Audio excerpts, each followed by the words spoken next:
soup. Oh shit, is there another like games event going on? I think there is.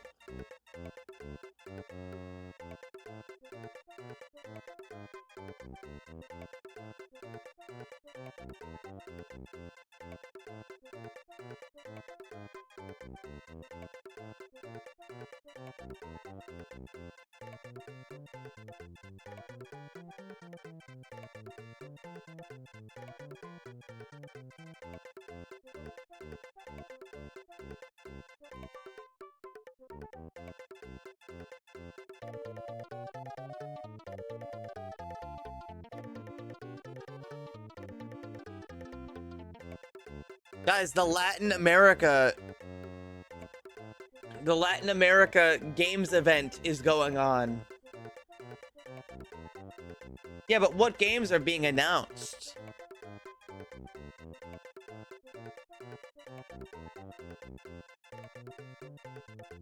Shut the fuck up.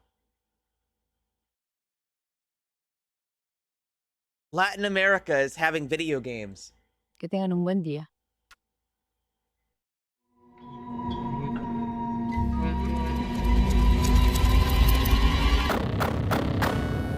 It's by New Blood. Oh wait, it's this one. We already saw this game. It's the one with cutscenes.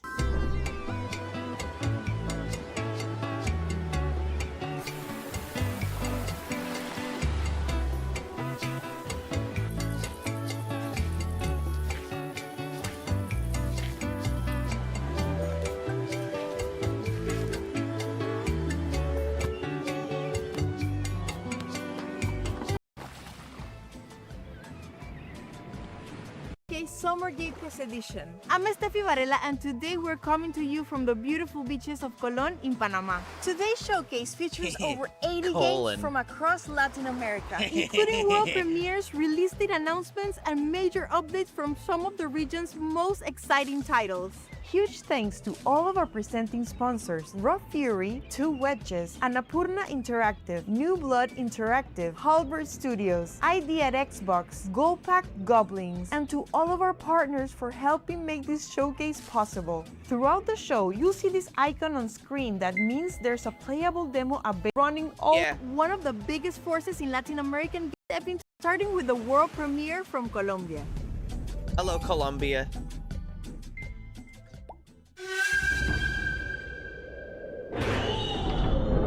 Yo! Sorry, I love when this samurai guy goes, yo!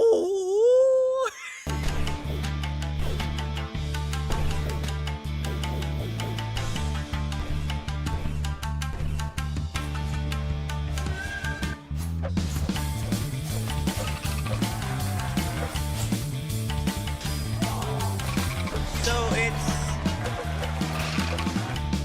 little samurai party game.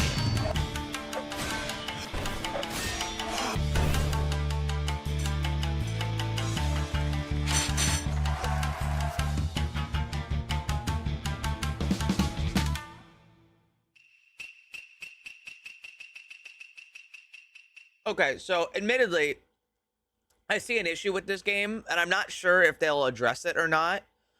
But I don't know, like, is it just you just land a kill? Like, is it like Duck Game where each round is like a kill? Because I don't see a lot of modifiers going on, right? One of the things about like a game like Duck Game or Rounds or Stick Fight or something like that is there's a lot of shit that can change how you engage with it. But this kind of has like a staple combat mechanics. So I'm wondering what's stopping me from just ignoring all the power-ups and stuff and just killing the guy.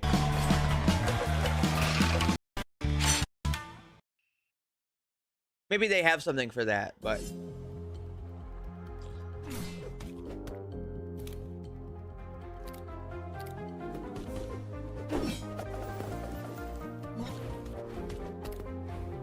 Turn-based combat, but not actually turn-based.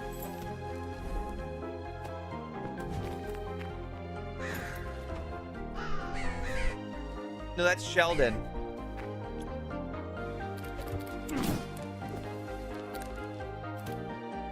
The animations could use work.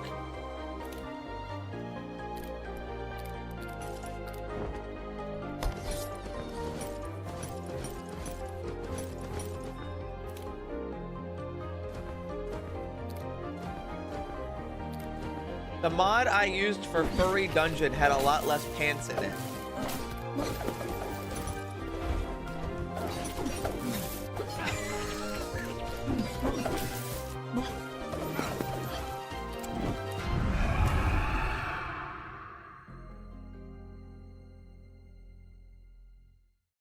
I think that game needs more polish. Animation is hard, but they need more of it.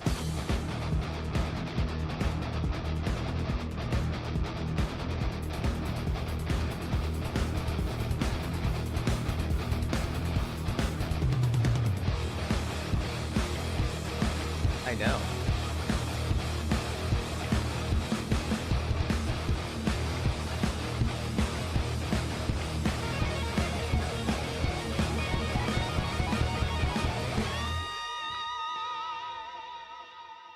This game reminds me of Cupert.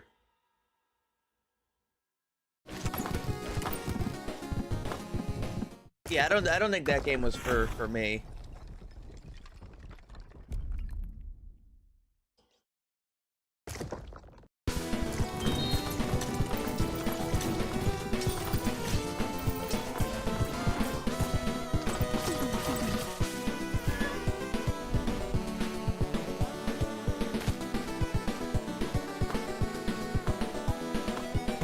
Well, this is kind of cute.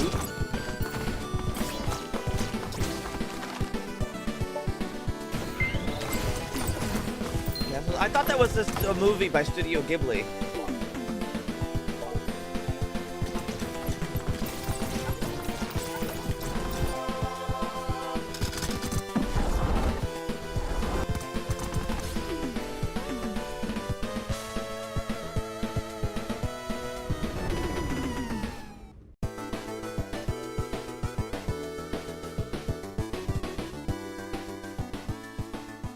That looks like a cute little game.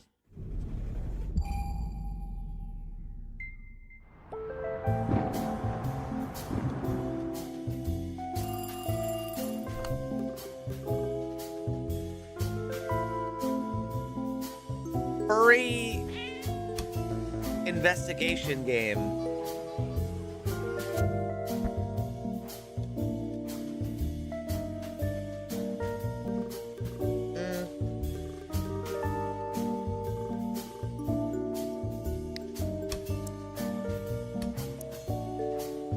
I don't know, I'm not sold so far.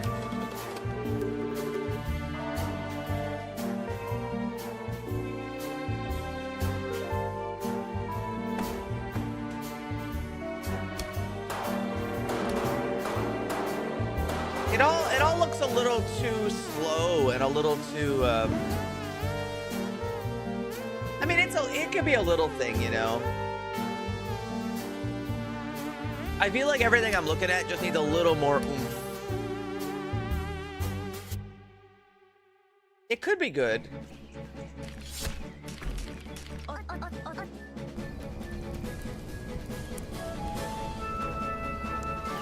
This one, definitely not up my alley.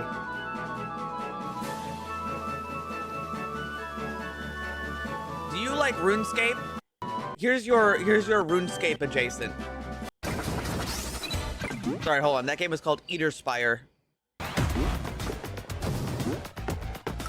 Oh shit, Tetris and Bomberman?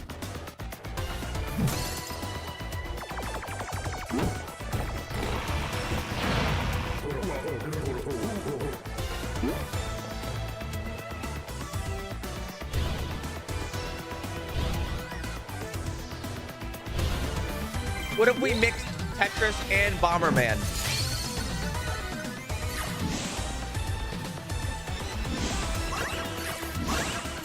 The Stanley Parable, Short Hike, Ultimate Chicken Horse, Little Inferno Pizza Town. Jesus Christ, they got everybody. calling everyone. You can play as everyone in this fucking game. I clicked, now what? I don't know, that looks kind of cool. I'm eating soup. That's what. You like soup? I'll share some.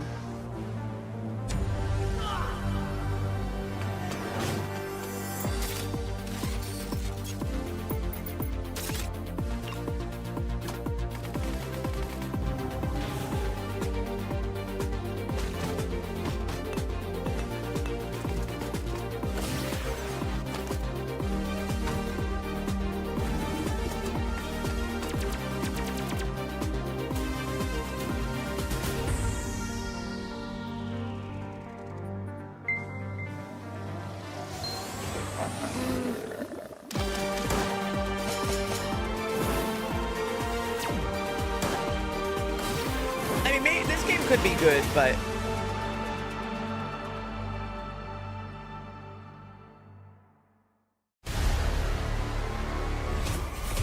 it doesn't inspire me very much.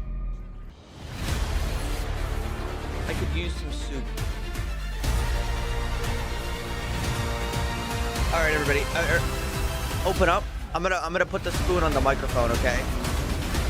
All right, open up.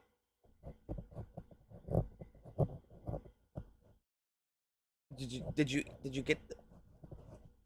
Yeah, you probably got some.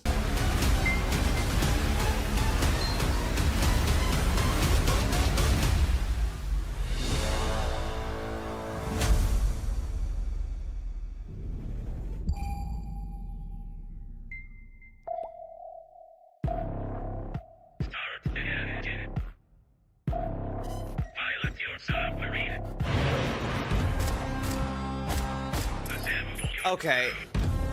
This one ain't it.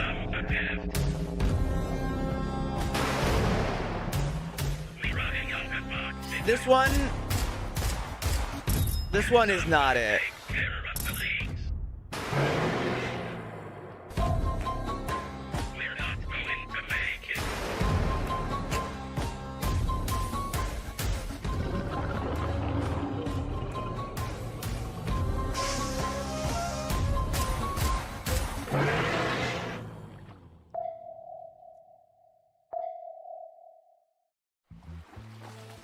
Latin America's growth isn't just about the numbers, it's about the people building the games. The titles you're about to see are being developed by incredibly talented small teams and solo developers. I know.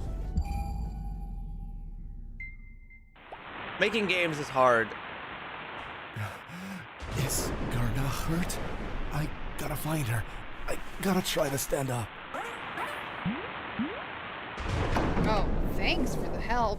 But I still can't believe we're in this mess because of you. We both knew getting near the tower was forbidden. Is it a cute two-player like puzzle game? So, if we want to get our original bodies back? We gotta cooperate and help each other, right? Yep. But you're way too close, Aslan. This looks cute.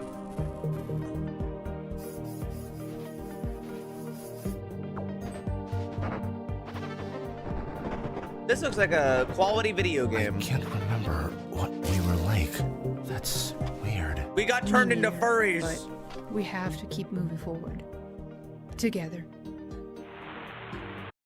Guys, I don't want to tell you what to do, but there are people who would kill a small town to look like you do right now. I don't think you gotta switch back. Ornament Tower. Wishlist now.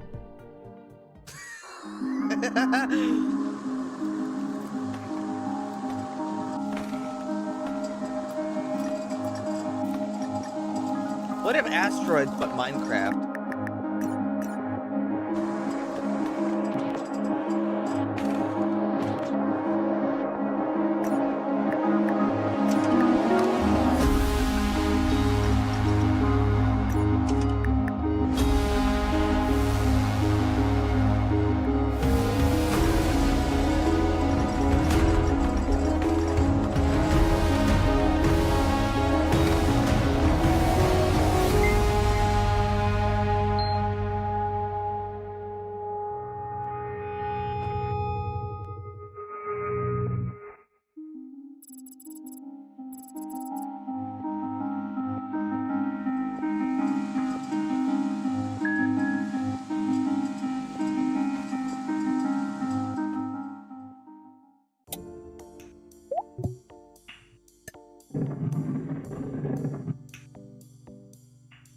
Dexter's being a brat because food in 30 minutes.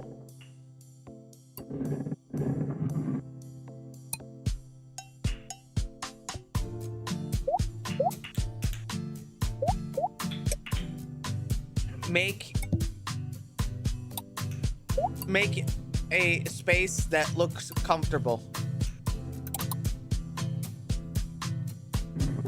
You know what this game makes me think about? This game makes me think about, like, the idea that more people will play a game like this than actually clean their room.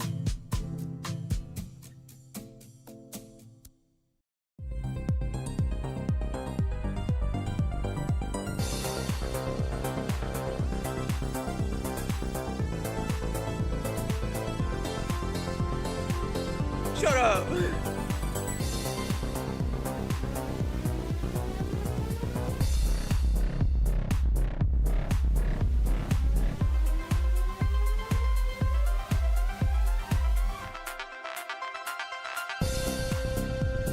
I don't really know what I'm looking at. Dexter, you are being a brat right now.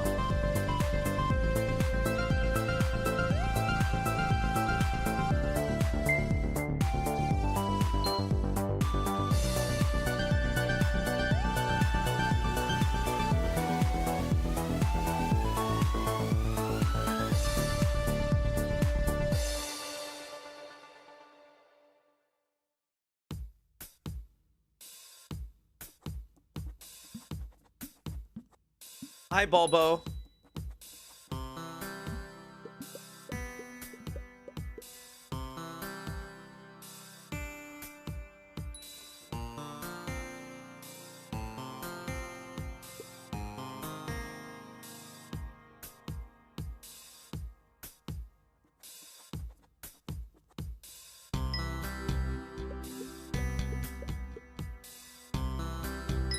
So this is a... So it's like, Baba Is You, but a little different.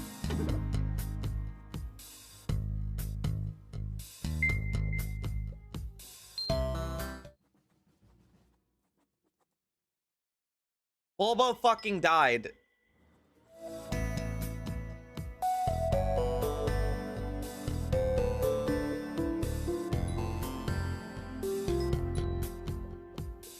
Bulbo's belief system.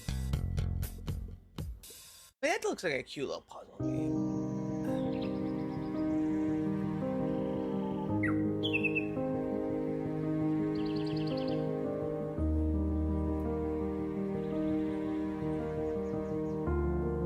What if you wanted to create a painting without painting?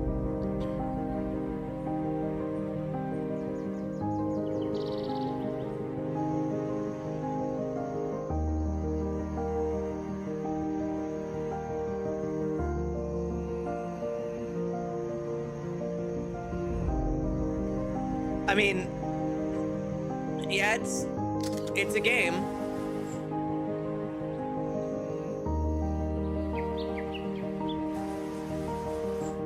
Well, actually, it's more like an art program.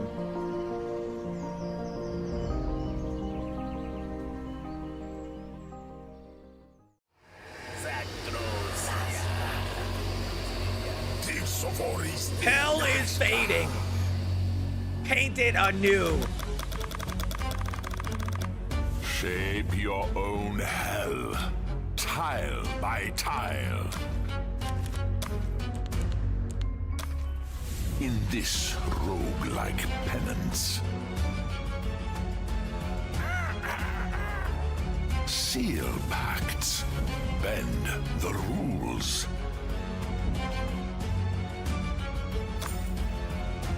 Deepen thy bonds with demons and define sin.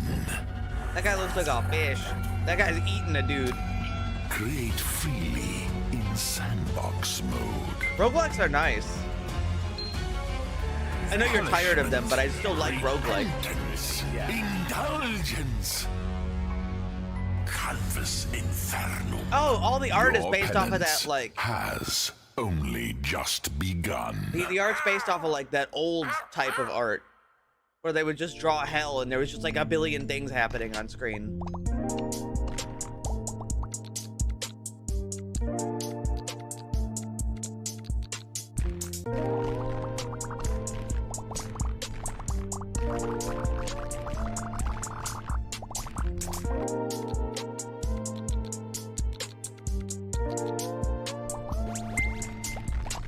What if Vampire Survivors, but instead of fighting enemies, you mined rocks?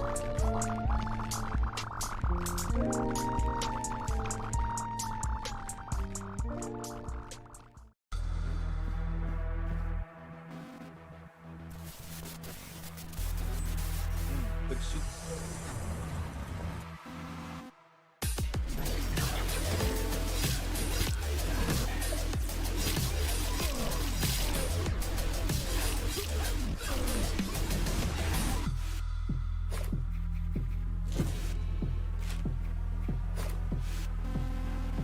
No, but that has enemies.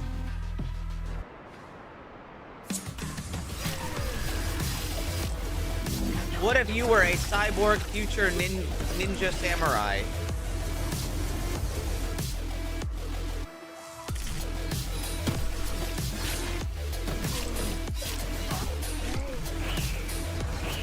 And you fought Raiden.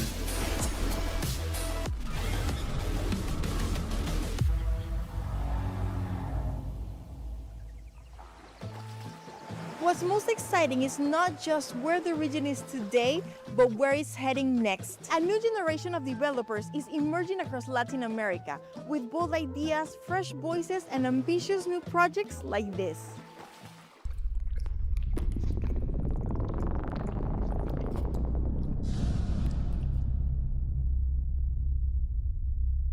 You wake up as a refueler on a planet where plants emit sound. Explore alien temples, interact with your AI companion, Change it upgrade back. your suit, face multiple endings, and solve dozens of unique puzzles. Tell those plants to But shut in the this hell game, up. Sound and music are your core gameplay mechanics. For example, using your drone sphere, you can hear the ocean's depth.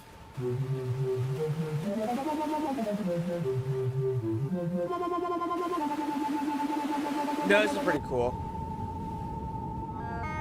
I'm Marcel, solo developer, and this is Soundgrass.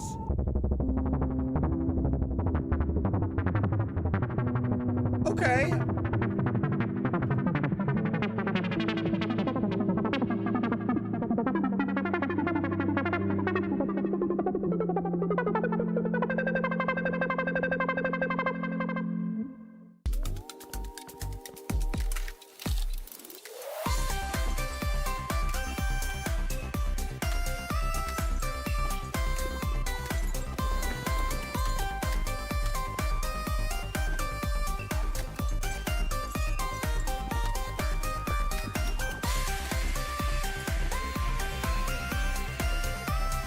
This doesn't give me any confidence though.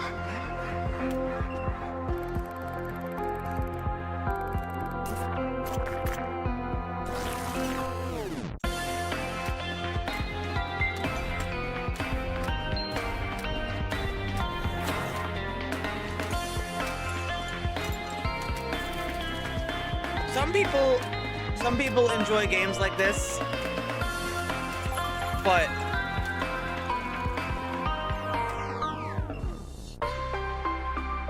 they're not for me.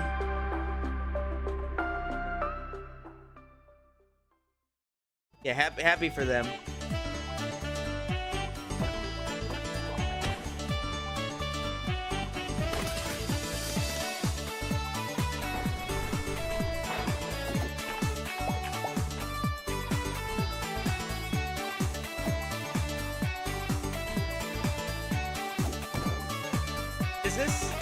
Is this Sonic?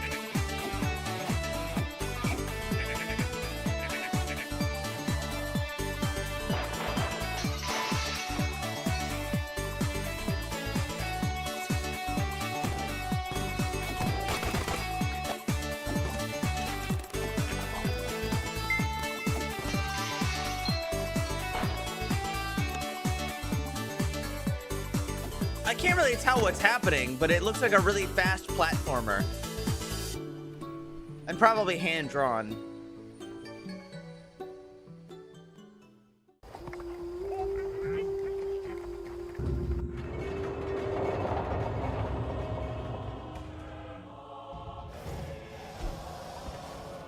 This is not what I expected this game to look like from the first scene.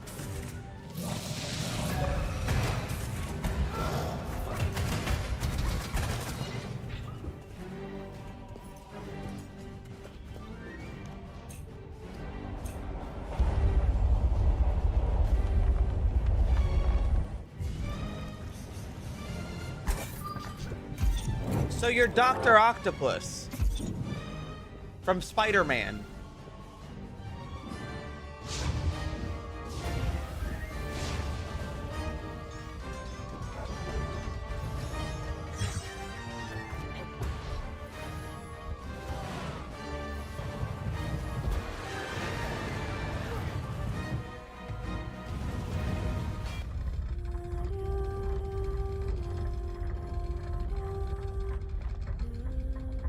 We'll see if this goes anywhere.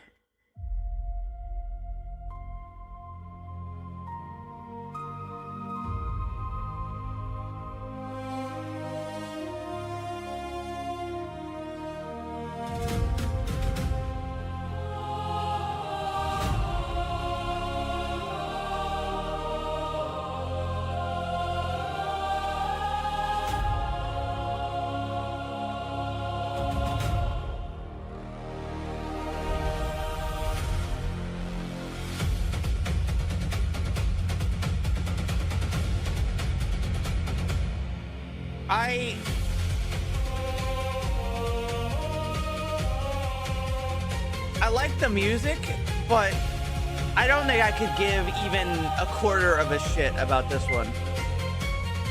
I'm sorry.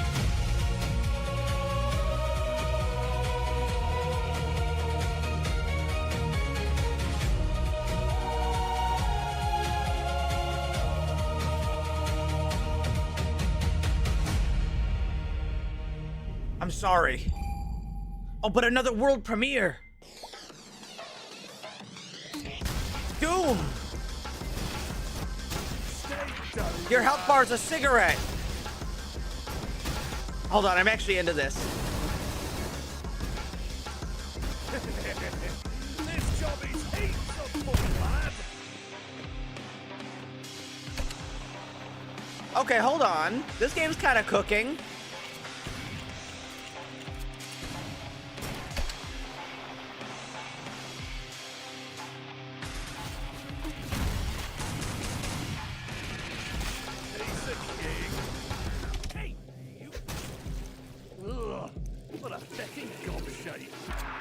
Head cutter.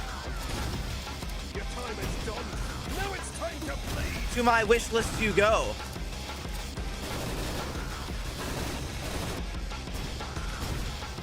Home run.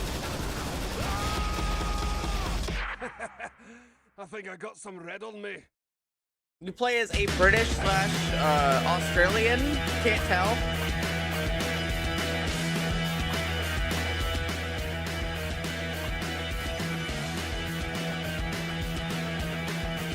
Play as a cube. Wait, no, actually, in this game, you play as the hit new character from the new God of War, Cube. And your goal is to go fast.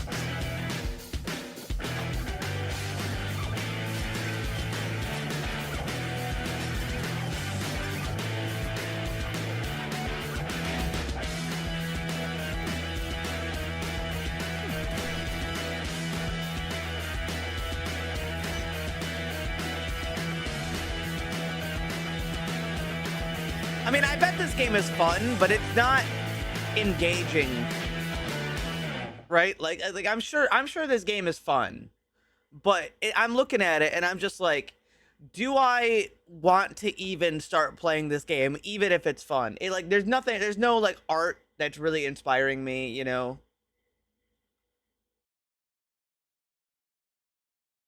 I'm not interested in getting engaged in it. Speaking of not interested.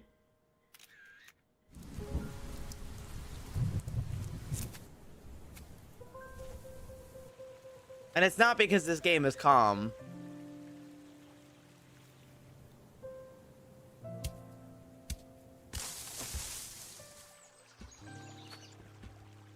What if the forest, but really, really, really cozy?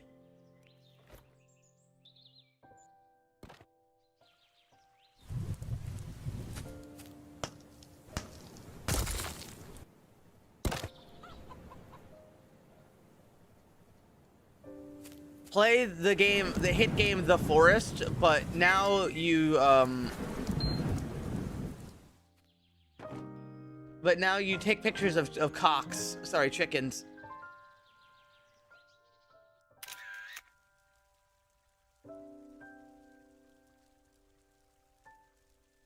No combat, no stress. I mean, there's a certain type of person who wants to play that game. That's fine.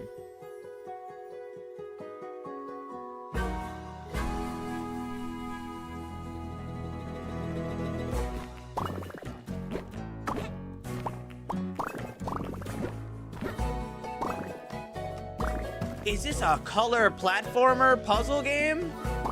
It looks like it is.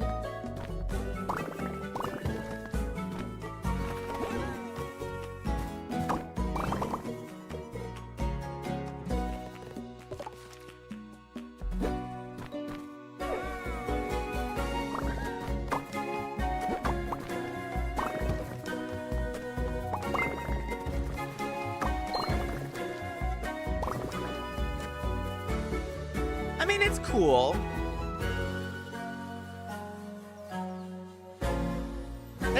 It's a cute little game. It doesn't look bad at all. A lot of cute games coming from Latin America, huh?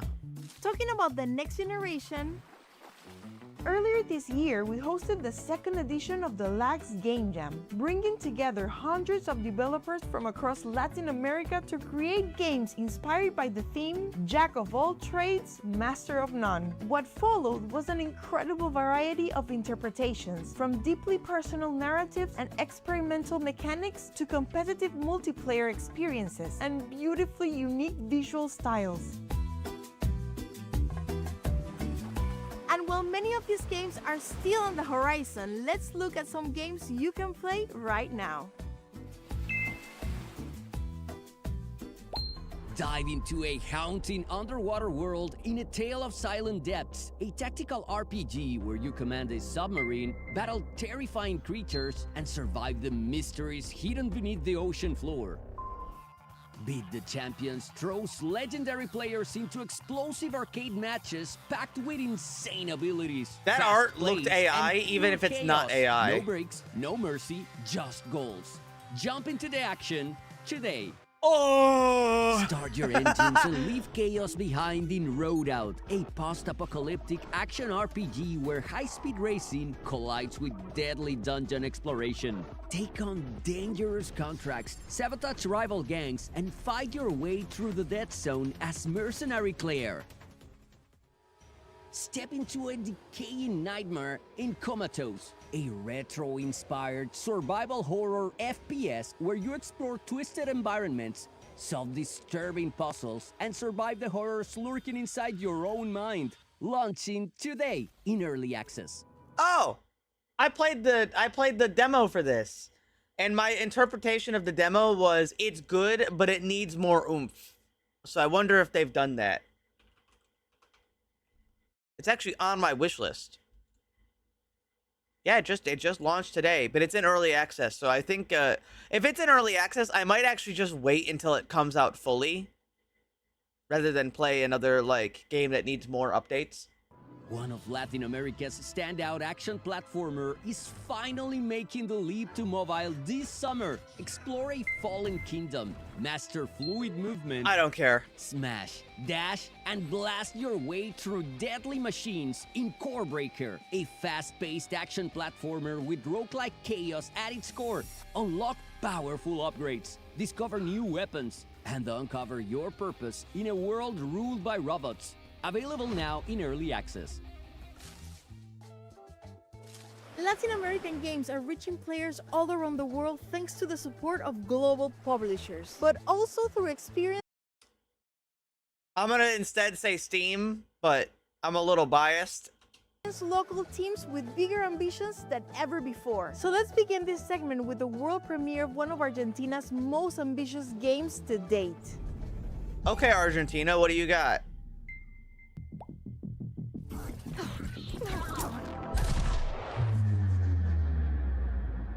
Super hot. Super hot.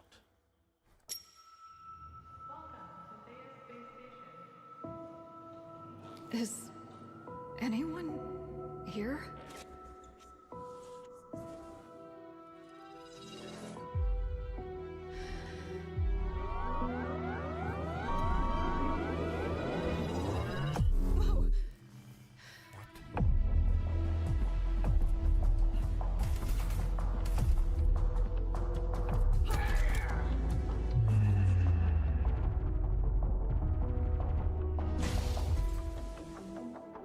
I mean, that's neat, but the shooting didn't look very engaging. You changed something. From a What glance, you just did that is. Consequences.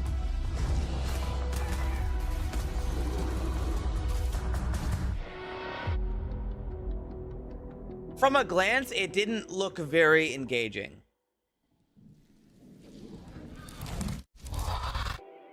The technology and you I'd love to be wrong. You will become an exceptional time traveler.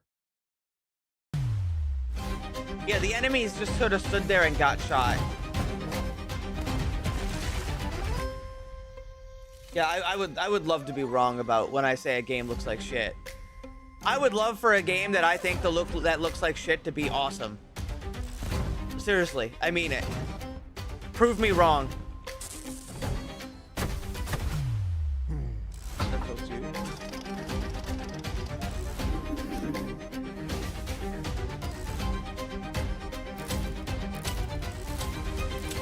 What if animals made out of cardboard and plastic?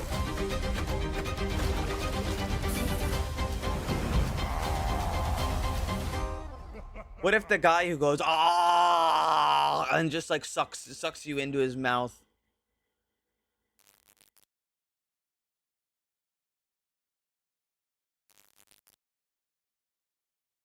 Deep Dish Dungeon is a multiplayer game that you Oh, can play this solo fucking game. with up to 2 other players. Dude, You'll I be was killing so excited for this game, and then it was dog shit. monsters, bosses, solving puzzles, looting, treasure hunting, adventure yourselves through the dark places. But I invite you to get deeper into connecting to the dungeon, because it's full of symbols and hidden mysteries. Maybe it's no longer dog shit. I'm looking forward to see you all making the most powerful meal of all, the Deep Dish Pizza, later this year and fall 2026. I mean, it's possible, but I don't have much hope. They'd have to change a lot about the game. See Ill? I'm gonna play Ill, so I'm not watching the trailers for it.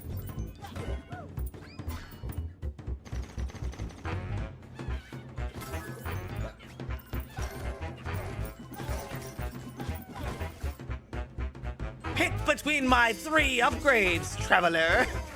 In my Vampire Survivor roguelike.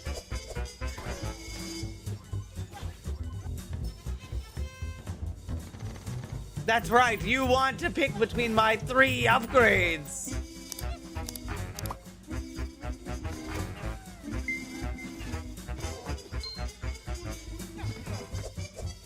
Pick between my 3 upgrades, traveler. Hold on, can I like read one of those? What are the upgrades? Double duration of potion effects. When an enemy catches your shot, it gets stunned for 1 second. Chance to not spend gold when buying an item. Okay, so dog shit, sometimes dog shit, and maybe good.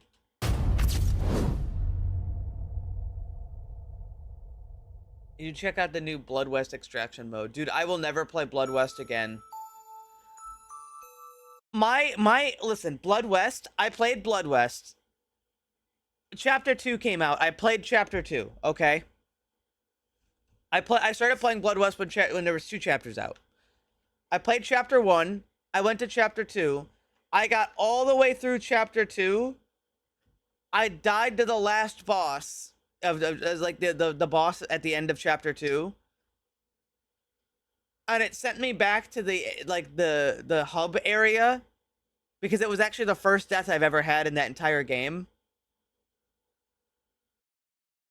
And the hub area was empty. It was bugged. Like, for some reason, I loaded in and the area was bugged. So I said, oh, all right, the game bugged. I'll just reload.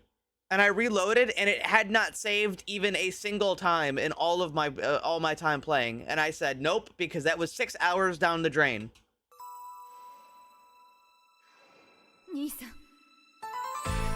I'm good.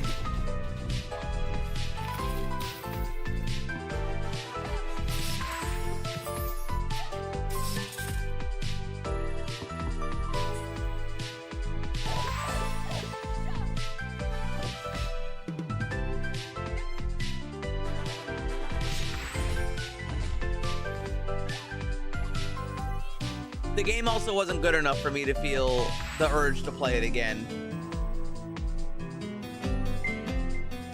You know, maybe if the game was kick-ass.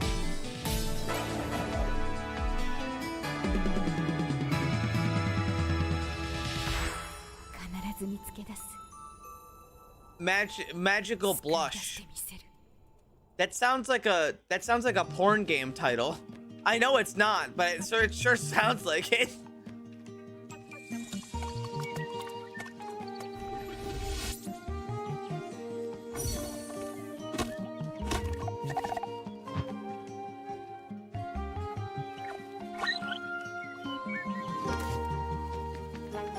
You would know, wouldn't you? My guy, I've been on Steam, okay? I already know that there's Fuda Fuck Femboy and Fuda and like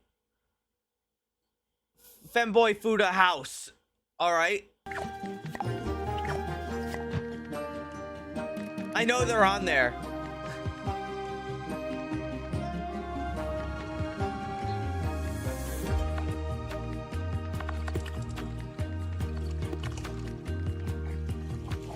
The Noble Steam front page, they're on your account. They're not on my account. You're wrong.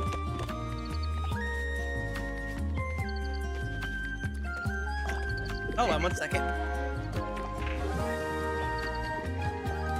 Oh my god. One of my cats projectile vomited off the side of the fucking cat tower.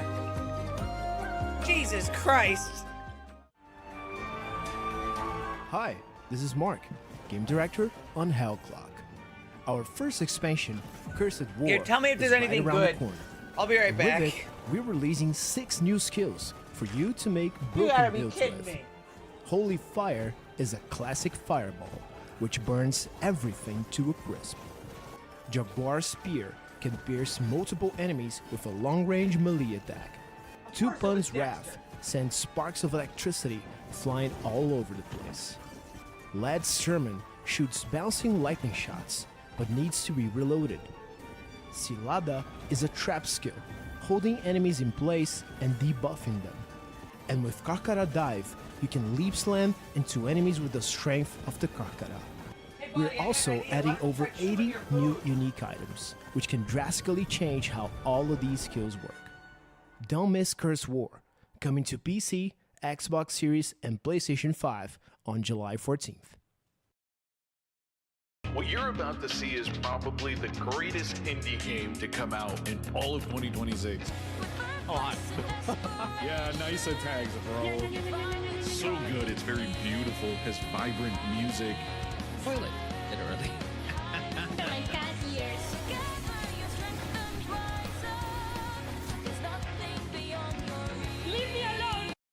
Fucking stupid ass cat.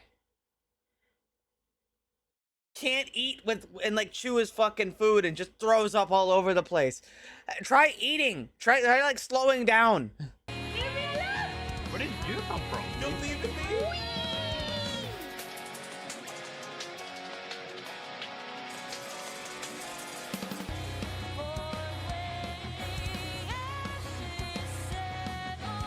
Is this just a VTuber game? And who knows, maybe when it fully releases, This is the one. This is the one. Wait, you can show them. it might just be my game of 2026. This is Colonel Hearts. Okay, you know what I'm doing. No. Okay. This is going to win Indie Game of the Year 2026. My God. Oh, Oh my god. That's what I'm talking about. Is Let's it? get into it.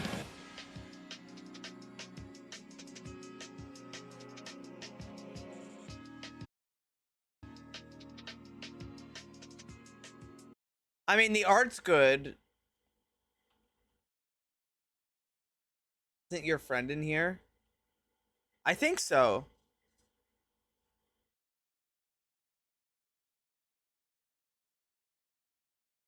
I bet Boone is involved in that somewhere. Before we continue, we want to thank our partners for supporting our mission.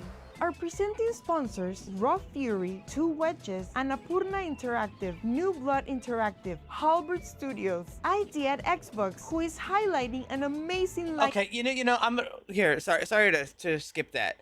Just, you know, I think the reason they think that game is going to be Indie Game of the Year for 2026 is probably because I don't know how to phrase this other than the way that I'm going to. It's kind of like when you've got like the VTuber community and stuff, they almost never leave that community, you know, like they're so in their own bubble that the idea of there being games that aren't that is like so far beyond game with legendary players for pure competitive chaos. Deep You know? Dish Dungeon, a handcrafted survival adventure mixing exploration, crafting, and co-op dungeon crawling. Colorbound, a beautiful color-based puzzle adventure inspired by Aymara culture. Play Faster, a precision platformer built for speedrunners. And Soul Quest, a recently launched action-packed It's- adventure inspired by Celtic mythology.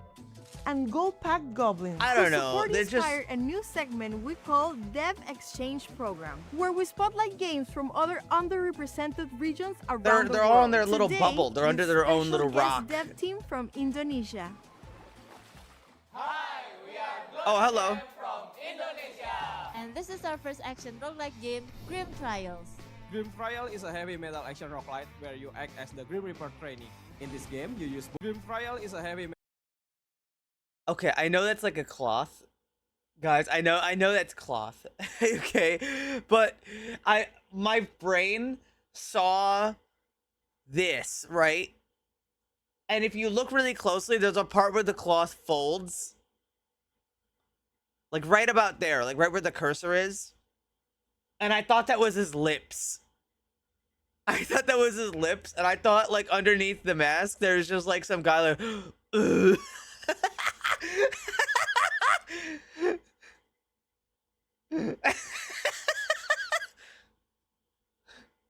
Like you see what I mean?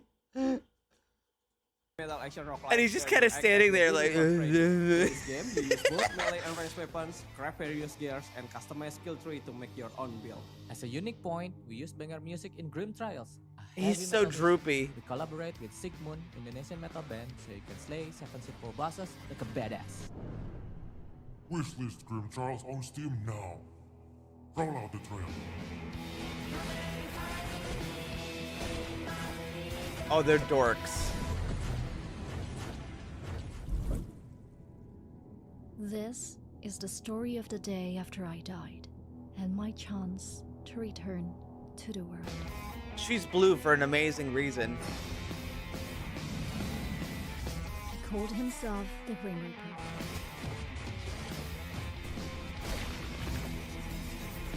He told me Okay. I was chosen to be Reaper's second. Look, guys. It felt like he knew I wouldn't refuse. I'm gonna describe what's happening here, and I'm gonna. This is.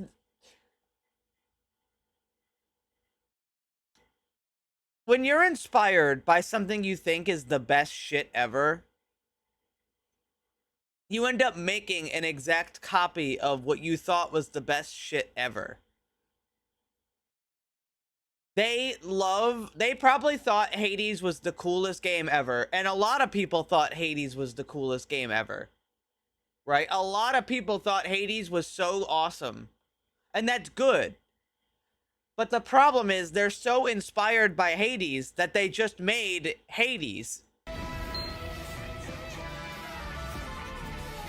And I would really hope that like this game can stand on its own. But you know what I mean?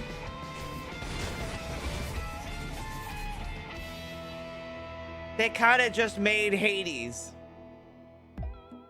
Because they were like, oh, Hades is so games cool. Rarely stay inside a single genre. Our developers are constantly blending mechanics, styles, and ideas into something unique. And yeah, if they're gonna copy a game, why don't they copy Stalker? On behalf of Coffeenauts, an indie studio from Brazil, to introduce you to our next game. Let me set the scene.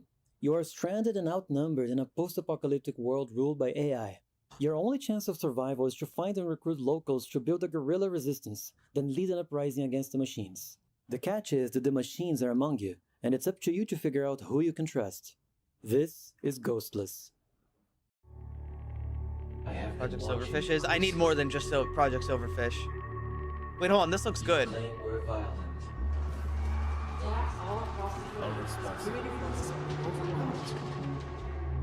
But we only wish to exist. I'm telling you, they look human now. I saw that thing. So it's Terminator. The ultimate human vanity. It's your exclusive claim to the soul. The department has confirmed. AI has turned against humanity.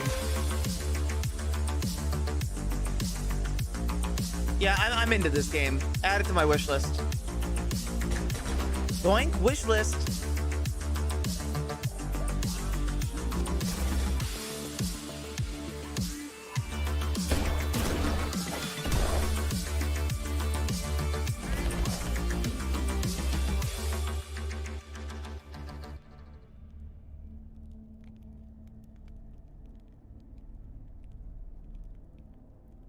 Hey guys, I have a random question. Do you spell Brazil with a Z or an S? Because that thing at the bottom definitely said Brazil with an S.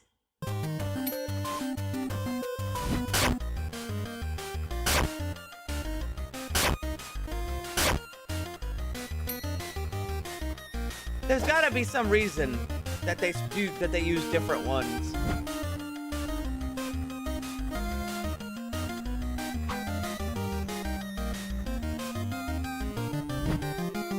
S in Spanish. Okay. All right, that makes sense.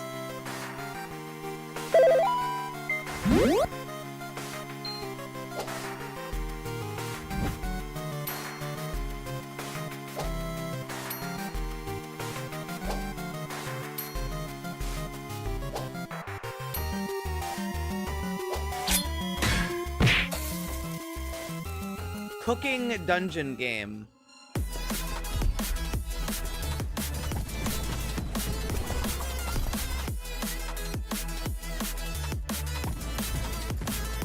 Dude, I thought the same thing, Zilla. I gotta be honest. Hey guys, Vampire Survivors!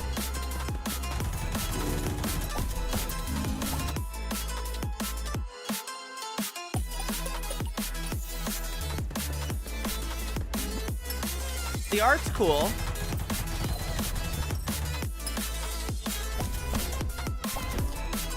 You love Vampire Survivors. You love Vampire Survivors. You love indie roguelike deck builder. You love pick your cards. Yes, cards. I love cards. Pick between my 3 upgrades. Pick between my 3 cards.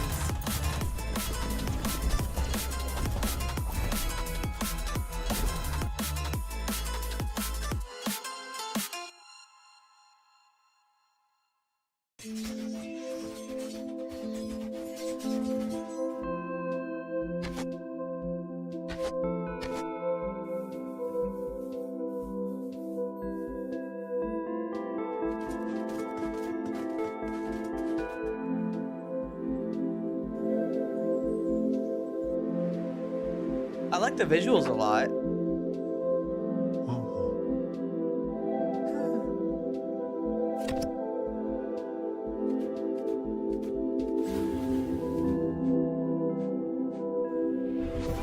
The combat doesn't look very good though. I like a lot of what that game is doing, but the combat is not what I like.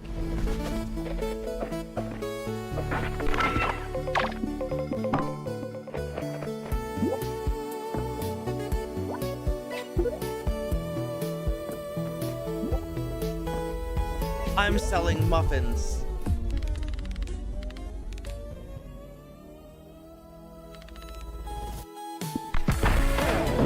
Landlord.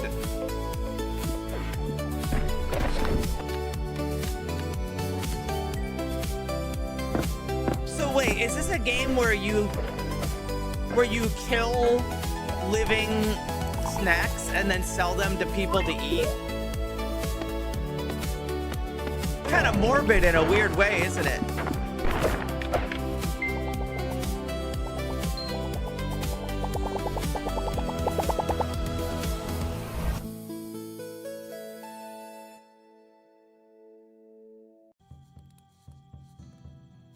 Yeah, they're like sentient. That's like, isn't that real life?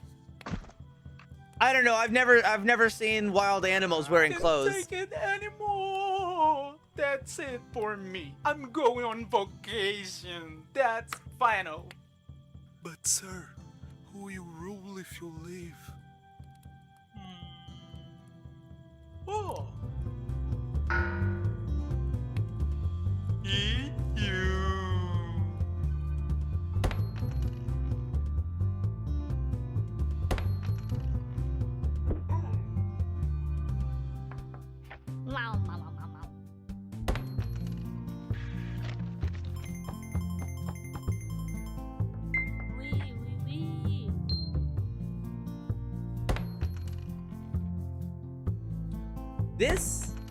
This is like a Flash game, but that's not a bad thing. But if this game costs $15, it's not going to sell.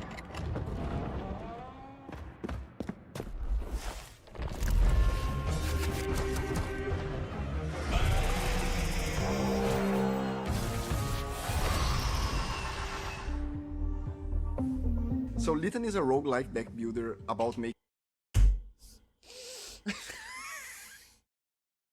impossible combos, absurd synergies, and those big numbers from the operation of roguelike deck. And we saw much potential alongside Sigils of Nightfall, as both games belong to the same genre, It's the second one! different approaches. Right after the first and when one! we participate in some events, we really realize we were right. Sigils of Nightfall is a dungeon crawler roguelike deck builder with elements of the hour-winning RPG Morkborg. And now, we're releasing a new demo with improved map design and many community requests, as bestiary, quest events, and dice rolls. And remember, all the content will be available for you to play with your friends on tabletop. So play Litany and Sigils of Nightfall and follow Two Edges to see what's coming next.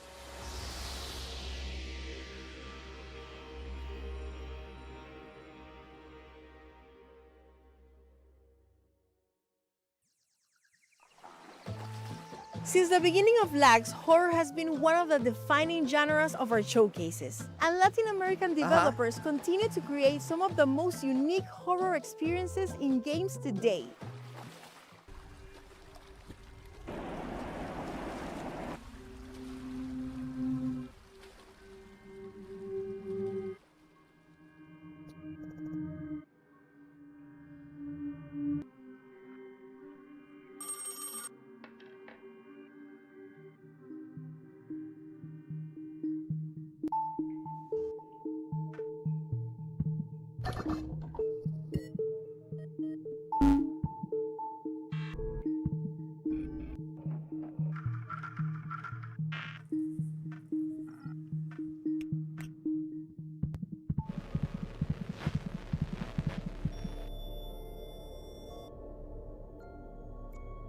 I don't really know what I just looked at, but... Bless me, Father, for I have sinned. How long has it been since your last confession? Since I was 9. That's a long time. What are your sins?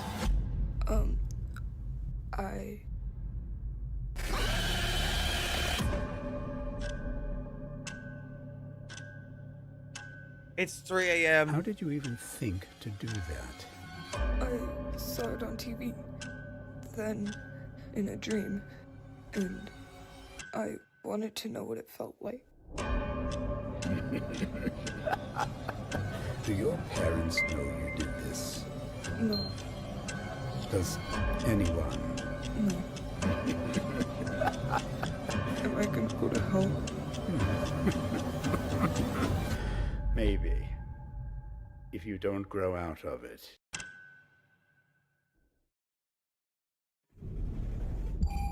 I'm not skipping the Latina presenter because she doesn't talk like a fake gamer.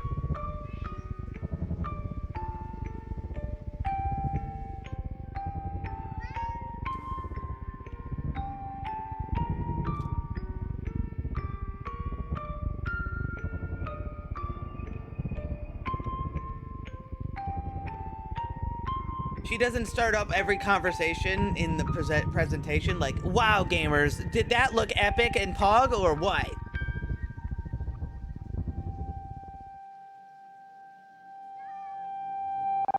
I know you all love when we all get together on Madden. I don't know what you've done, Lily. No. Juliet, you can't do everything for everyone. You've been acting a bit off.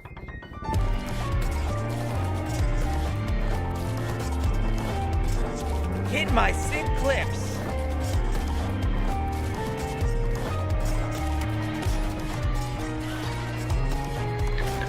Yuri Horror, one of many.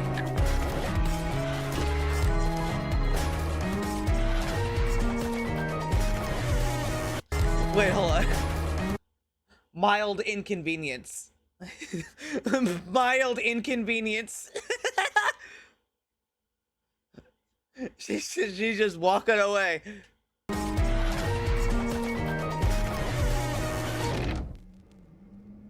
Julie. You shouldn't even be here in the first place. The first Yuri horror I ever saw was Corpse Party, I think. Yeah, Corpse Party.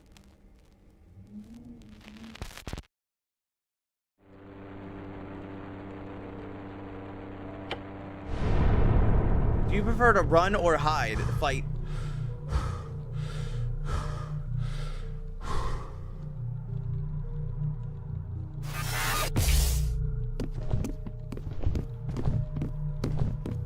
Play it. Everybody played it.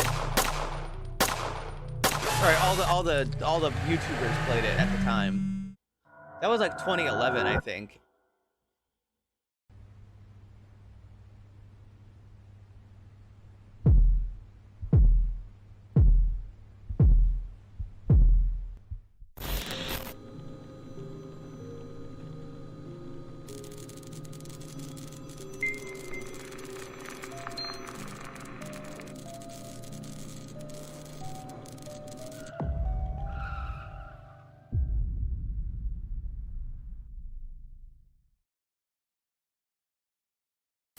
Hello! Thank you for installing Desktop Explorer. You'll be presented with puzzles around basic computer usage. Who knows what you might find? Oh no, what if it was spooky the whole time? I would play this as much as I just said find that. the password and unlock the next puzzle folder. Color me impressed. You'll do great. Just ignore the feeling of being watched. Oh, you oversold it. You can't oversell it, man. I love puzzles.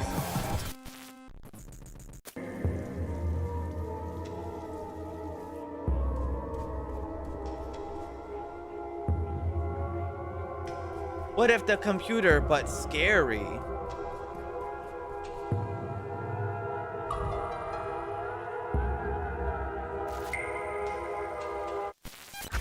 This is getting pretty creepy.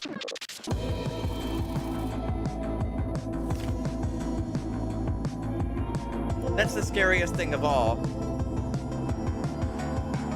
For a real horror experience, install Bonzi Buddy.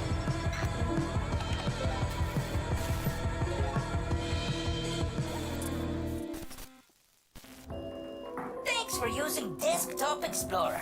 See you later. I don't think they have the subtlety required to make a game like this land.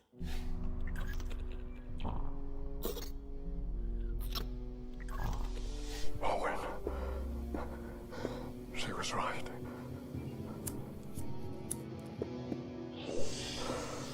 There is something dark in here. There are things here that shouldn't exist.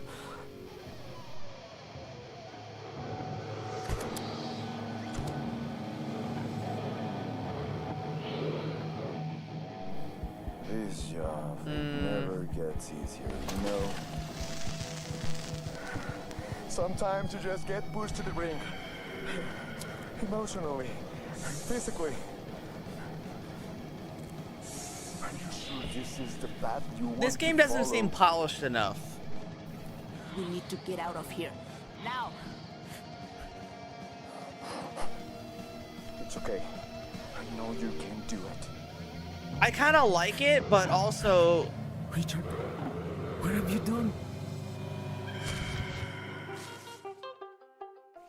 As our platform continues to grow, just doesn't we've been seem like looking for enough. better ways to support and stay connected with I'll our still wishlist developers, that one. creators, and community year-round. So today, we're excited to announce the Lags Club, a new Patreon initiative where we'll offer perks, access to opportunities, good. more games. From folklore and mythology to personal memories and real-world inspiration, this next segment reflects the many voices and cultures that make our games special. Uh-huh.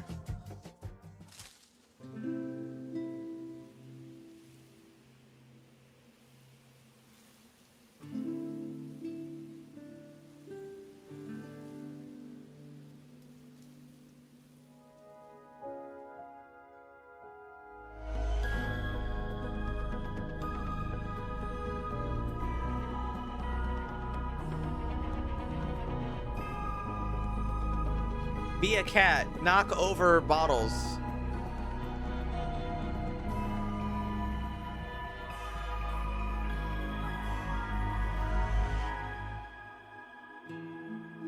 What if cute game where you play as a cat?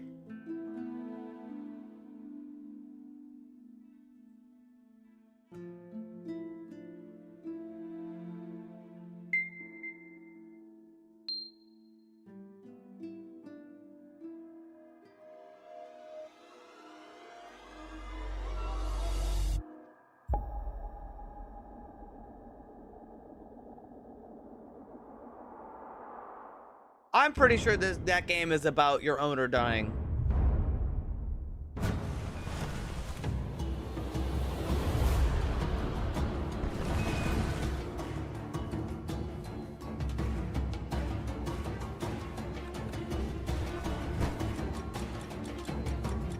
Boat game.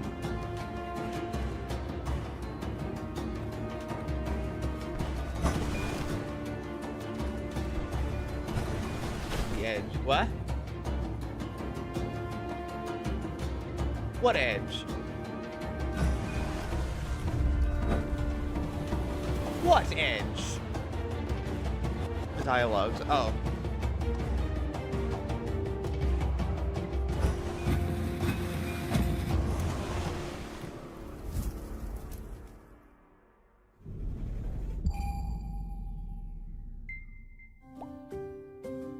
Yeah, the cat game looked nice.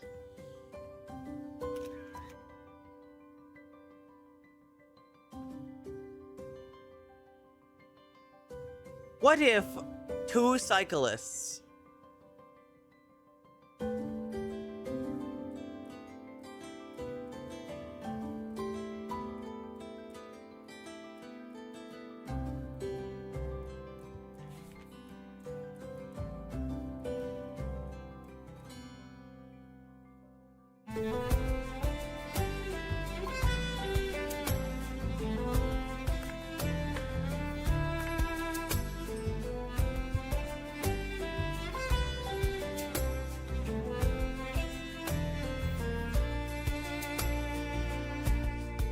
Is this a dating game?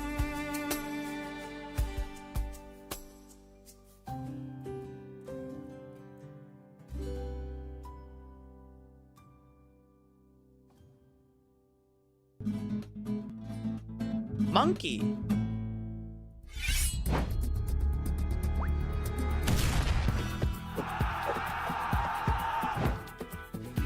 Prison.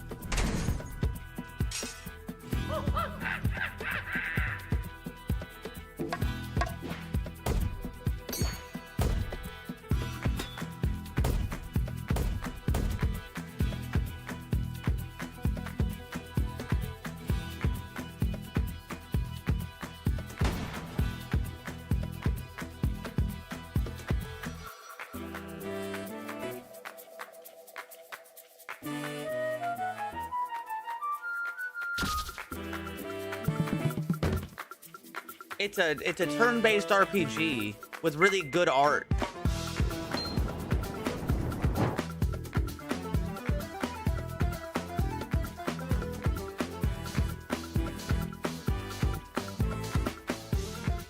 I like what this game's got going on. I can't, yeah, all right, but here's the problem. I can't read what that title says. Is that Toada Brava? No. Because the A is beneath it. But let me see. It is Toada Brava. Well, they made the A look like this, but then up here the A doesn't look the same, so I got really confused.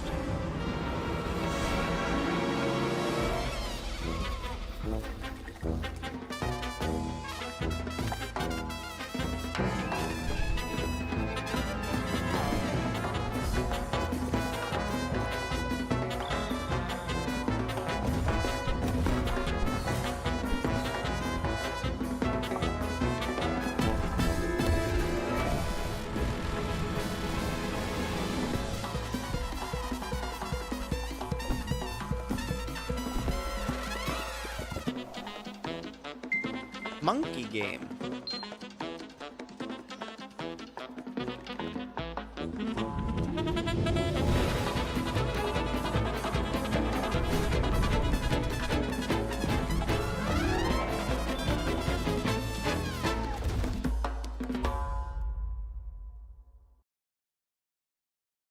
Warning, please be advised that the following game contains no glorification or use of drugs. It is a homage to Brazilian bootleg games and mods of the 2000s and Brazilian pop culture. And now hold on to your bundas. You are going to Brazil, cacete.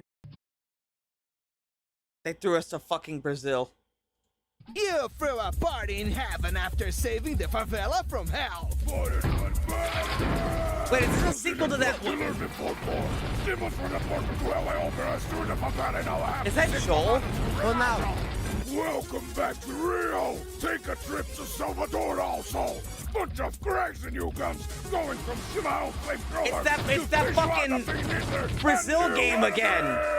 But they made a sequel. Because you put fireworks at your ass. The craziest boomer shooter of 2026 with 18 campaign levels, traveling to Brazil to save the mamadas from Ronaldo.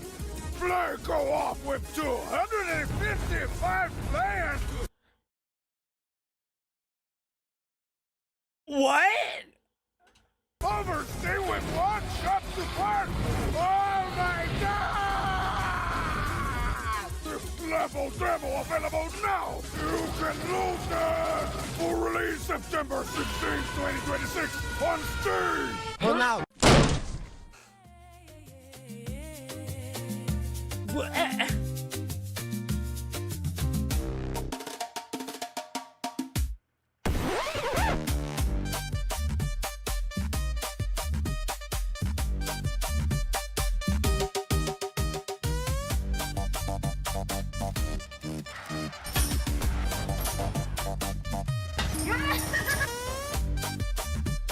They're twerking.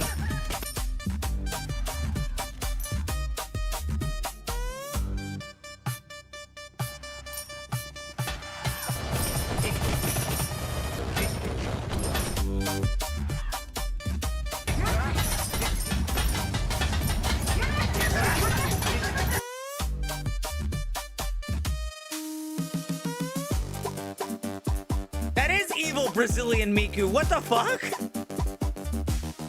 It's Miku with red hair Latin and evil. America's gaming industry continues to grow at an incredible pace, and the road ahead has never looked brighter. Let's take a look at some of the games arriving later this year and beyond. What's happening?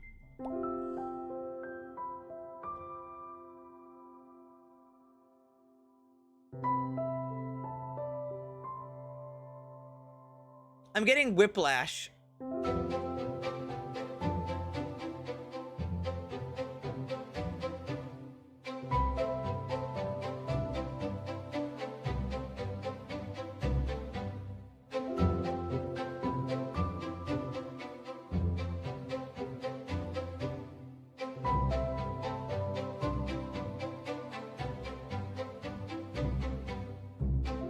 Play a cute game where you fly a plane.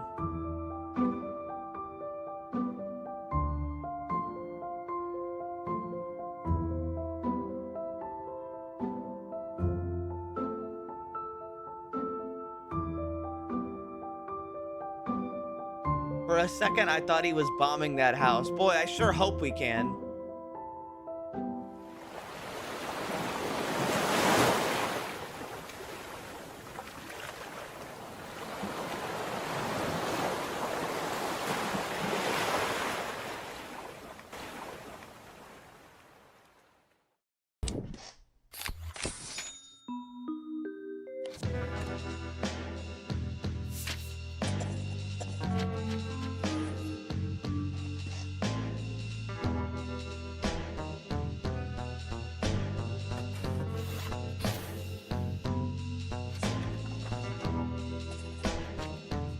Hide your crime.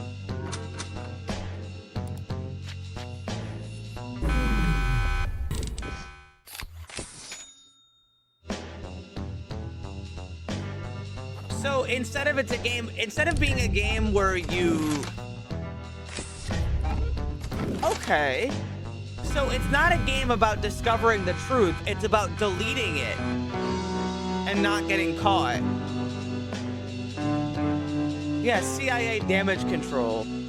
Okay, okay.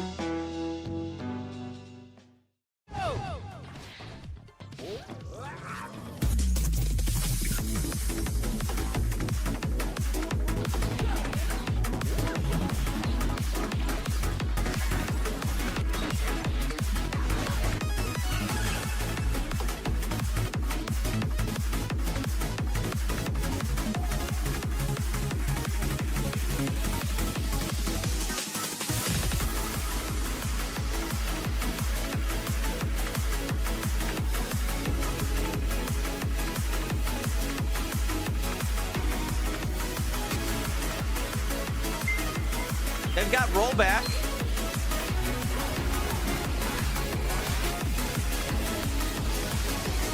That's already a good start.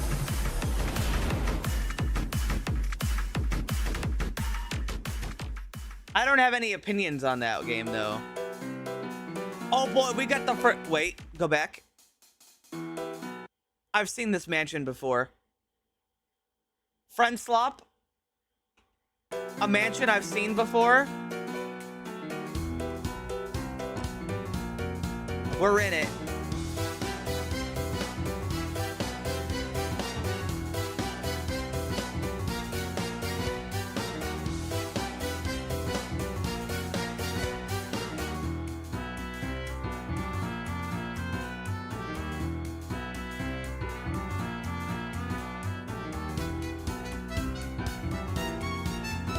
I mean, you never know. These games could still be fun, but it's definitely a red flag.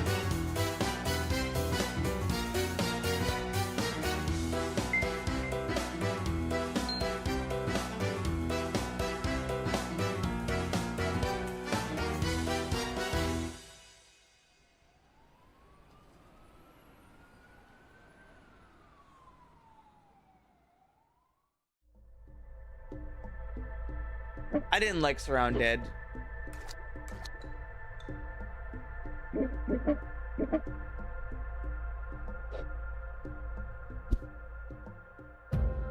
I'm a pumpkin.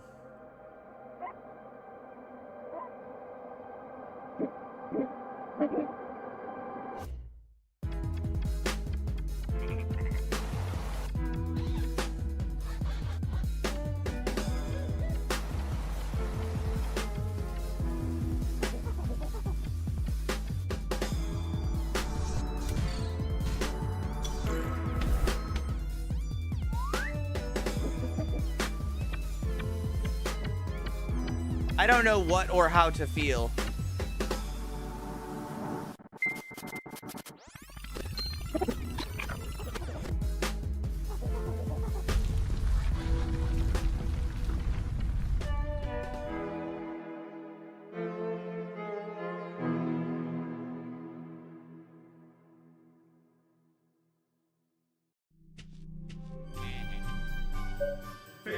Well, hi, Melon.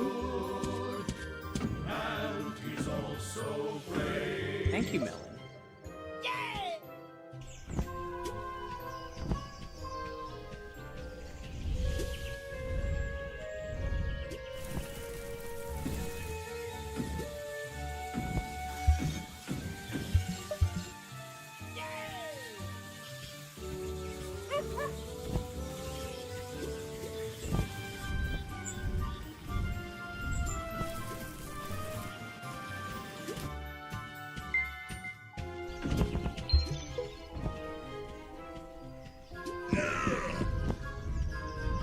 I don't know what you do in this game.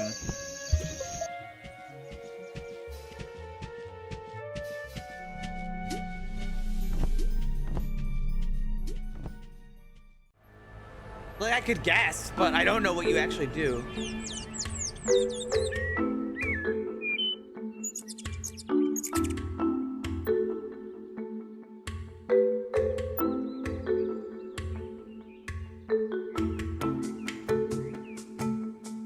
Make birdhouses for birds.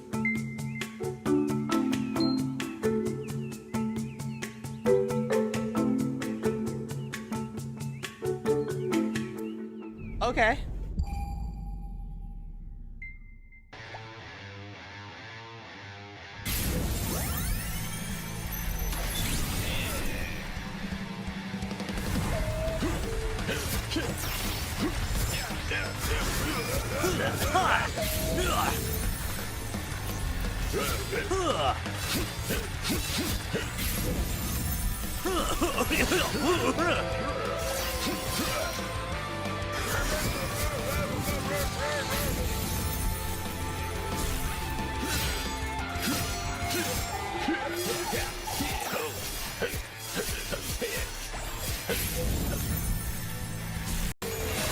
And while the future looks bright, there are already some amazing games available today.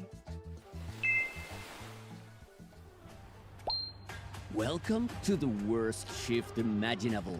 In retail hell, I feel like you're this game trapped is on my, inside like, Purgatory's probably only will play it convenience list. store, serving terrifying customers while trying to survive the apes of robots in Gears of Glory. This explosive mix of tower defense and high-speed action challenges you to defend your base while tearing through enemies at full speed. Step into a brutal infected metropolis in Vultures, Scavengers of Death, a tactical survival horror I where thought you about scavenge playing for this. resources, survive. Okay, so this game is like a turn-based Resident Evil 1, right? So instead of being like, you know, at like real time, it's like a, you know, turn-based game. But the thing that stopped me from playing it is I saw a guy aim his gun at an enemy like 2 tiles away, and it had like a 94% chance to hit. And in my brain, I just tried to imagine what it would be like if I missed that, and I would be fucking pissed. Deadly encounters and uncover the truth behind a world consumed by infection. A dead man hired you to solve his murder. In the posthumous investigation, every suspect has secrets, schedules, and motives hiding. What if I tried to the shoot a surface? guy Uncover point the blank truth and in I this missed? Stunning hand-drawn noir mystery. Fight through hordes of enemies in Soul Quest, an action-packed adventure inspired by Celtic mythology. Harness the power of Morrigan, goddess of death, and battle to reclaim the soul of your beloved. In The Warrior, nothing stays the same for long. Every level transforms the gameplay, the mechanics, and even who you control, as every I character may have just seen fights to bees become outside the my window. protagonist of their own story. Uncover all the secrets in this wild platforming adventure today. It might be that time of year where I spray. Latin American Game Showcase Summer Game Fest Edition. Huge thanks once again to all of our presenting sponsors, our media, broadcast, PR, and community partners. And of course, Jeff Keighley, Emily Weir, and all the Summer Game Fest team for their continued support. Don't forget to wishlist your favorite games throughout our new year event, watching it's the best games from across Latin America. We'll have more Latin American. One more thing. One more?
This looks cute.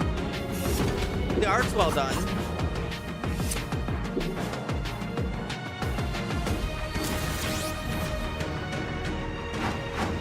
Anyway, when it comes to a game like XCOM or an XCOM-like, and you have RNG chances to hit, you run the risk of your game providing the statistical anomaly that is somebody missing every single attack, right? Like, just be like, if you have a 99% chance to hit, there is not a, like, you still have to plan on the idea that some guy who's really unlucky does manage to miss every single attack in a row. Because it is, while it's not like common, and most people will not have that problem, it is a possibility. And when it happens, it does result, like, it feels like shit. Especially when the game is supposed to have high consequences, and it's like, okay, well, I guess I just go fuck myself. Right? Like, it shouldn't even happen, but it still happens. You can't just have super low chance hits like that.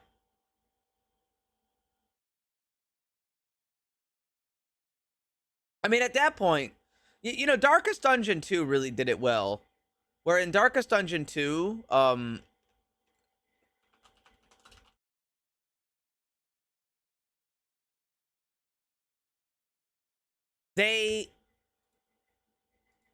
don't know how to describe it.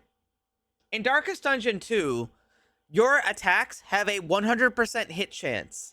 Unless there's a debuff, and then it drops to 50% chance.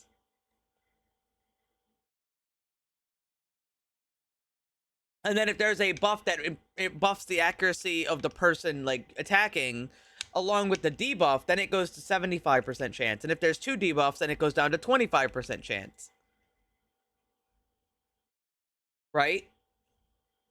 Like, Darkest Dungeon 2 is not a perfect game, but I'm more so talking about, like, how they do their accuracy is just way better than most other games. Because here's the thing, you can plan around a 100% chance to hit, and you can plan around a 50% chance to hit. And when you lose a 50% chance to hit, it doesn't feel like you got robbed. It doesn't feel like you got fucking robbed.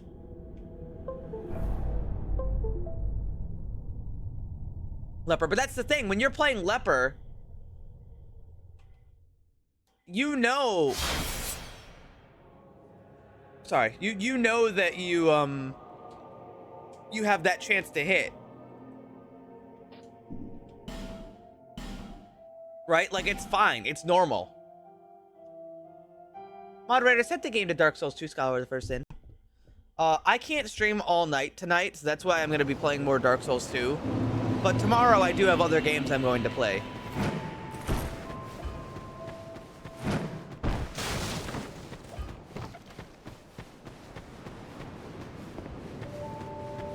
But today I'm just going to play more Dark Souls 2 because I have to work tomorrow.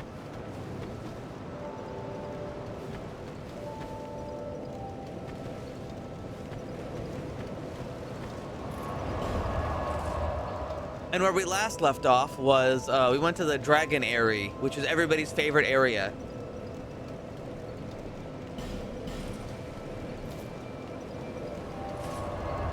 No, it's just a little bit of IT work. It's really nothing much.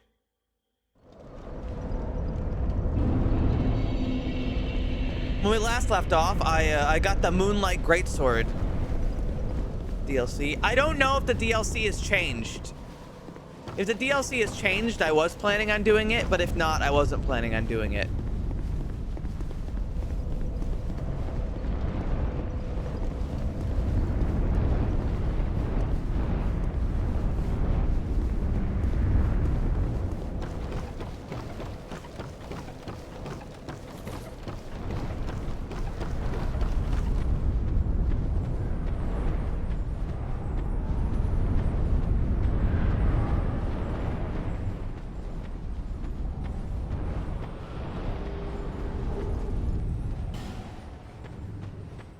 This room looks bizarre.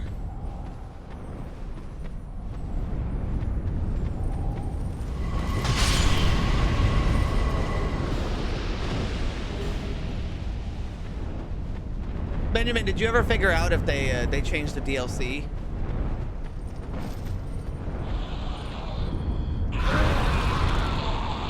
That fucking guy just blow up those eggs and get me in trouble? He did.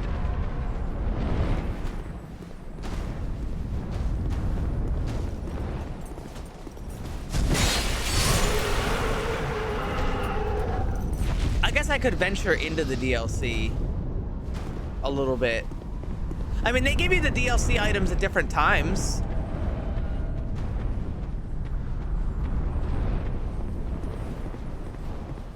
So it's possible. Seducer Sharon.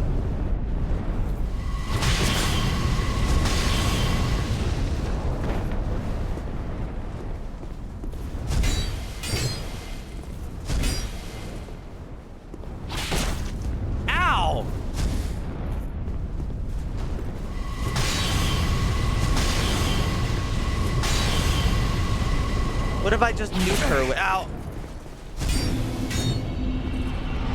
What if I nuke her with explosions?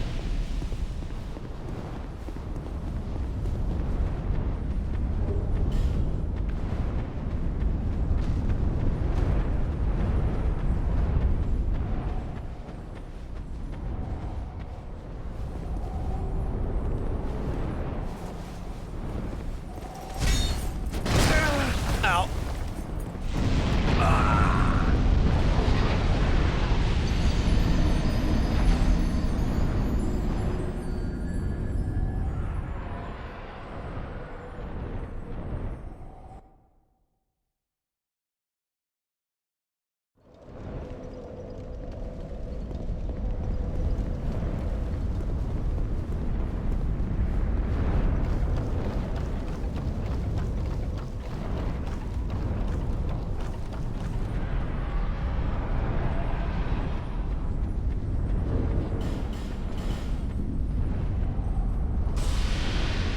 Anyway, everybody, hi.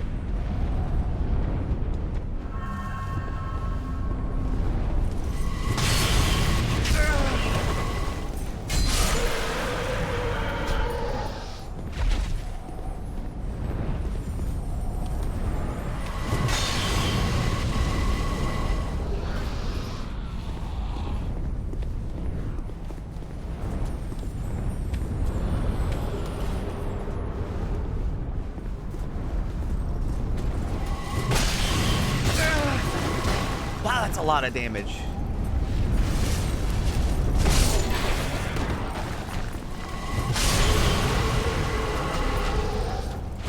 Why are there Lion Knights in Dragon Eyrie? I don't know, and I don't think it matters.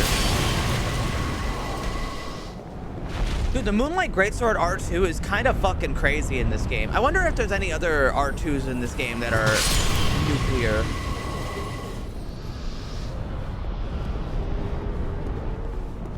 Because I'm sure the speed of the R2 is buffed in this mod, but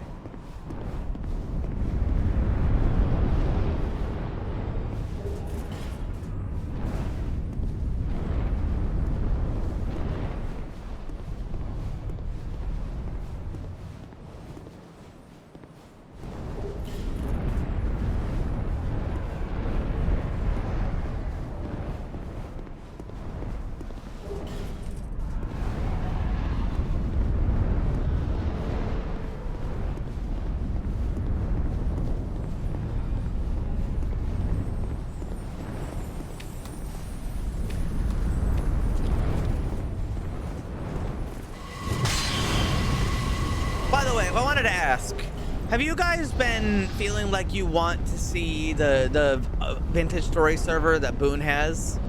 Because I'm going to be honest, I really haven't felt like playing the Vintage Story server, but they've been doing a lot of stuff, and it feels like they've been really enjoying it. But I just haven't really felt like playing Vintage Story this time. So I'm curious what you guys would think about watching it. Not that I don't think it's going to change my what I'm doing now.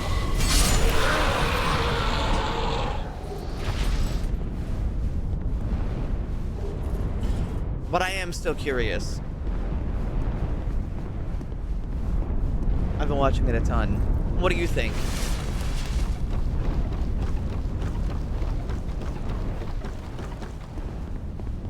It feels like the place I chose to live at didn't really have anything special happen. In fact, Acid, you would know, does Woklahoma even still exist?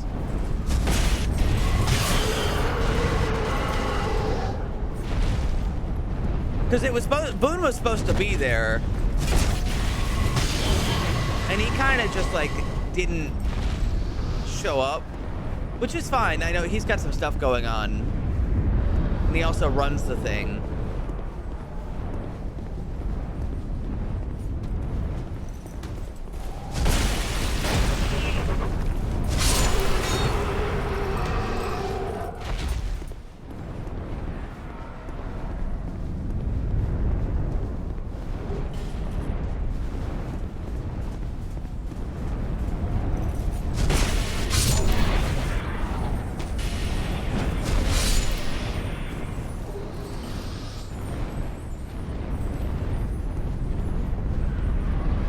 Well, what?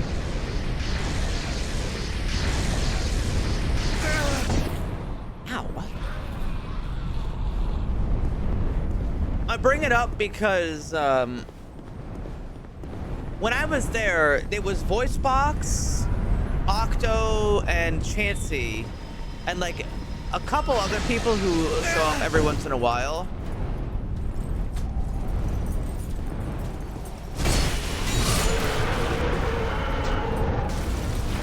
And then all of a sudden it was like Octo was leaving and it felt like there was nobody there. And that kind of just made me extra not want to keep playing, you know what I mean? Because I would have to pick another place to live and stuff like that.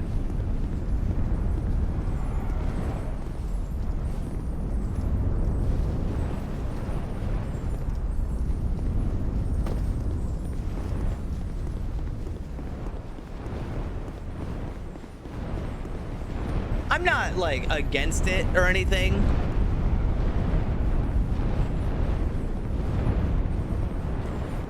I don't know how to phrase it.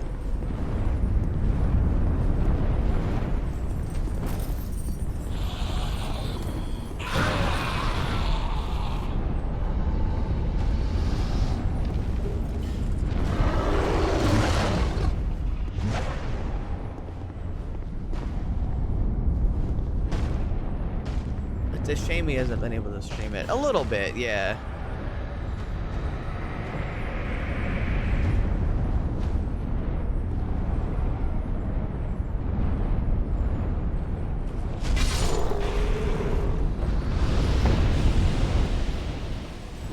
Maybe you guys can understand what I mean, though.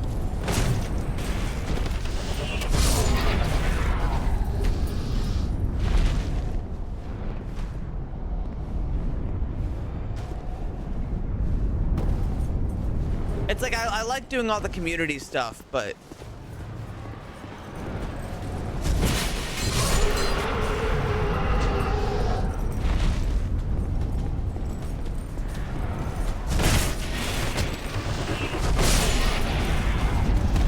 oh, great.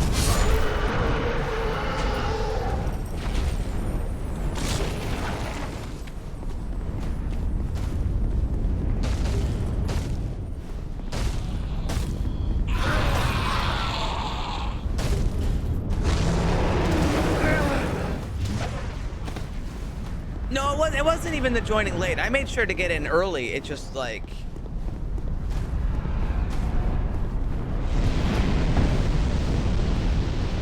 I don't know. I'm sorry. I don't know how to describe this. A lot of the time I was playing the Vintage Story server, I was kind of not even with everybody else.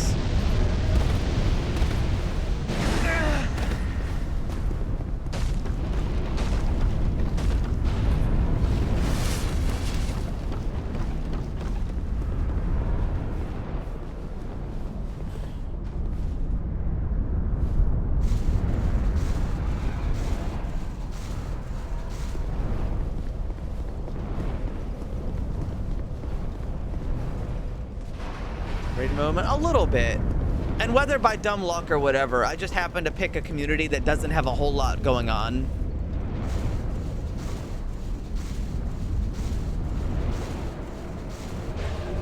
Oh well, I do feel bad for not showing up, but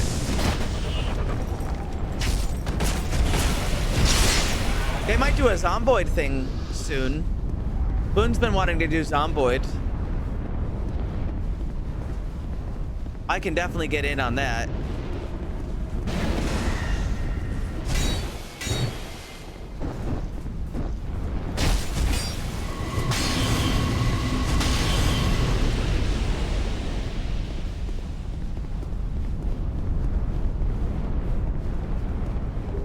I think the thing with Vintage Story is I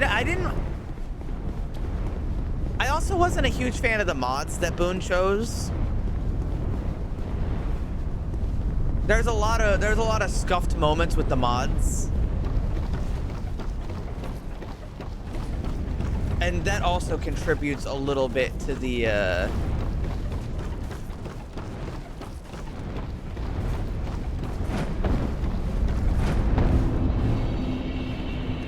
feeling I got.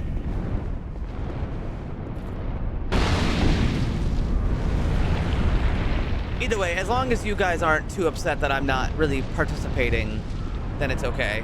Hi, Aldia.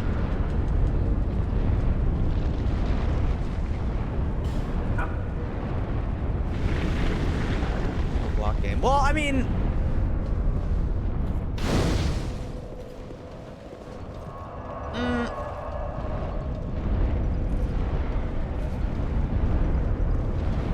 you want to know the other thing, actually? Vintage Story updated, but it really doesn't feel like there's anything in the update.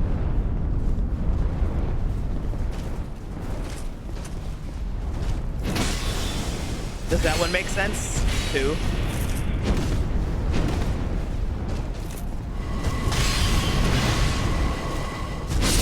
Like, they added water wheels and they weren't really working. Once that's true, I could try to catch on to the Outlaws one.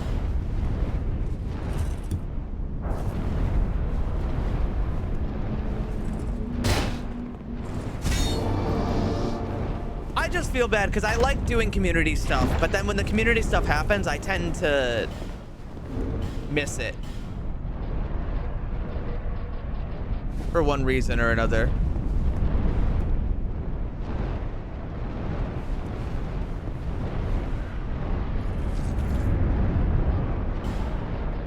I always liked this armor set.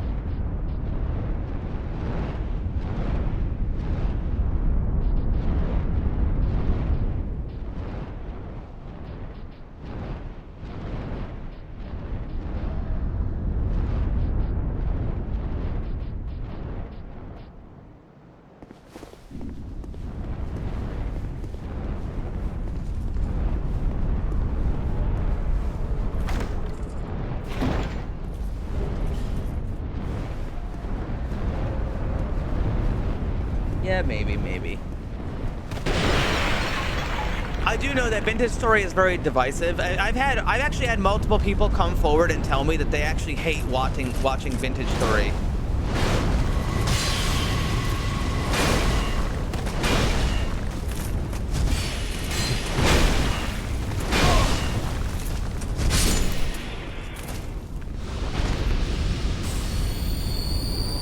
You know, I know of more than one. It can be a very slow and not very engaging experience.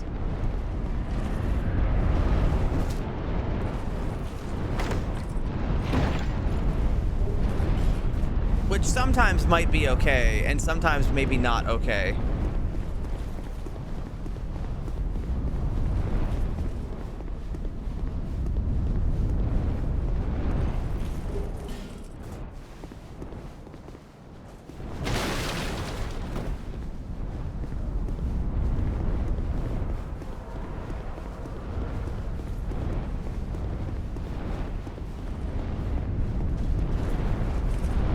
One big guy.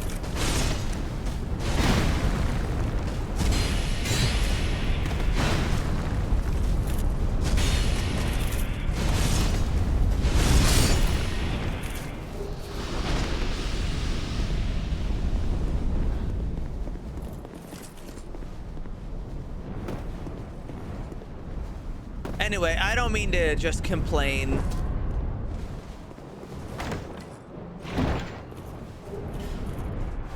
I don't mean to complain or be like, oh, woe is me. Nothing like that. All right, I remember this guy's really fast.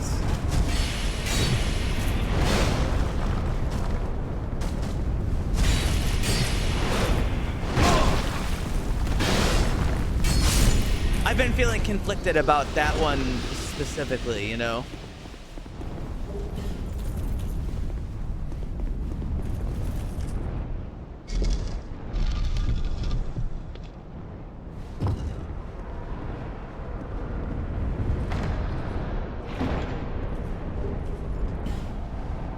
Havel's stuff. So this is where they moved Havel's armor.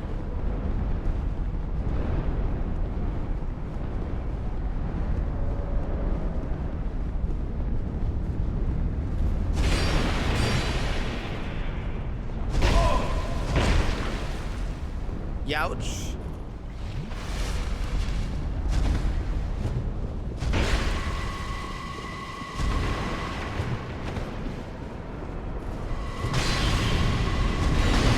Dumbass doesn't know how to roll.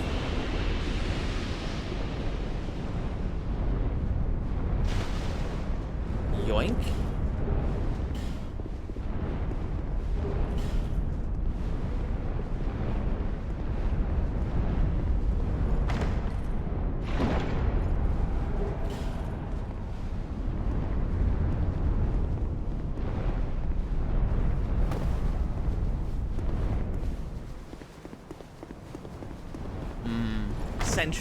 You know, if that's a petrified dragon egg, that's pretty much just a sentry egg, isn't it?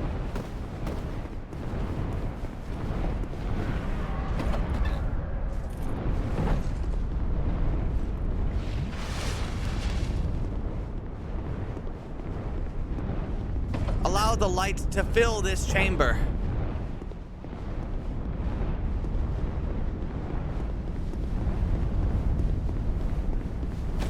It's not marinated in piss. It's marinated in sulfur and tastes like piss.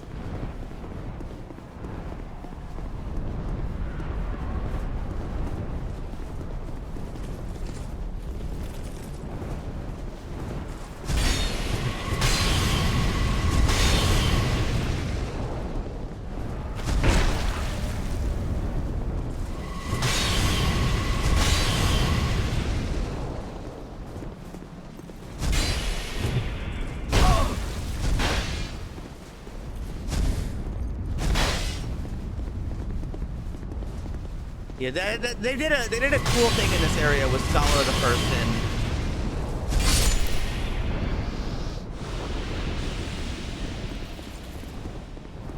They made this area like all ceremonial, and the enemies will like all these dragon guys, of which there's like 30, will just be passive to you.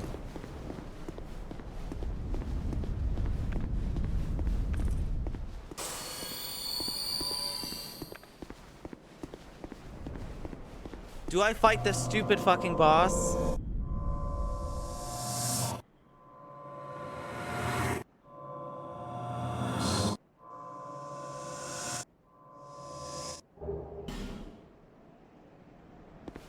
I talk to the dragon and he tells me tinnitus. And then I go, die.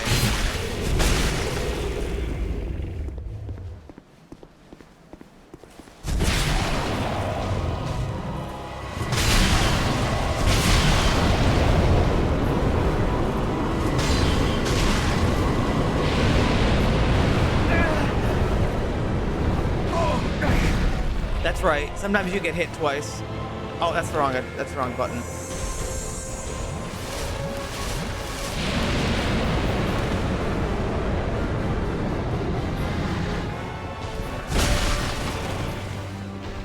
You're supposed to hang out like near his back foot or something.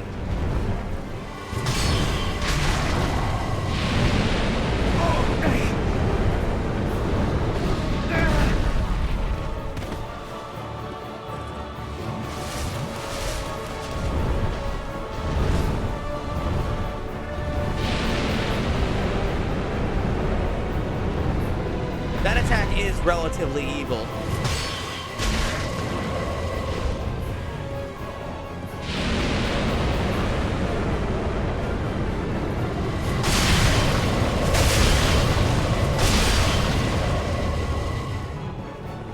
Will he jump again? Yes.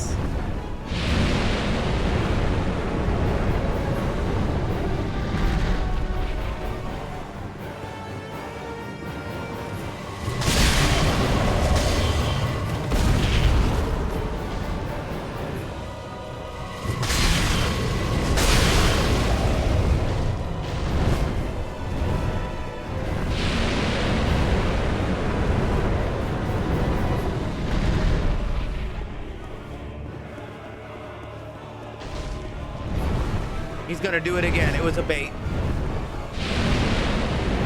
Oh. Ow!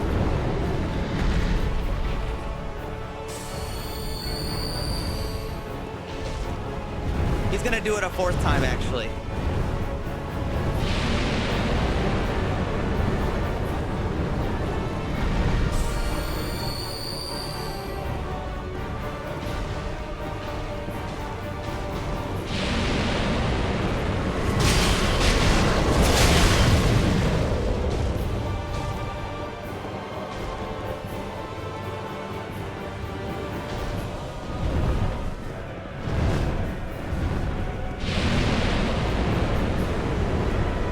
And he loves flying up there and doing that.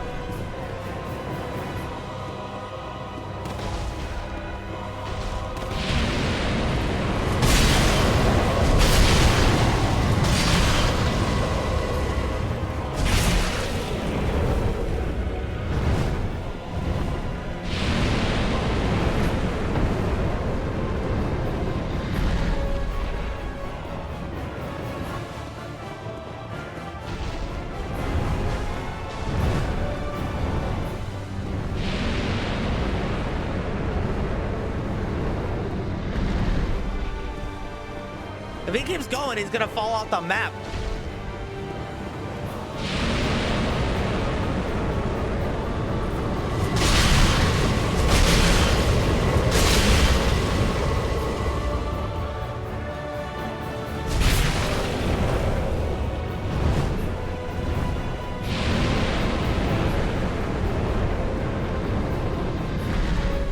This guy sucks.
I got him.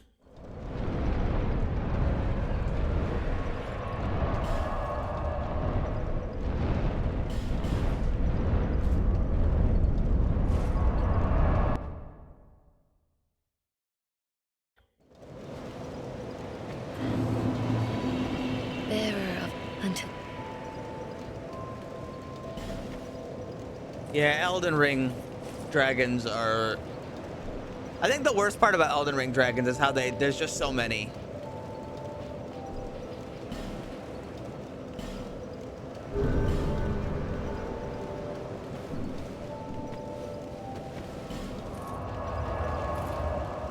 These fights tend to drag on. Kill that guy. End his life.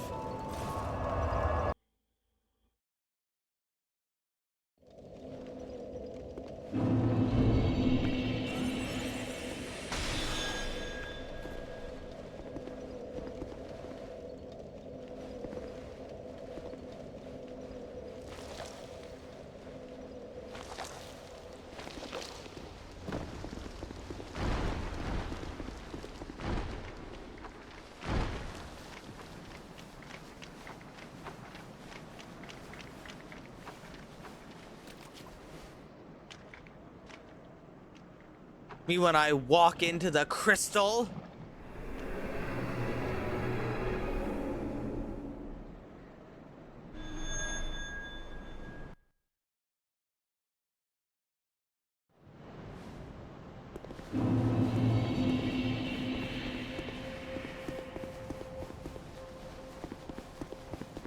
This area is always pretty cool. This is a lore only area, really.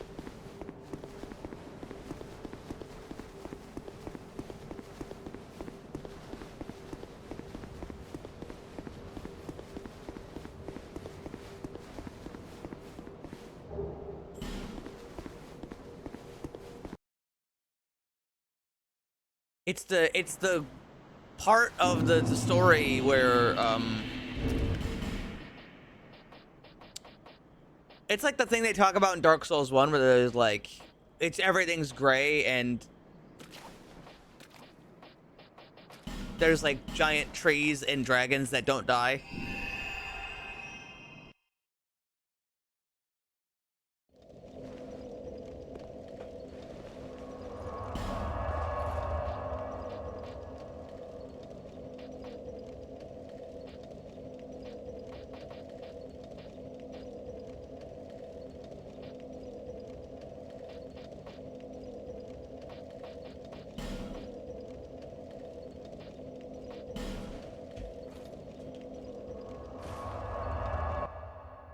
Anyway, I'm going back to the Forest of Fallen Giants to investigate the fallen giants.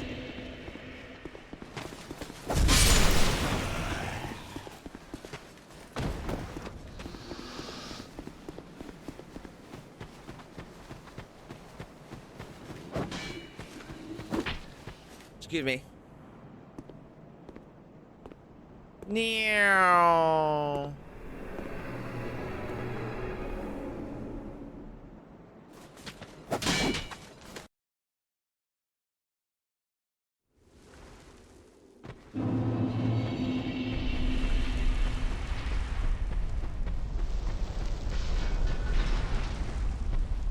Oh, this looks so much cooler in this version.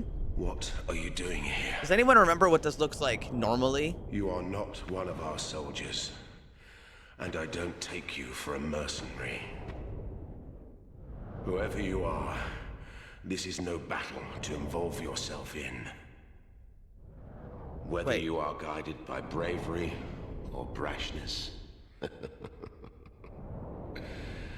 this is no place for you. I recognize this voice actor. I am Drummond, and the Lord has placed this fort in my hands. Whoever you are, I forgive walk your away. trespass. Guys, who here has played Kingdom Come Deliverance?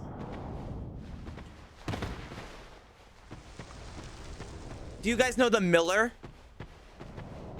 Listen again. Soon, the giants will descend upon this fort.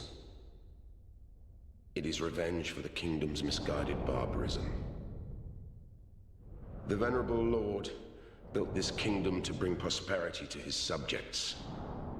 Little bit? No, it's definitely him. What has transformed him so? I cannot imagine. He's just not doing the exact same voice. Long ago, the king crossed the seas, pillaged the land of giants, and brought back a prize. It was then that the golems materialized. The giants are no ordinary barbarians. A singular rage burns within their hearts. My father and his father both fought the giants on this very land. The giants have wills of steel. They cannot find it within themselves to forgive the misdeeds of our Lord. Did you see him? No. That towering monster among them. That is most certainly their king. He will be a thing to topple. My blade may break, my arrows fall wide, but my will shall never be broken. I don't know, you're kind of eating shit right now. Those who live by the sword will die by it. Be gone with you. Be gone.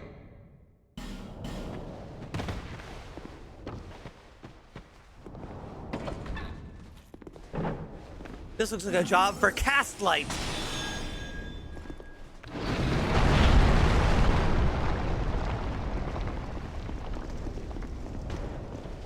Yeah, I've always thought the giant memories are really cool.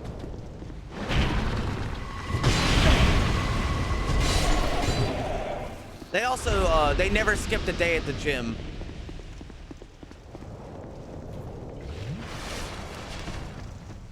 Oh, the new lighting looks so good in here.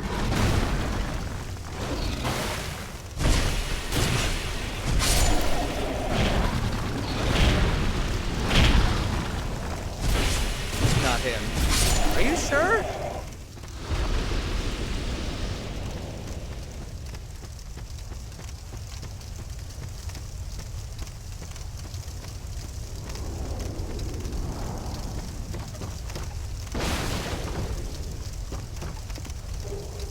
I don't know. I choose to be wrong and accept my truth instead of yours.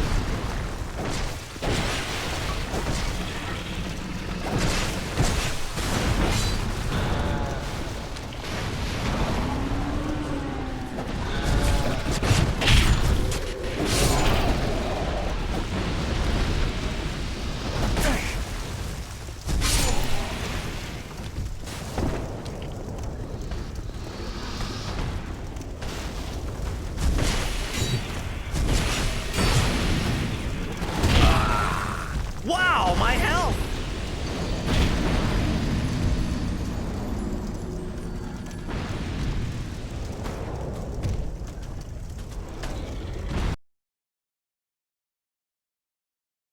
Fucking guy killed me in one hit.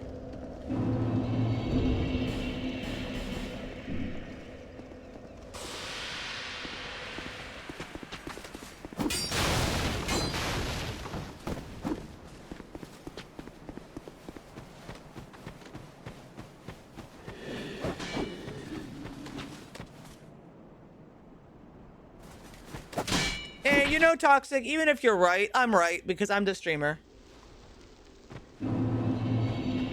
Just check my watch. Sorry, I'm streamer.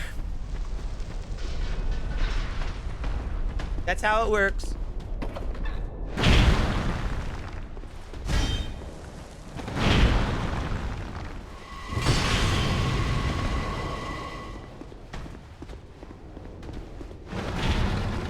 That's right.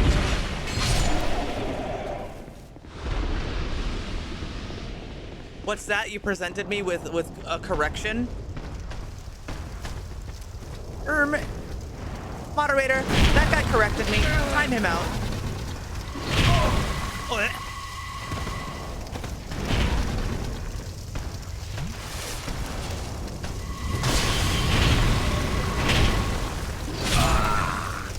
Shit.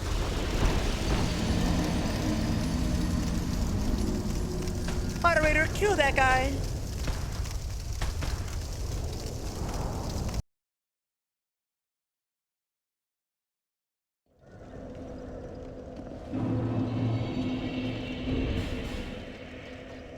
You know what's the best thing to do?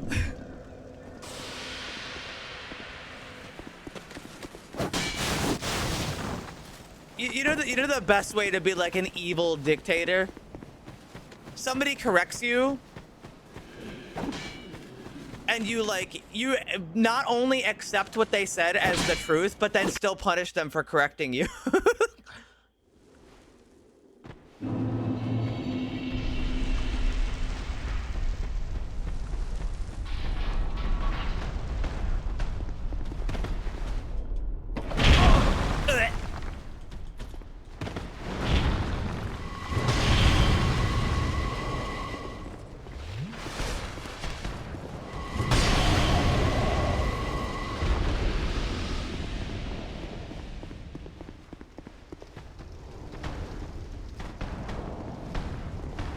Dude, the ray tracing mod is so fucking rad. I love it. Ooh, I knocked him over.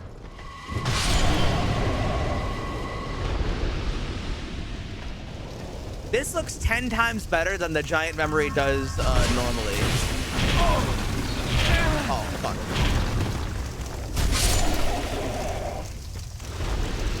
I'm actually gonna go out on a limb and say if you can actually use this mod online, and I would say so far that you probably should never play this game without this mod installed because it just looks that good. And there's only been like 2 areas that aren't lit correctly.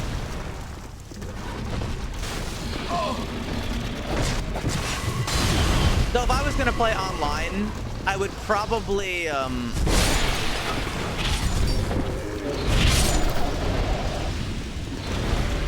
sorry, if I was gonna play online, I would probably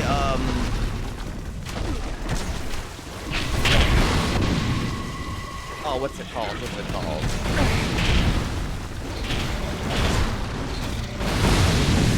Oh God.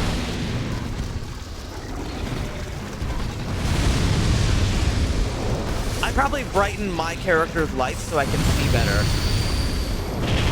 Because it wouldn't be fair to me. Oh!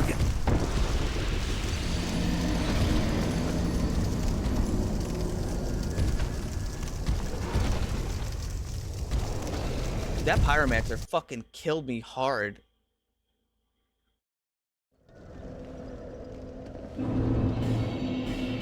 Every giant is a glass cannon.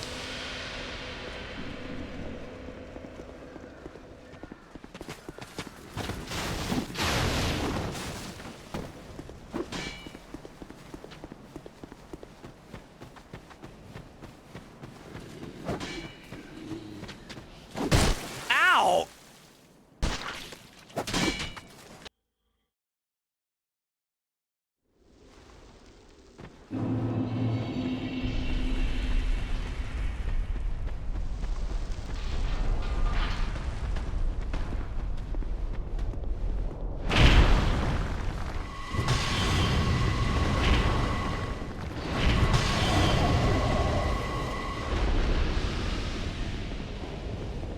It'd be cool if the Moonlight Greatsword actually emitted light, though.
The soldiers are throwing bombs at me.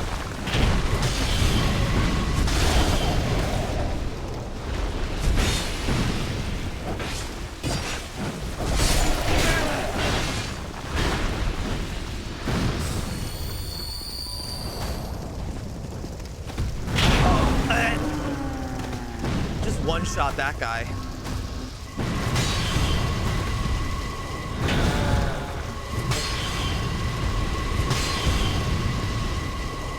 I don't know why the giants in this game have holes in their face. I think they just like... Oh no, I do remember. The giants have holes in their face because of oh, that water doesn't look right, but that's okay. They cut the giants' faces because they looked bad. And they did look really like not great.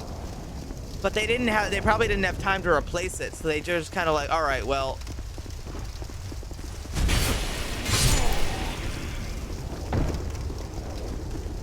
bye.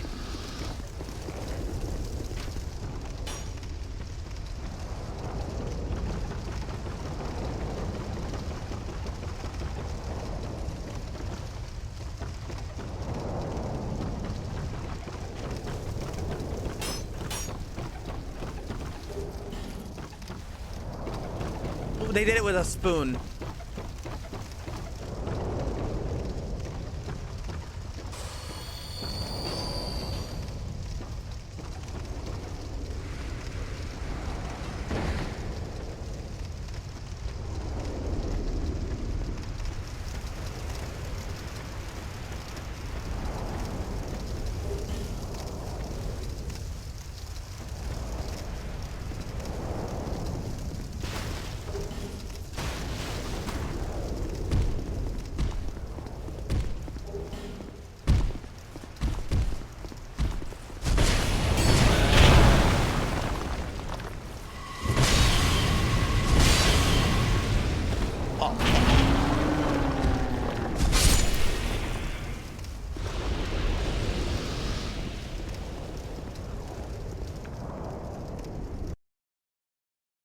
Are you guys having an argument about Midir?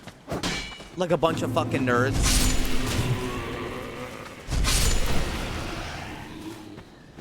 Midir is my favorite. I hate Midir.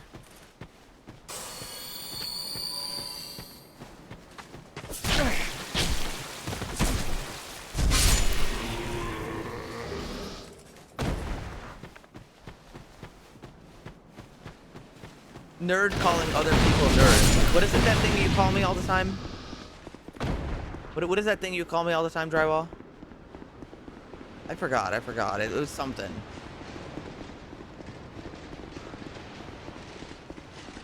Curious, isn't it?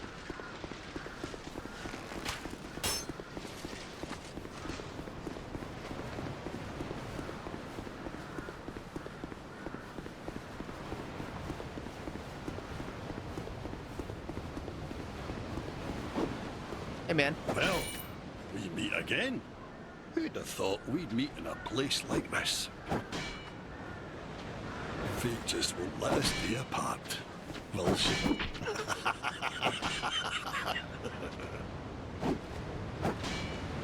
See, the old sword's caught your attention. Well, you've a good eye then. That's been in my family for generations. They say it is crafted with moonlight. It's actually a different sword he's got. That means it wards off evil. And I wouldn't trade her for all the riches in the world. It's said that no man has ever teased out the sword's true power. But in the right hands. Well, his sword is magical. It's just not... It's different. I see you've taken a liking to the sword. Well, I applaud you, for you've a sharp eye. But this is one sword, pal. I will not be given up. If you still insist on having it, then you will have to pry it from my cold hands. I've a great debt to you. I, Ben Hart, swear by my honor to aid you in your darkest hour, so no problem, pal. There's a... Have a great... I, Ben. His sword is weird. It's like, it's not totally nothing, but it's also like not the real one.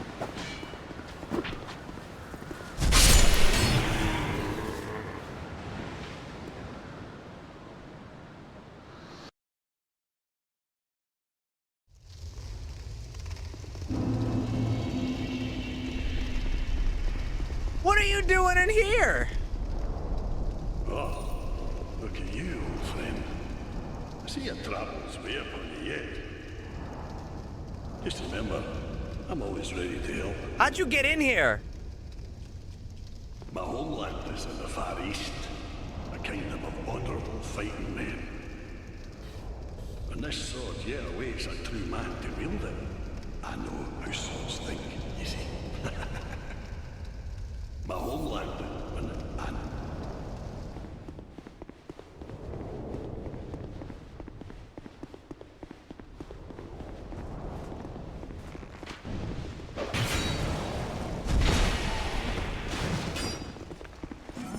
Activate cast light.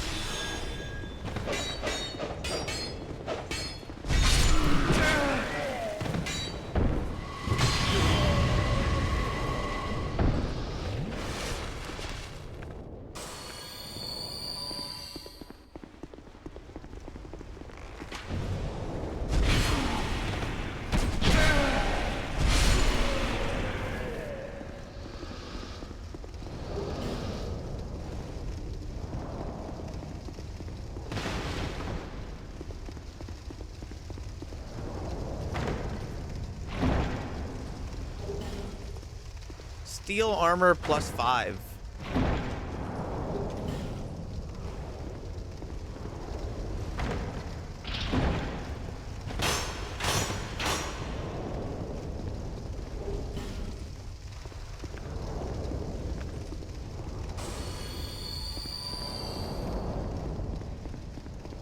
Yeah, I can't remember exactly what's up with Benhard's sword.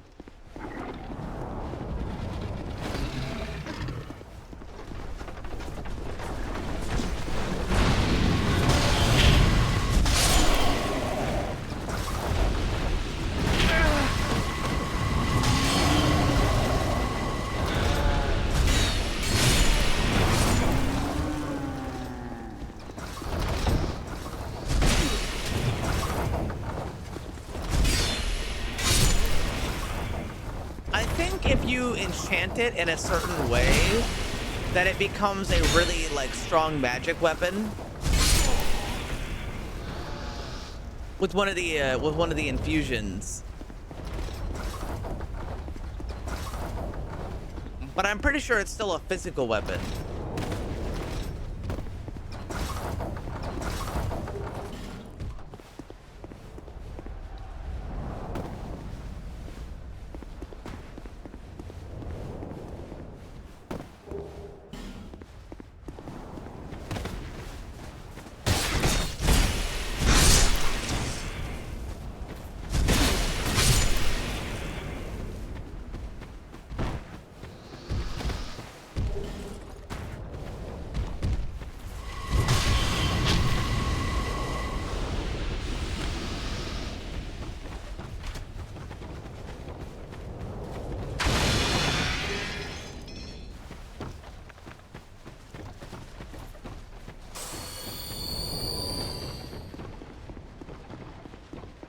Where Benhard is?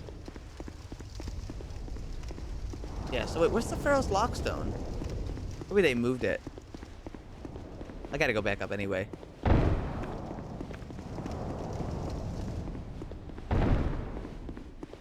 There's like a Pharaoh's Lockstone spot somewhere around here.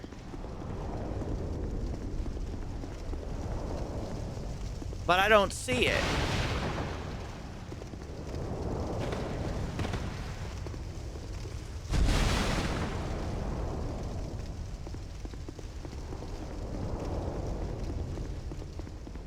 Painting? You think they put it where the painting is?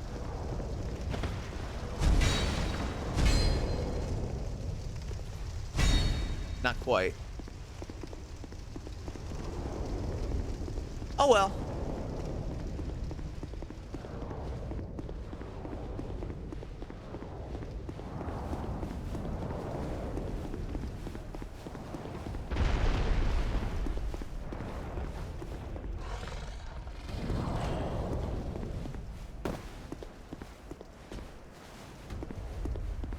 Ah, that's where I was missing.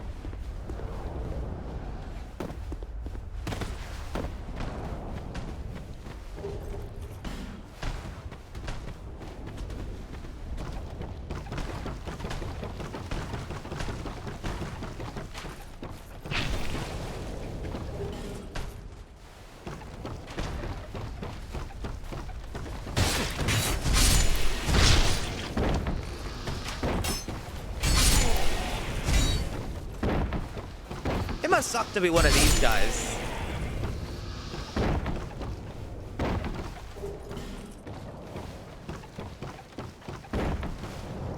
Oh, what's this?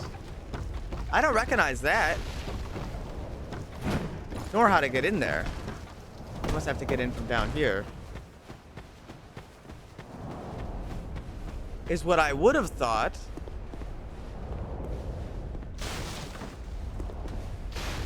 But not quite.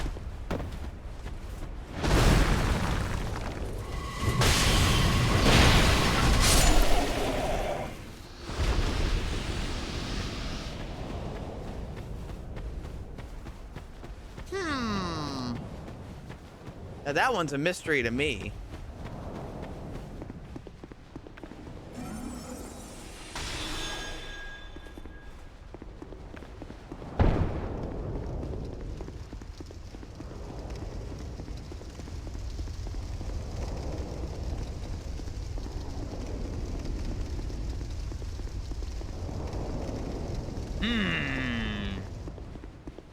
The secret.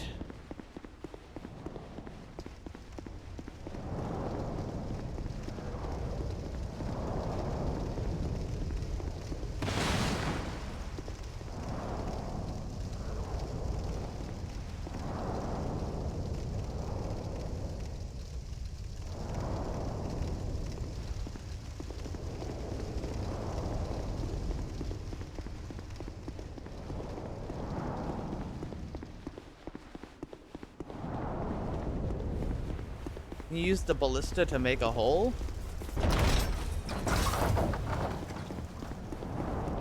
Not that I can tell.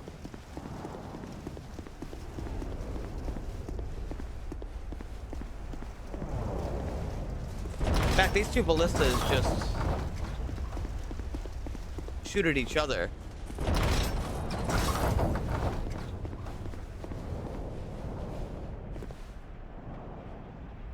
It's like right below me.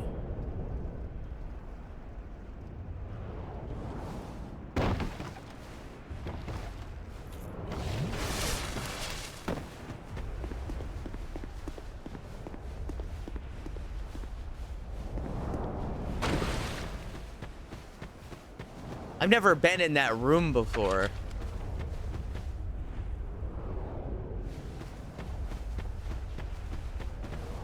Like ever. I've never been in there.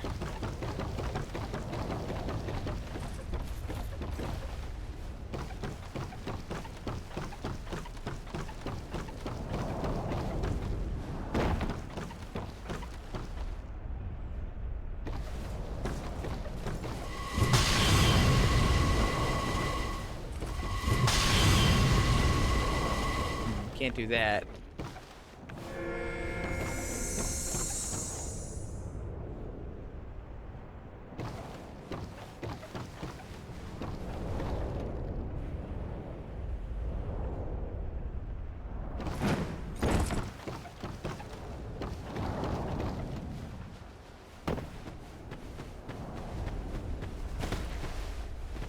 Oh, the pulley. Her snaps.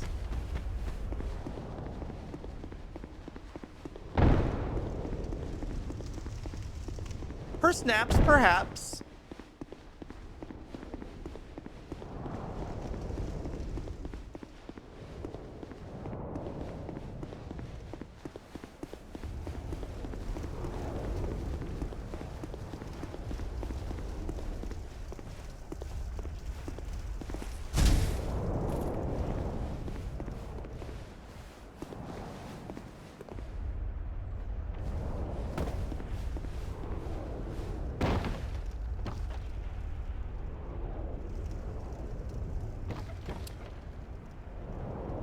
Well, that ain't it.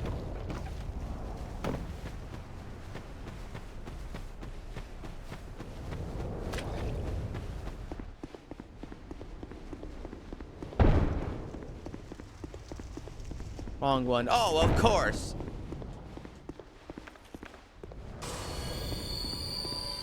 I'm still trying to figure it out, man.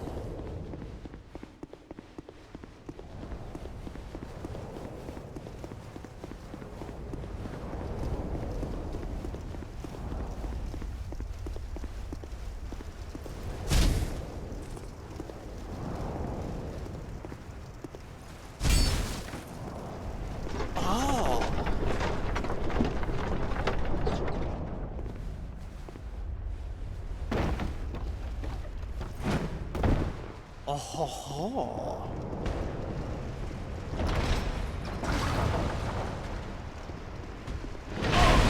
Wow, he's fast.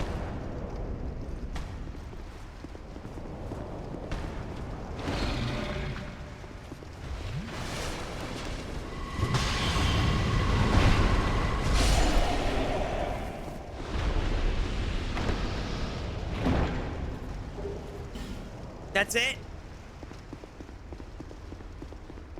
Wait, no, hold on.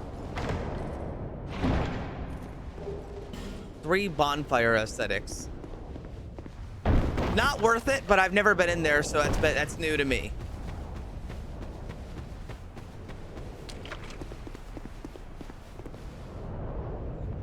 So why was Ben Hart in here?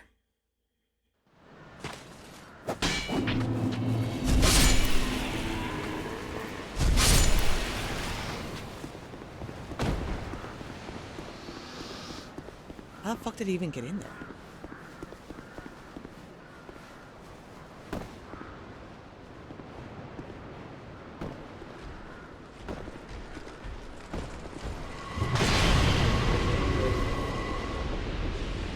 You on New Game Plus? I'm not even on the vanilla game, man.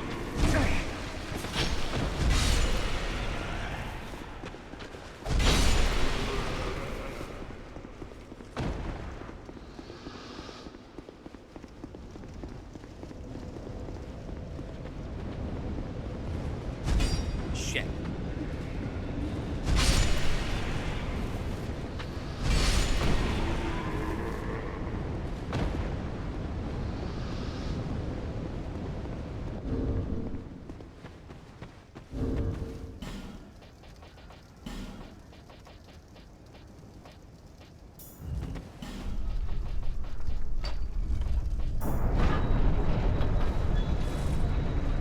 Goodbye, John.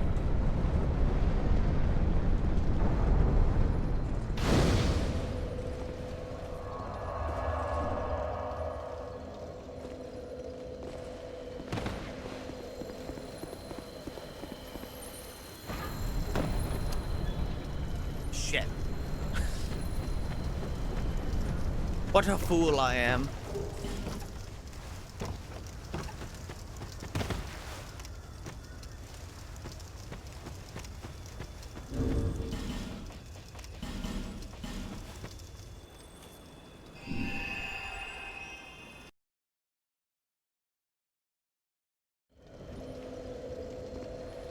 Time to fight John Giant Lord.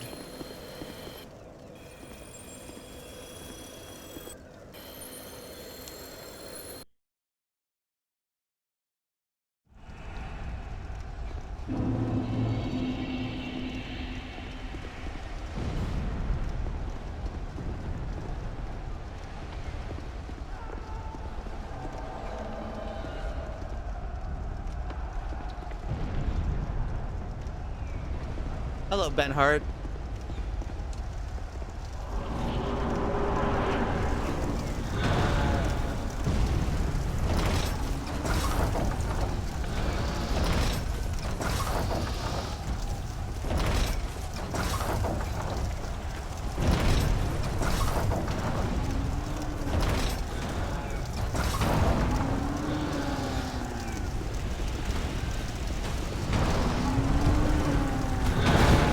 Ben Hart, we don't want to stay here. We want to go over there.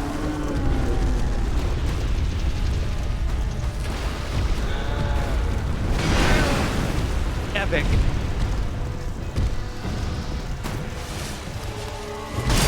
Oh. Whoops. Ow.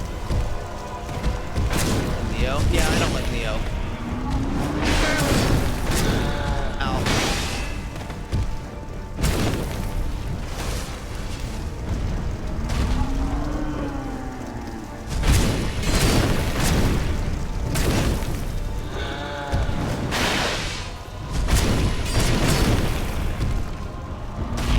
People would say feet now, you just did.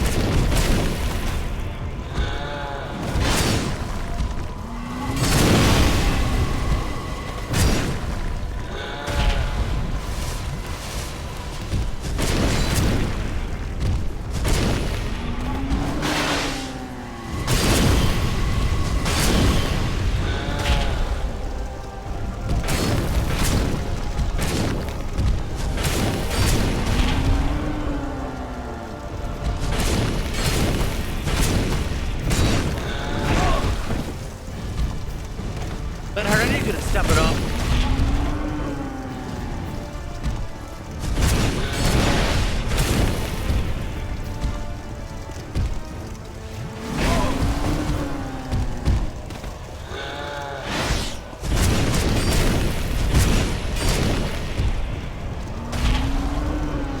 He doesn't dodge. There we go. You're really bad at this whole dodging thing, man.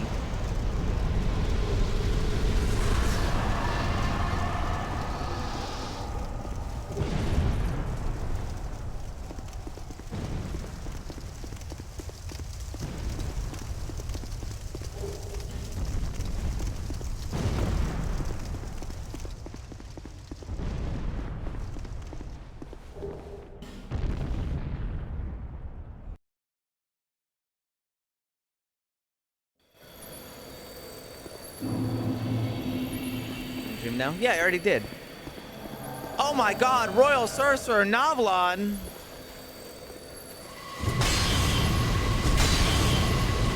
Get the fuck out of my world.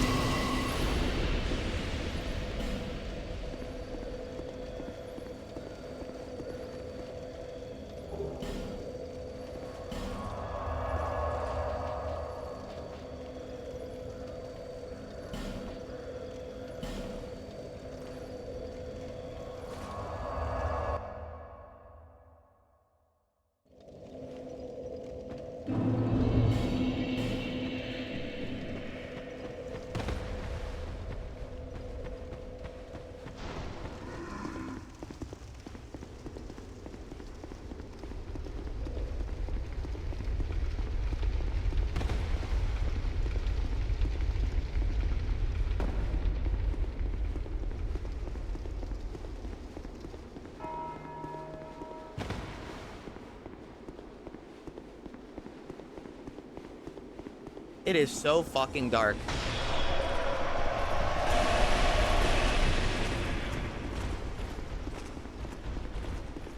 On activating my reset aggro button.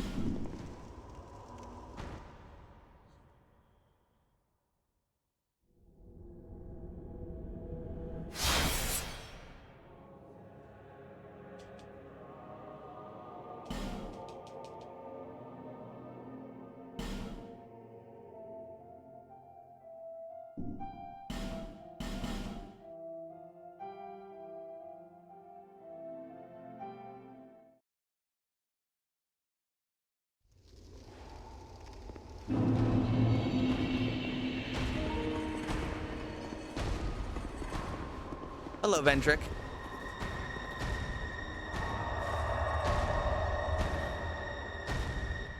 What if you talk to Vendrick?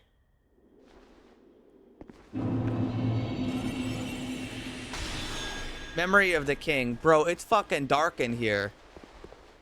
Can I? No, I can't. I can't fight. Seeker of fire. Coveter of the throne. I am Vendrick, ruler of Drang Lake. Bro, it's pitch black in here. Rises, so does it fade. Such is the way of things. That's the real one. Do you intend to link the fire? Hey, Vendrick, I have a question. Why did you take off your clothes when you went hollow? Prove your worth. Find the ancient crowns. Seek adversity, and they will be yours.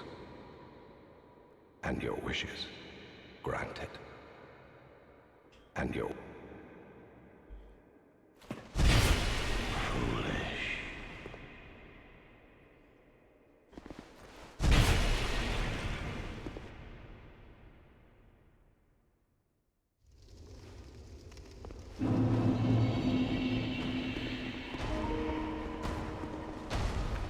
For some reason, this dude went hollow and got naked.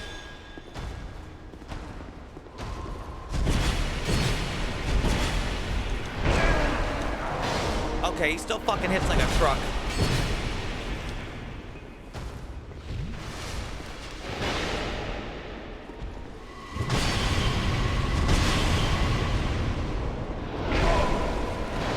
So for every giant soul you're missing, he like gets his defenses multiplied. And I'm pretty sure if you don't have all 5 giant souls, you get like 16 times the defense on him, which means he takes 16 times longer to kill. Don't quote me on that number, but it's like a really, like, you should never try to fight him without at least one.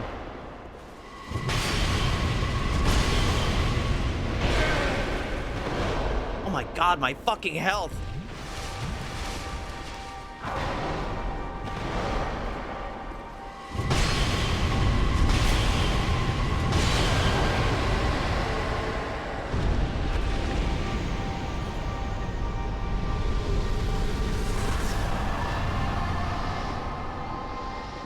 The lore is don't let a goth baddie corrupt you, but that's not true, because in Dark Souls 2 Ivory King DLC, they literally have the Ivory King was such a badass that he fixed the goth baddie who was evil, and she was like, maybe being good is really cool actually.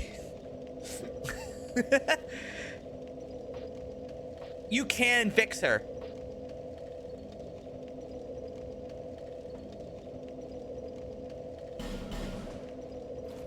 Huh? That's the lore, is he fixed her.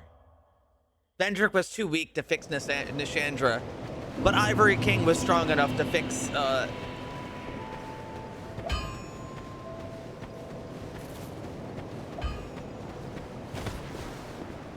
Oh, you know what? Actually, you're right. You're right. Actually, you're truing right now. This is a really cool weapon. I just don't have any spells. Where does Benhart go after you fight the boss with him? I actually don't know how to do Benhart's questline, but I will go check out the Ivory King DLC and see if they've changed anything. If they changed things, I might do it. If they didn't change things, I might not do it.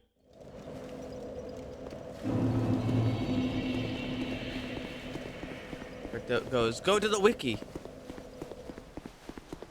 Me when I bless.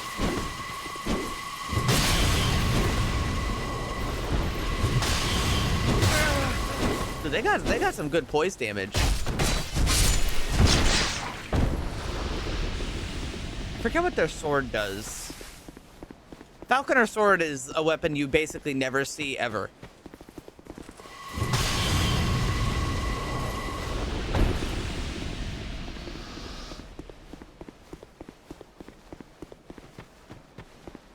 Yeah, I love how after the guy like fully ragdolls, the bird just drops to the floor like a sack of bricks.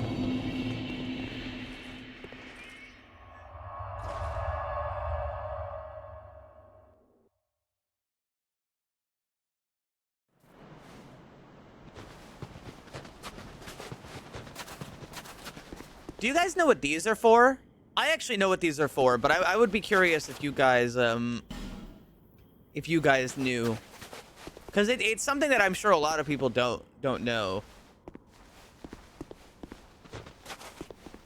Because this was a DLC, how they did this was, if you don't have the DLC, you can't open this. You can't open the door. So if you didn't have the DLC, you could put your sign down here and it would place your sign somewhere in the world for somebody who has the DLC to summon you, which is a really like creative idea. That's why every DLC has this.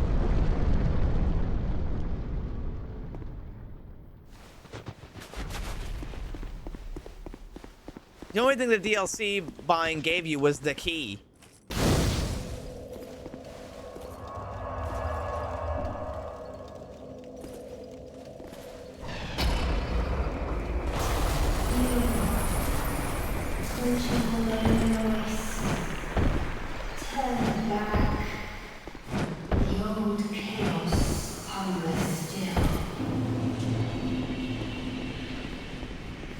Ooh, that's a cool lighting transition.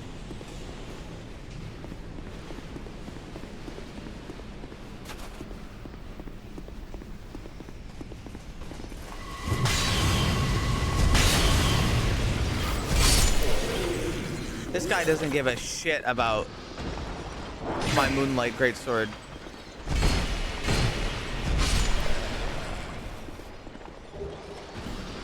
I need to go back to Memory of Oro. That's okay, I can do that in a minute. And then do what? Is he just in there again?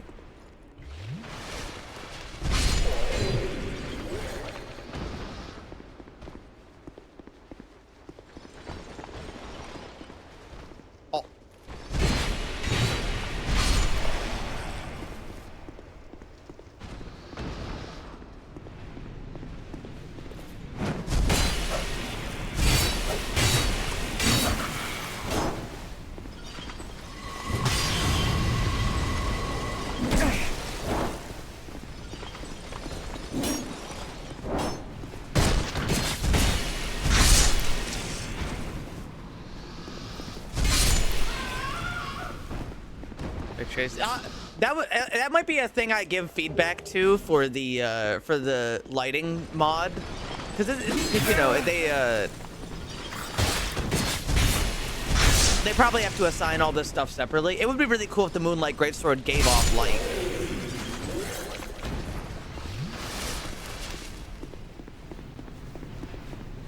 That would actually be so sick.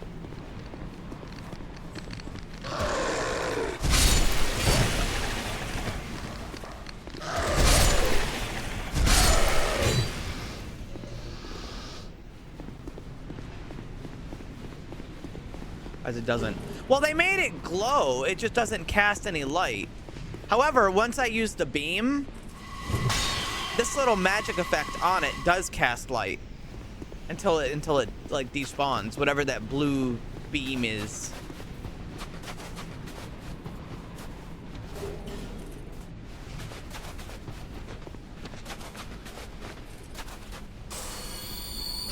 Yeah, it is still new.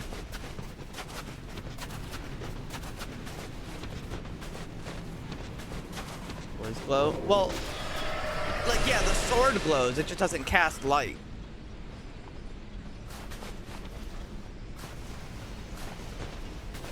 That's what my noble cast light is for. Cast light!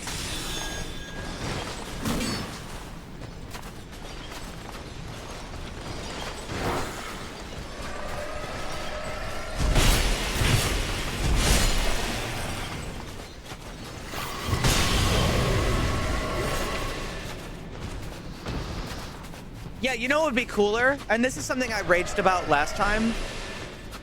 And I am totally justified in my crash out, okay? It pisses me off so bad that in Dark Souls 1, the cast light spell lasts for 5 minutes. And in this game, it lasts 40 seconds.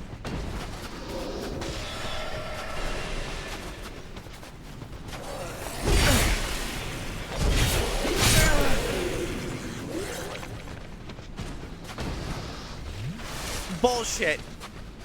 40 seconds.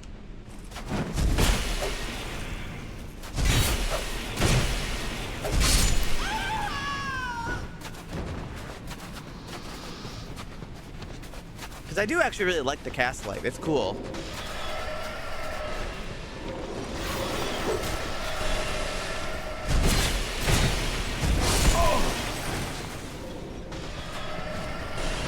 Ice Rapier might be one of the most evil weapons in Dark Souls 2 PvP.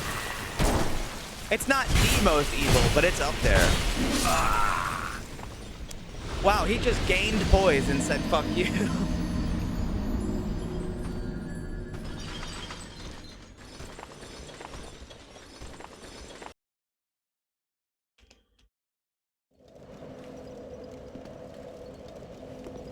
Fuck you.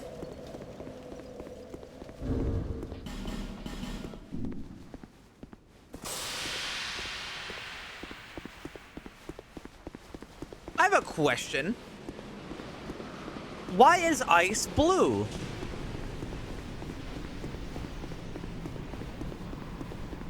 I've never thought about this for now.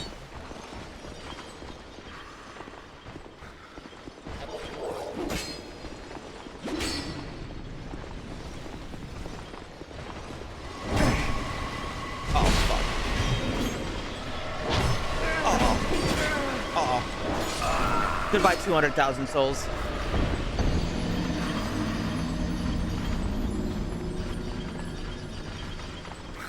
I forgot they added that guy there specifically so you couldn't do what I just did. 200K down the drain.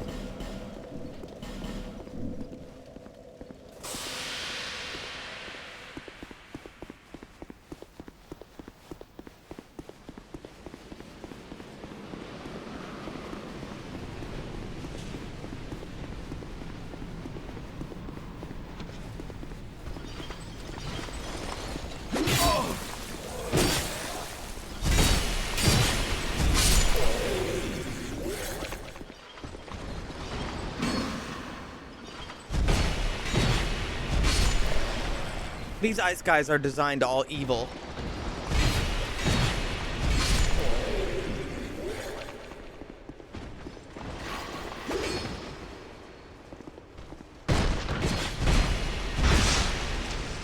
Interesting.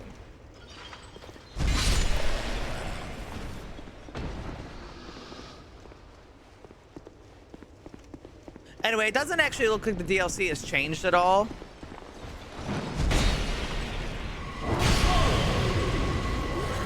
So I might not do that much of it.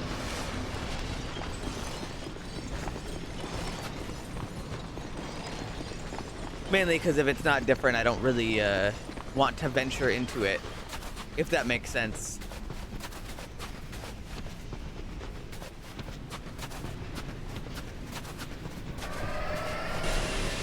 But I do quite like this DLC in particular.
This DLC.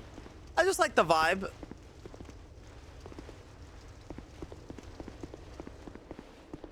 I like the vibe and I like the boss fight.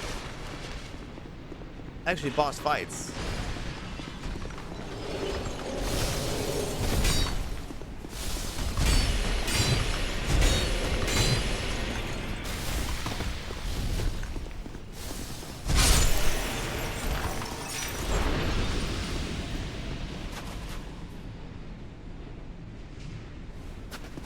I just think they're neat.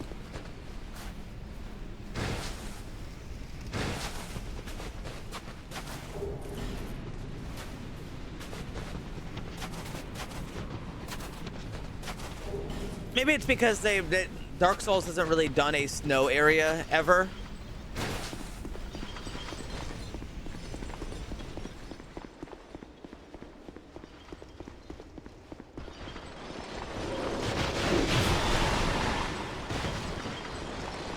It also added in a bunch of cool weapons like the Bone Fist and...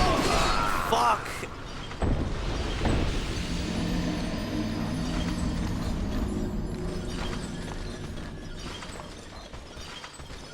What if you lost all your health in 0.1 seconds? The answer may surprise you.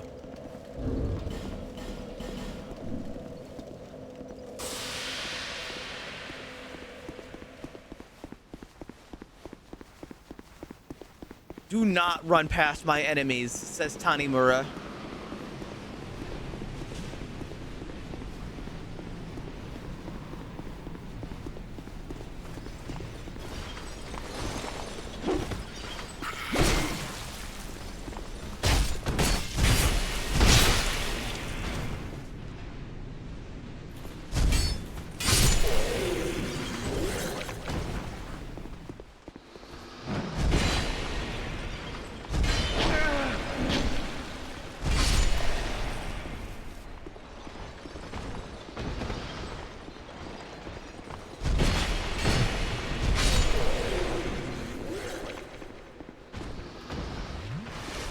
Respect my encounters. Do not run past the enemies.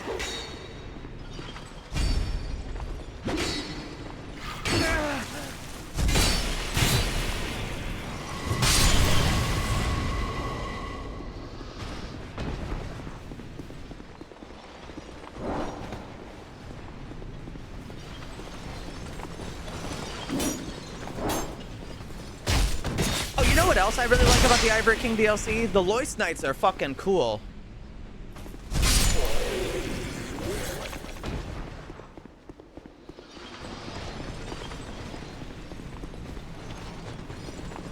Not these guys. These aren't the Loist Knights.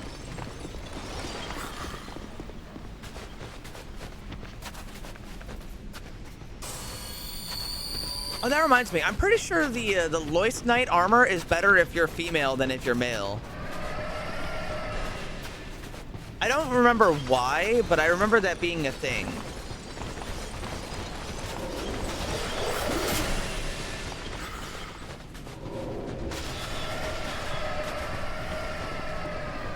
I need my wiki scholars to figure this one out.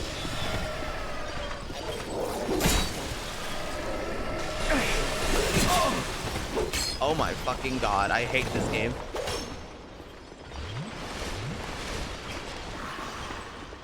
Oh, they closed the fucking door on me again.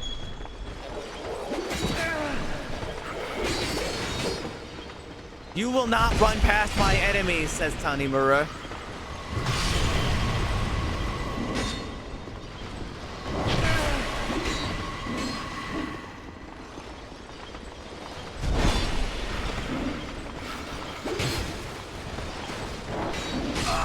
Respect my enemy encounters!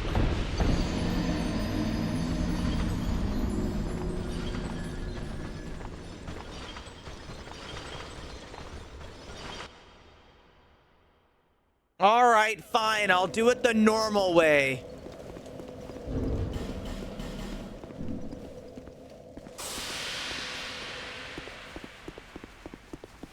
Tanimura demands it. I will respect. It has health absorb, but only on female characters. That's what it was, yeah. Weird choice, but that's what they decided.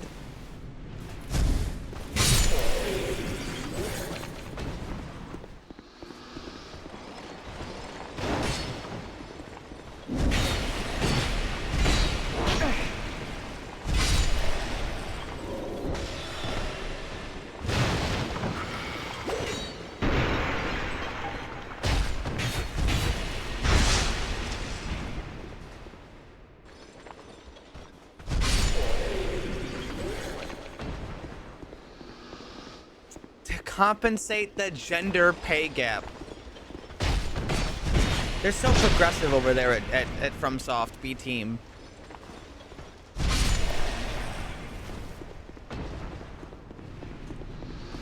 I can't believe this. Ilium Lois is fucking woke.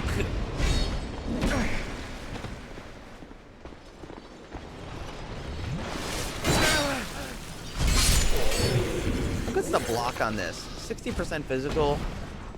That's not the worst. It's the same as any other greatsword though.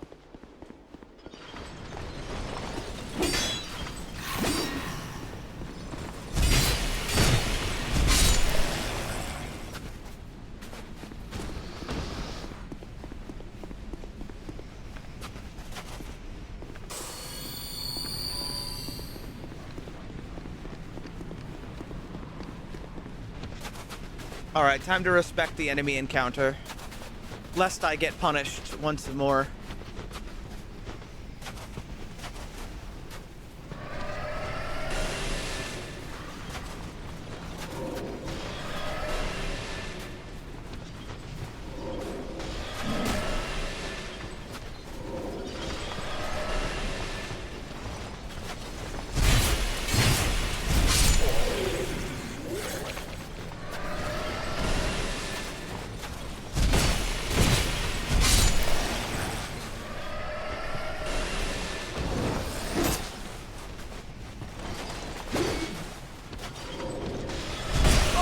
Dark Souls, more like Dark Woke.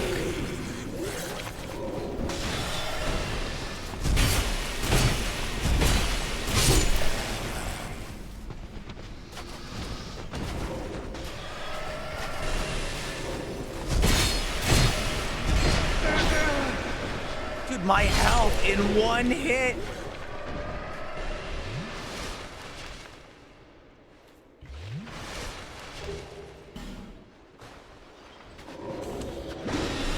The Wokies got to Artorias. They turned him Dark Woke.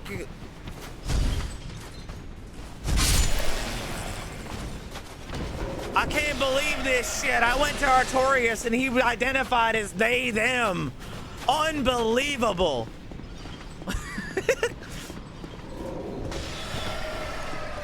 Dude was so used to Gunnar he couldn't even use his left hand anymore. I can't stand this.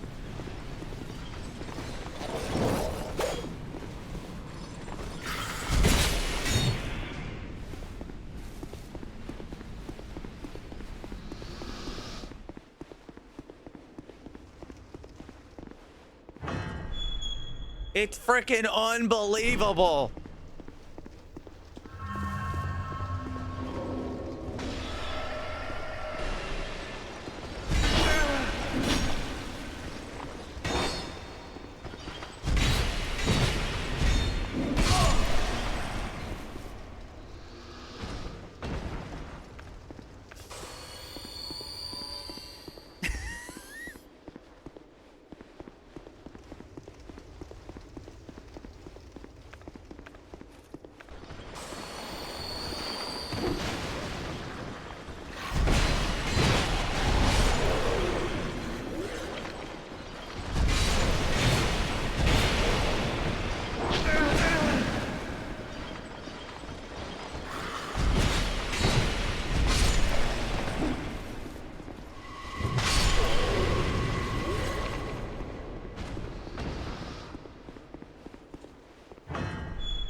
Ow!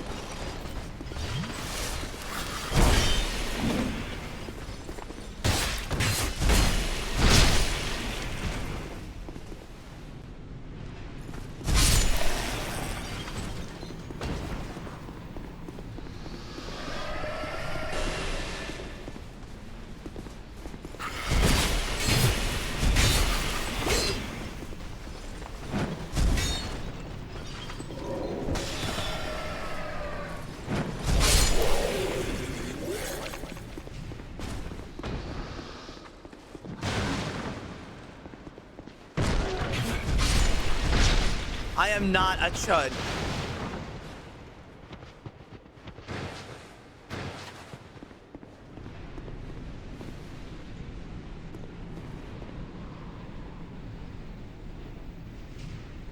I cannot even remember what's over there or over here. None of this actually looks familiar to me.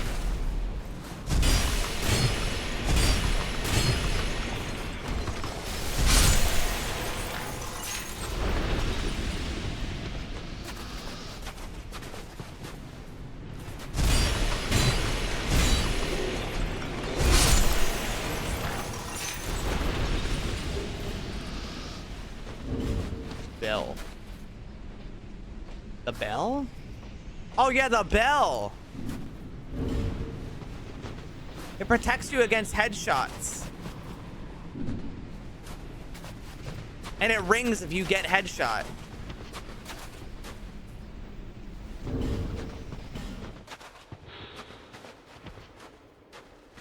Thank you for the raid.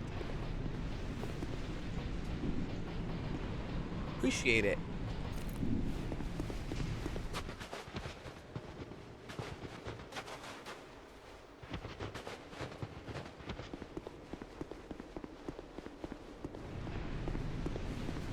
Over there is where the Bone Fist is, and this should be a bonfire.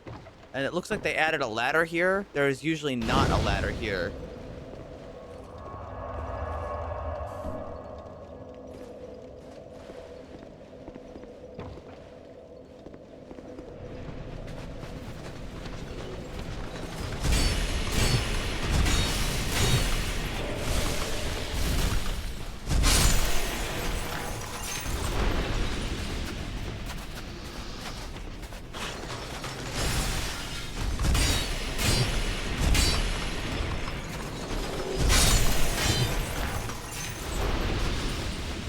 though? Hi.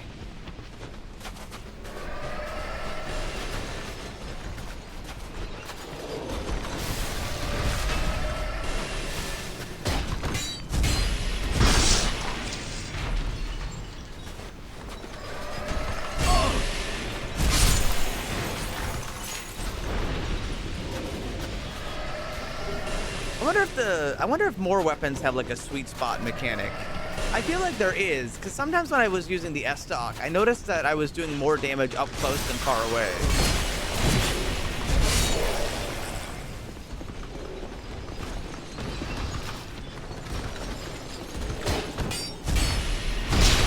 And I'm noticing sometimes these guys live with like a little bit of health, and sometimes they just die.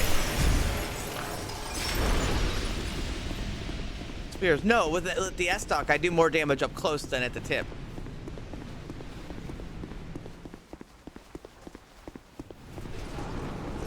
And sometimes these guys are surviving when they, well, when I would think that they wouldn't.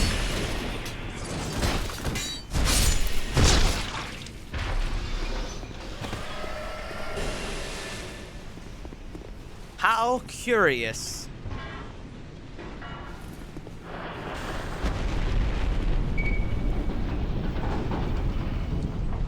Jeez, it's bright out there.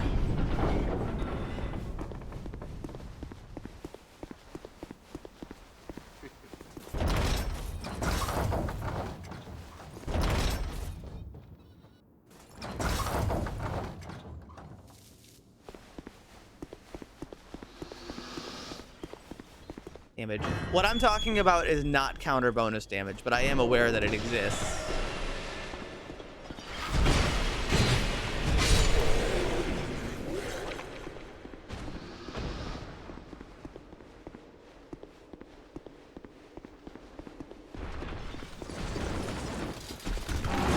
But I wouldn't think that it has a sweet spot mechanic or anything. It's just it's a little strange.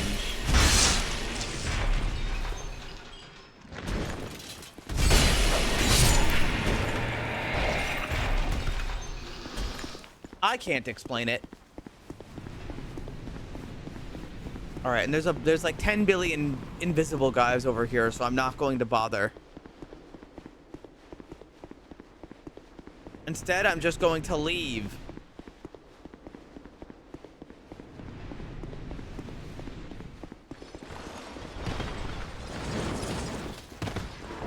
Ah, shit.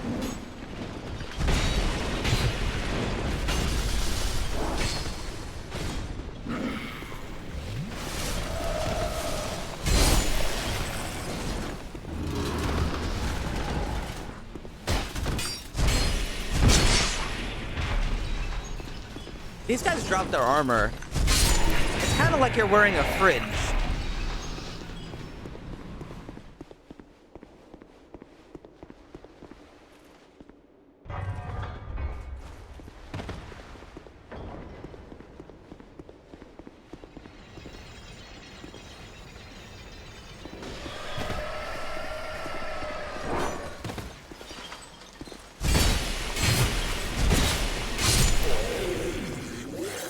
Well, it works like that with pole arms, but not with, oh shit, I just dropped into a one-way. That's okay.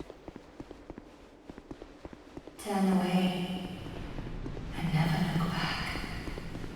No one must ever find that which is sheltered in the layer noise.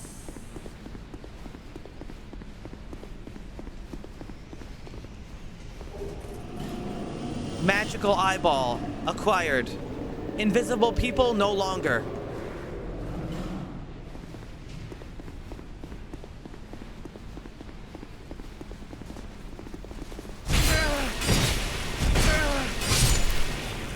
Owned.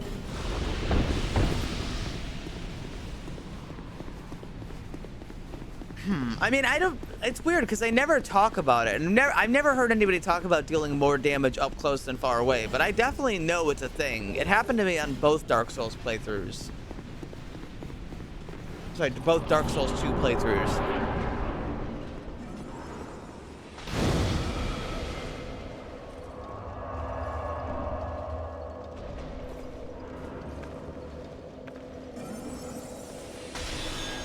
Activate cast light.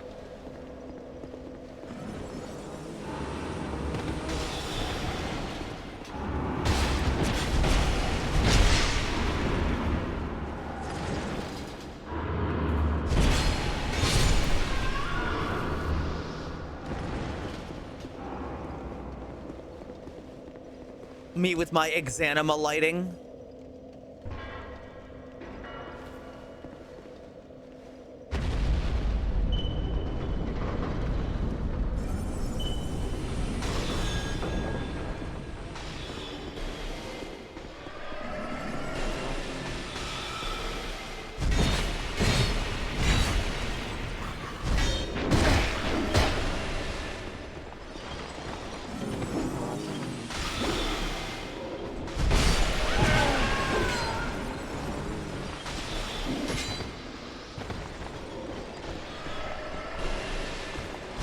Warrior, I don't know if you typed that message to rage bait me.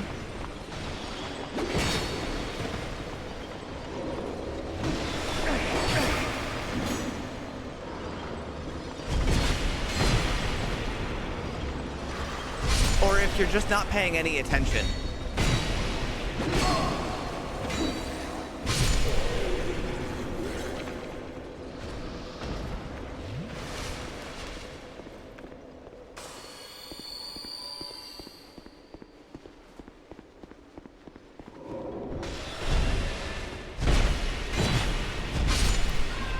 Because it could be either one.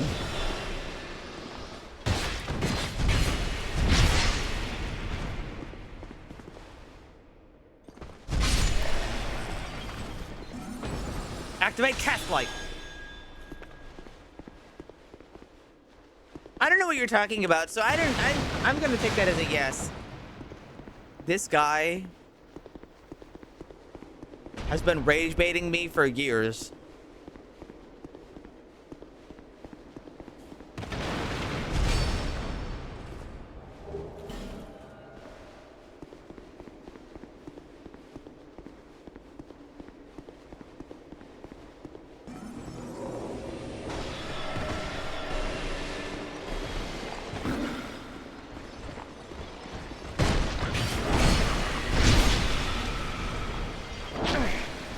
I don't have the energy for this guy.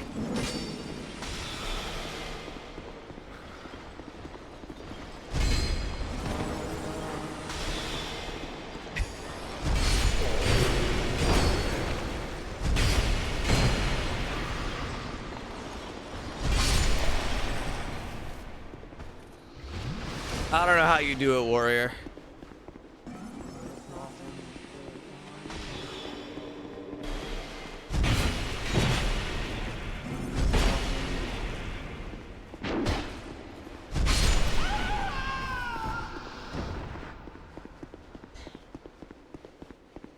Now, if you excuse me, somebody wants to backstab me.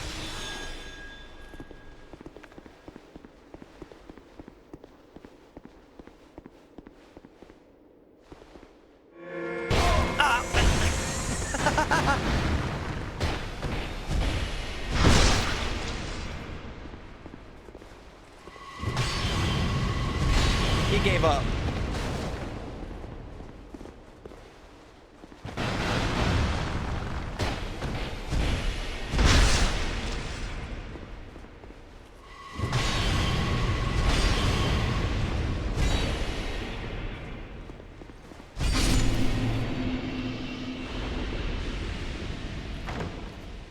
Well, he was gonna backstab me with it. It's a lance. I wouldn't want to get stabbed in the spine with a lance. Go back. Up, go back. Hi, Lion Knight John.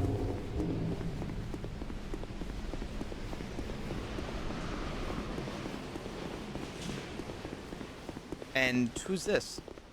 Oh yes, Alva, of course.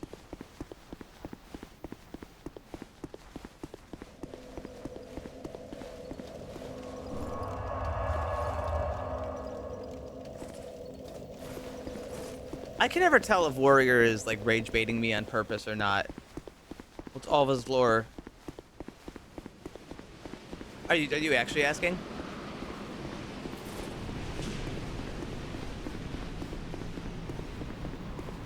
He's fucking Zuli the Witch.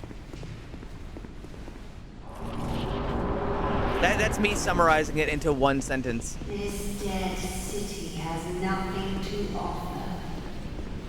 Go back. Do not seek the old chaos, nor its twisted flame.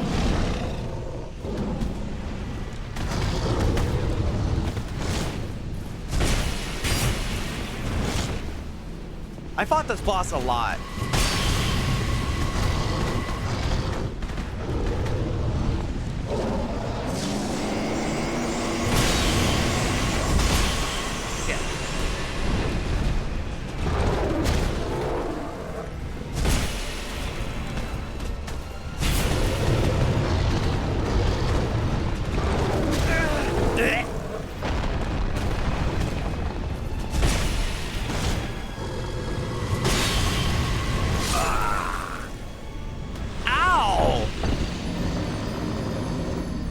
That was a lot of damage I just took in one hit.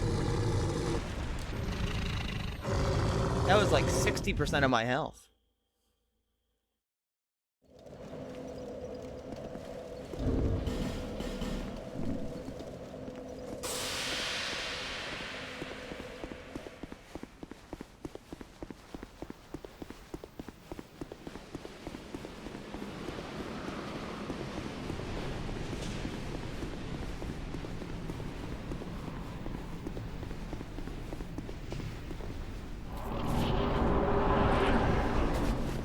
I quite like this boss and its music.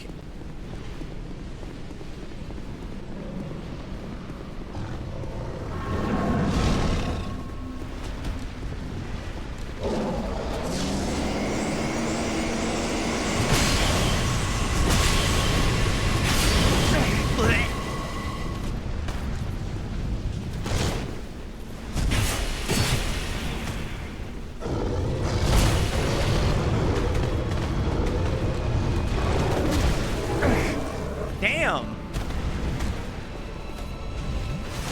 That's a fat hitbox.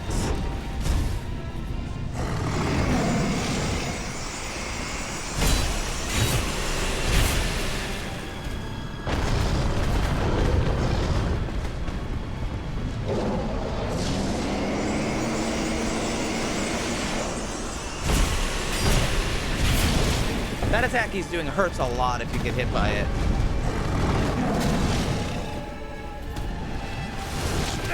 But I know the secret. The secret is to be in his asshole.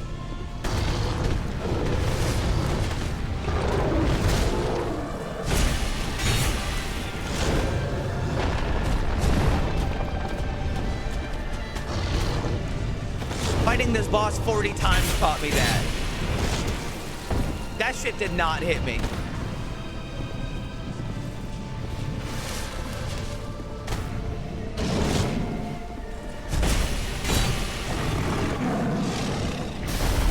Oh, that's right, he's got a fart attack.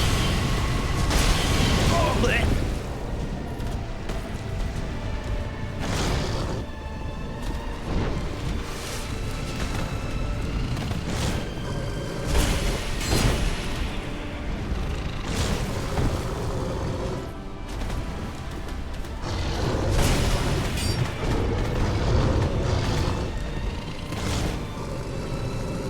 Slurp. Bleh.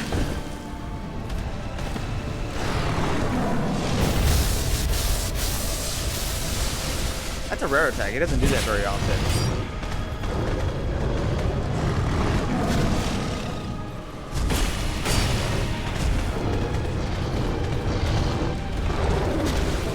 That shit did not hit me.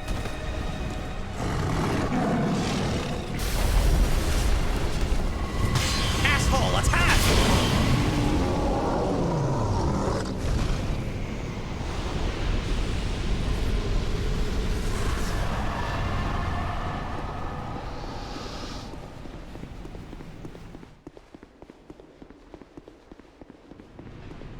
That's where the soul is. That's right, that's where the soul is.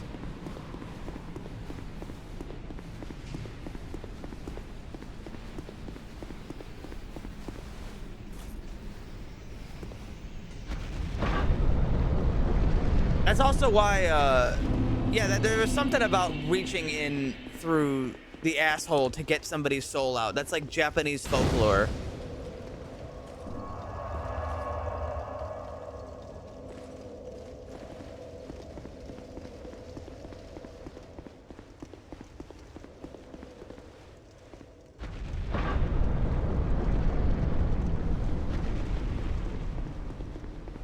There she is. It's the baddie. The goth baddie. But the good goth baddie, not the bad one. Who are you? This land is barren, cursed by the old chaos. It gave birth to atrocities until our Lord, the Ivory King, came. My dear Lord, it was with his magnificent soul that he built Aleum Lois and contained the spread of chaos. But the chaos would not be sated, and the king gave his own soul. Inevitably, the king was drained of vigor and plunged into the chaos's heart. Aleum Lois was frozen in time. I remain here. Perhaps one day he will return. There is nothing here. Can you? Then there. Yeah, I'll go do it. Let me and.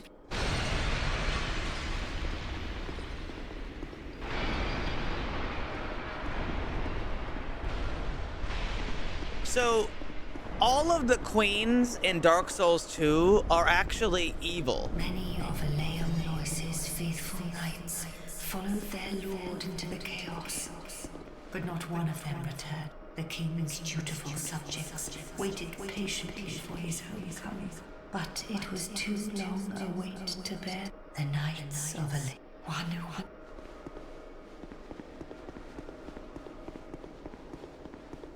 All of the queens in Dark Souls 2 are evil. So basically, here's what happens. You kill Manus.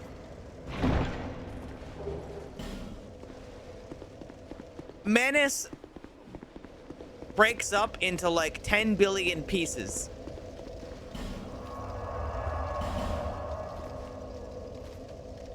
Those pieces grow into people. Most of those people are evil. But then the Ivory King came around and he was a huge badass. So she stopped being evil. She was like, damn, okay. I could get in on this. And thus, she was good.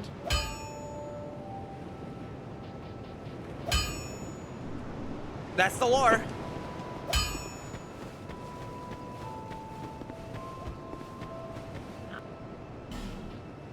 That's the lore.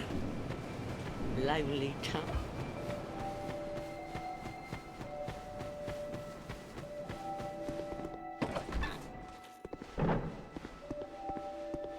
You need a... Will you be the Ivory King to my evil womaness? Sure. Bro.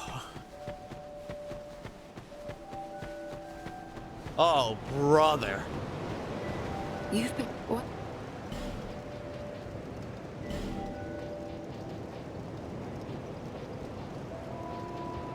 She's selling 10 Titanite slabs in this mod? That's crazy. This mod says, fuck it, go ahead. No injury. There until.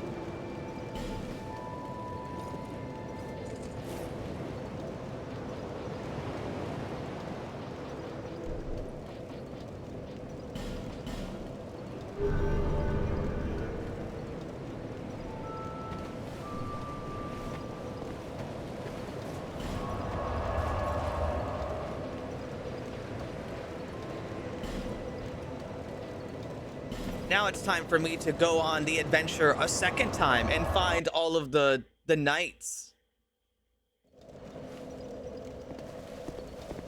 Which I think this way kind of sucks. I don't think I gotta go this way. Like, there's a couple of things to loot, but I think I want to go here instead.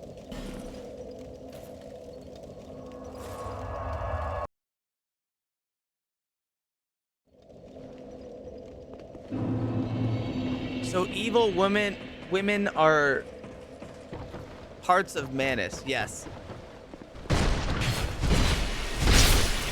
All women are actually just pieces of Manus of the Abyss. That's why she ghosted you on Tinder. The chosen undead showed up.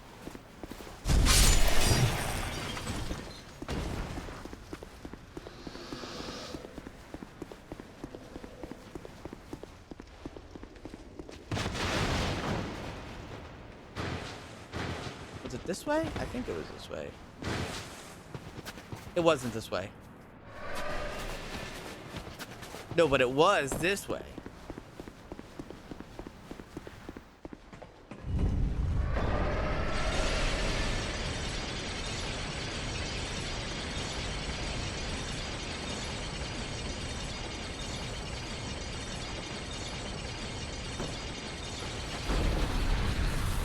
Oh no, not Sonic the Hedgehog.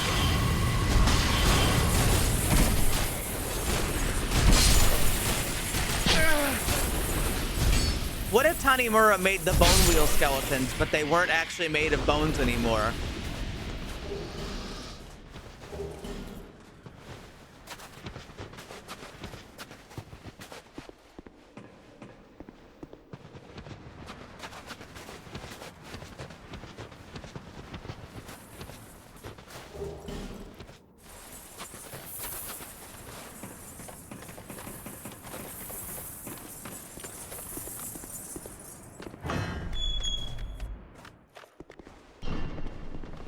Oh, a new bonfire.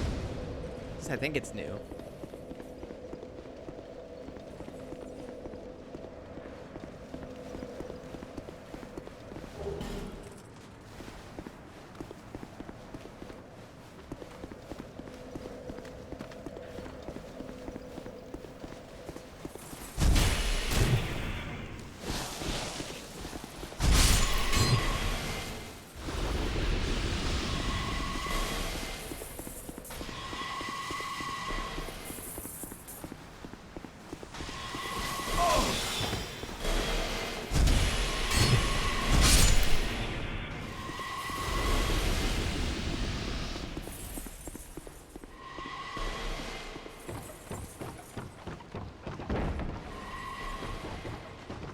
Oh my god, hi! He's my friend. Look, a friend!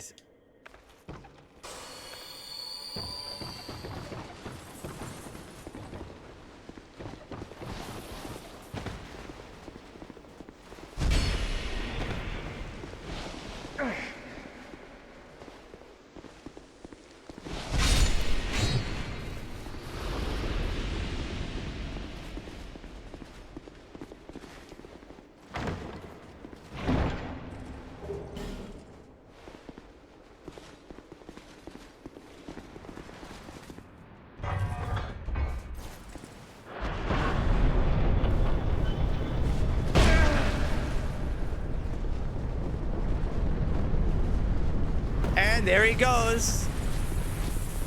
You fucker. Ow.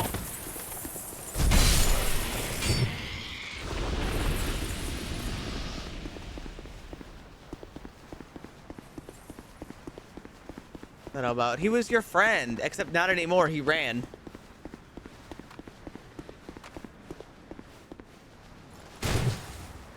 What?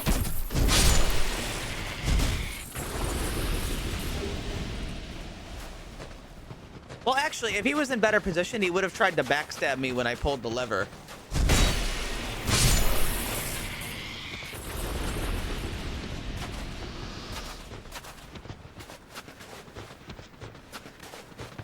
And then he would have ran down here.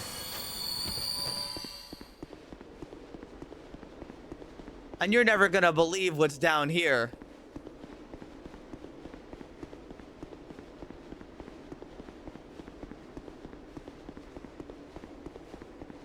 The one, the only.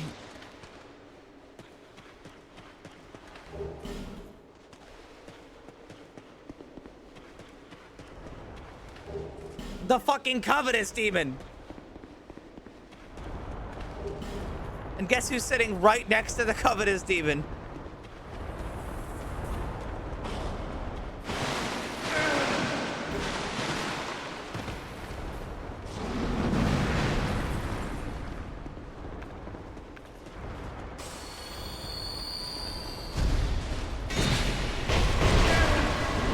That's a lot of damage. Oh, fuck. He got me.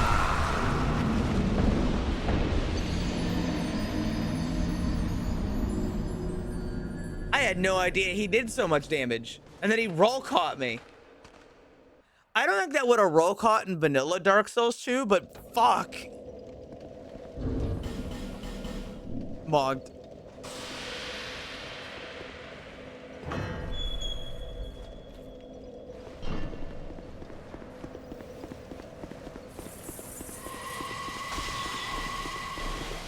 He's still in here.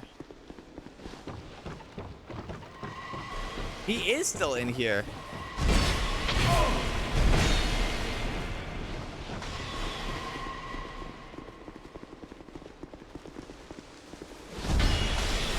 Oh, he's such an asshole.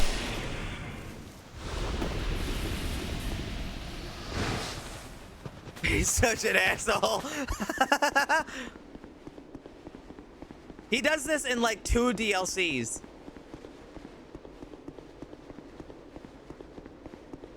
This isn't even the only one he does this in.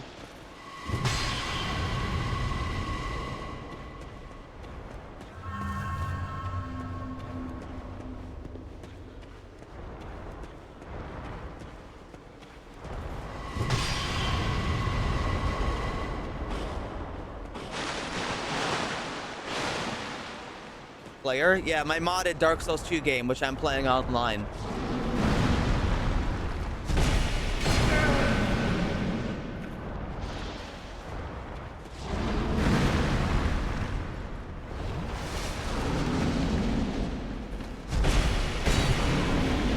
He managed to connect to my game really, really fast.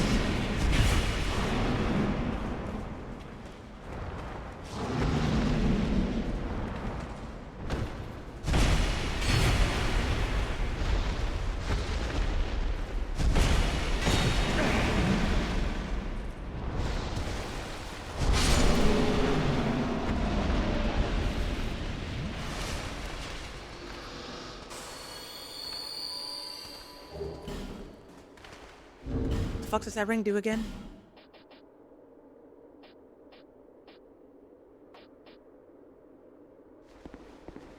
Oh, it's the it's a Night Slayer ring from Dark Souls 3.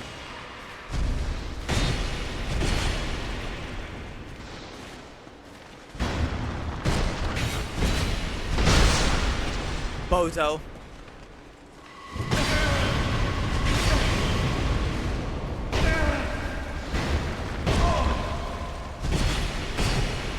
Dude, he's so fast.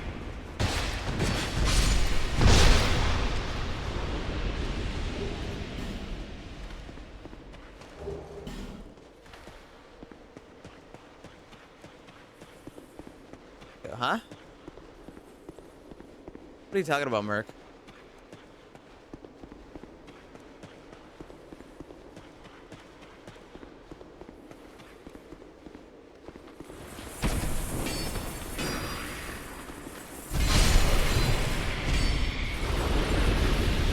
Yes, why did I ask you to do that?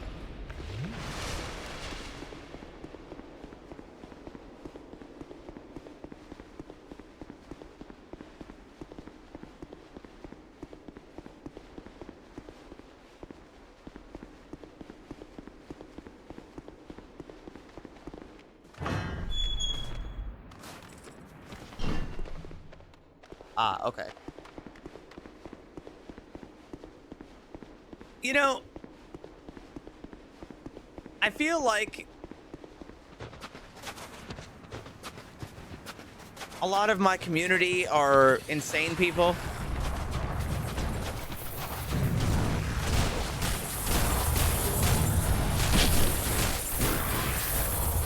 Like, I have several moderators I could describe as just being a lot.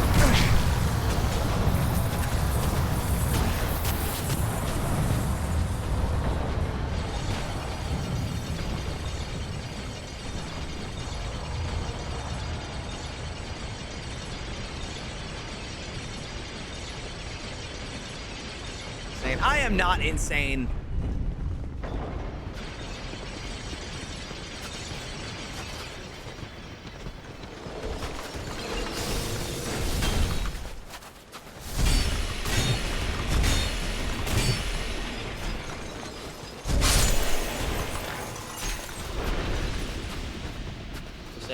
You're probably the least sane moderator I have.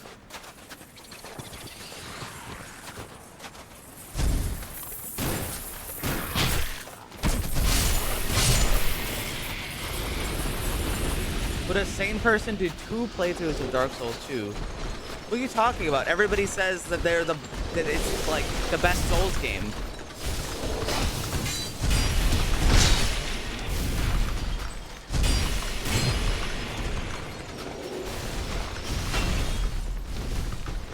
Why would I be against it?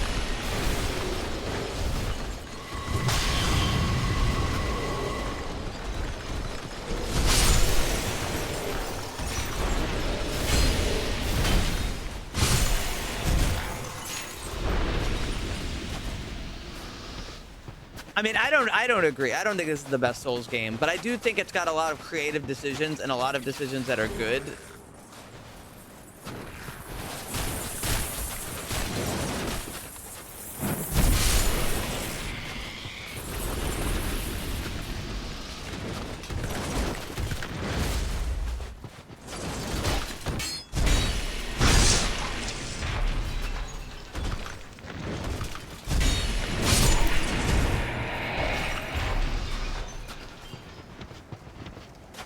I didn't do a playthrough of Dark Souls 3, actually. I played the Archthrones mod.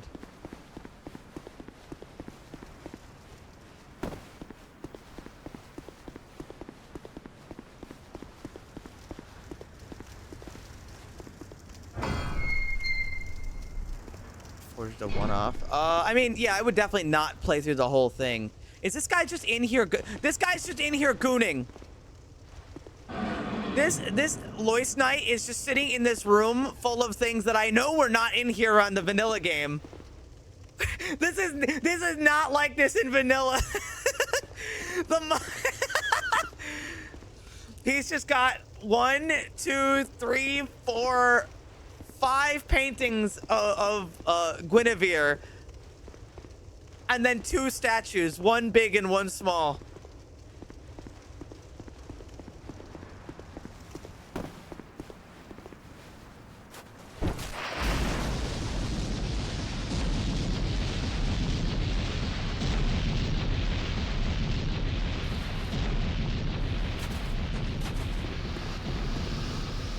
Anyway, I'm gonna talk more about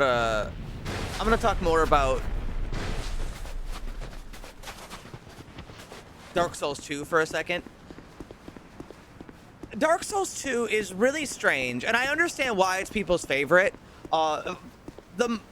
Playing this game vanilla, in my opinion, though, I would describe as pulling teeth. There is a lot of... Hold on, hold that thought. And cast onto the fire! Thank you very much, Billy Bob.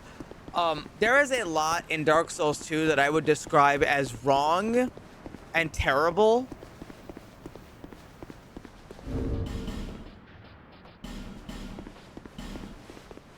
Like, really, there's a lot in this game that sucks. And it really does suck. And people conveniently forget about those things when they talk about how much Dark Souls 2 is their favorite. They're like, oh, I love Dark Souls 2. It's my favorite. It's the best one. And then they forget about all the shit. All the slop.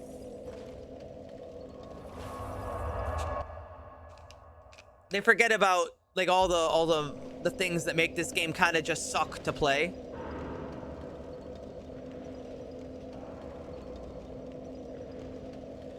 But at the same time, let me compare Dark Souls 3 to Dark Souls 2 to Dark Souls 3, because I think that really does show why Dark Souls 2 is good in certain ways. Dark Souls 3 is what I would describe as mostly uninspired.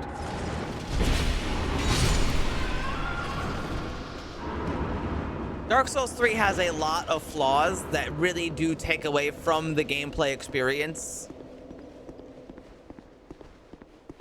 Like, the Moonlight Greatsword in Dark Souls 3 fucking sucks. Like, if you actually go to fire the beam, like the Moonlight beam, it fires, like, into the ground.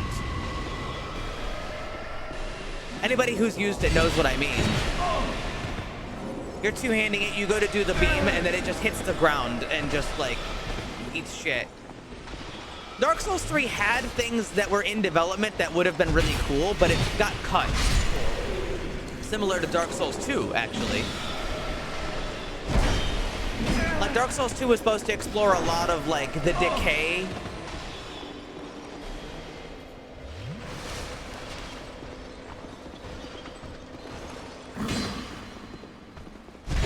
And so there, you know, like those enemies in the very first area that like explode into like black mold.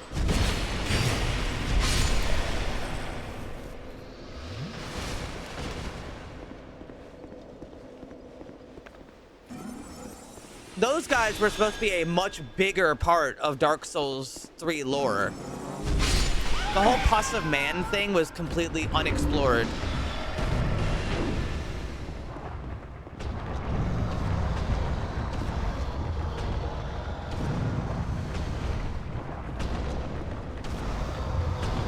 You were supposed to be making your own bonfires as well, and there was supposed to be like a whole mechanic about that. Dark Souls 3 was not supposed to be how it is. Similar to how Dark Souls 2 was not supposed to be how it is. Similar to how Dark Souls 1's second half wasn't supposed to be how it is. Hey guys, I'm starting to realize that every Souls game is pretty flawed, and it for some reason never gets finished.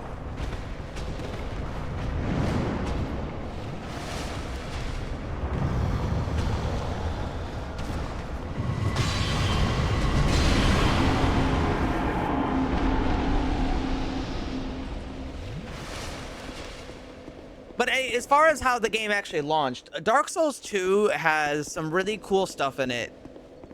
And Dark Souls 3, while I think Dark Souls 3 plays better and feels better to engage with, it is ultimately more of a problem because of its uninspired nature. Like, I would play Dark Souls 3 any day over Dark Souls 2 if I wanted to, like, enjoy a Souls game as is.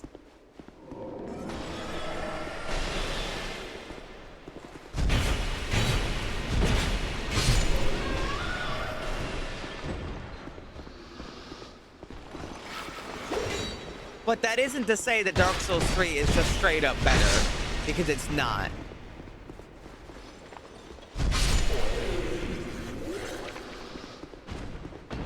Like, let me think of some of, like, did you ever notice that in Dark Souls 3, you just kind of go back to, you sort of explore very similar themes as the other games? Oh, fuck.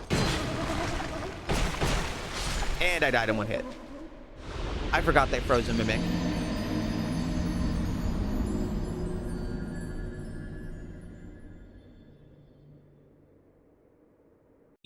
Like, they do a lot of, like, hey, guys, remember this? Hey, guys, remember this? They borrow too much from everything else.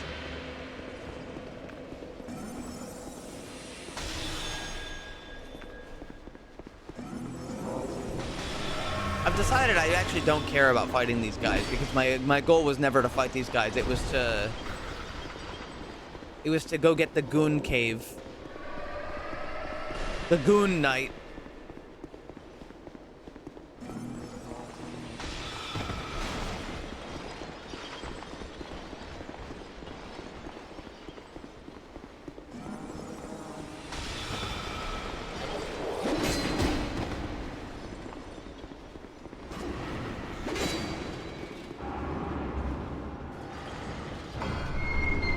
Yeah, it has a lot of forced nostalgia. There he is.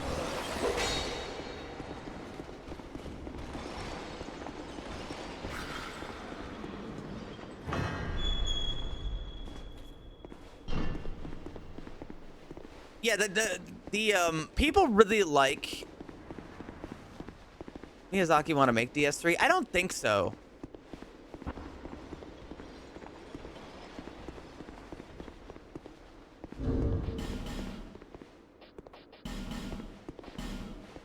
Oh, fuck. I'm thinking about...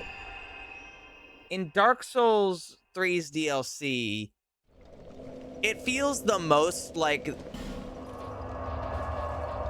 I'm not saying it's not fun. It is fun. But there's so much of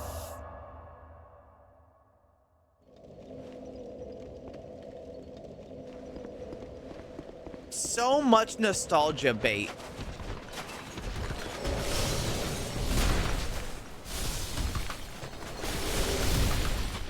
And even when you don't realize they're doing it, they're still doing it. Like when do you remember, like, if you've played the Dark Souls 3 Ring City DLC, maybe you'll remember this in your head. You start off in like the sort of dilapidated area where everything's like destroyed. And then you go to hold on one second. Then you go to the Ringed City after you beat the twin demons who like fuse into one super demon. But what you might not remember is how you actually go to the Ringed City. Actually, I can show this off.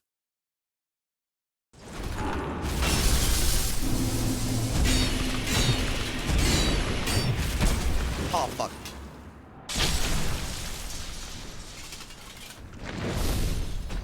What the fuck was that?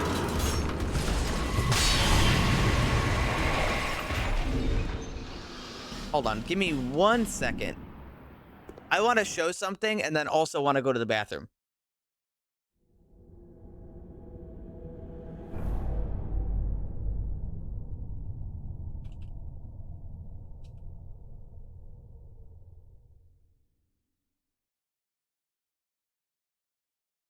Give me 1 second.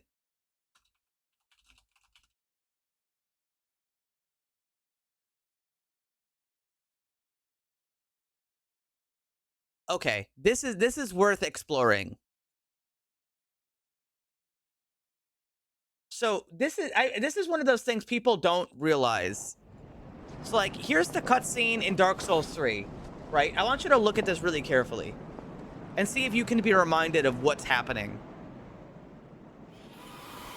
Because it's not even really subtle in my opinion. So these guys show up. These guys only serve one purpose, and they pick you up.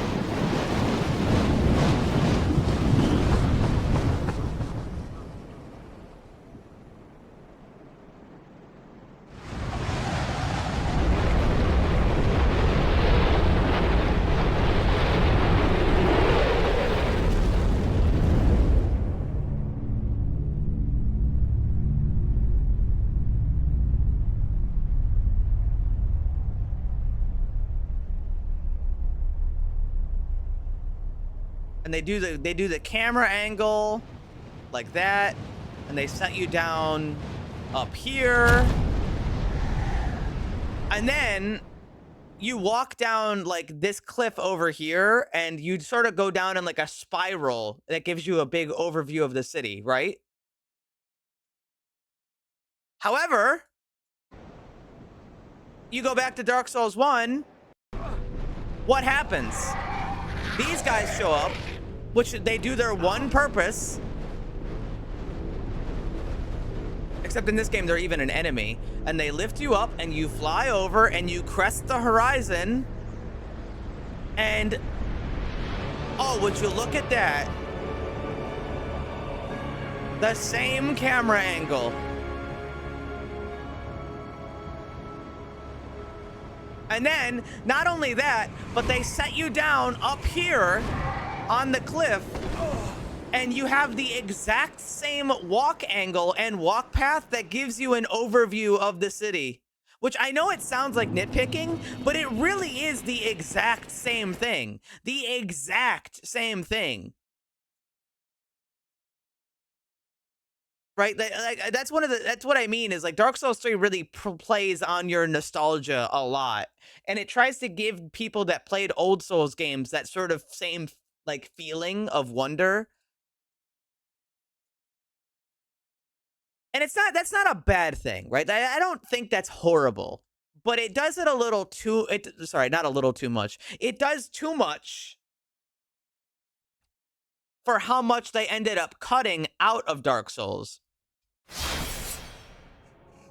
Because they did have to cut a lot out of Dark Souls 3. Anyway, I'm gonna be right back. I'm gonna go to the restroom. Hi, Heartwood. Bathroom break.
All right.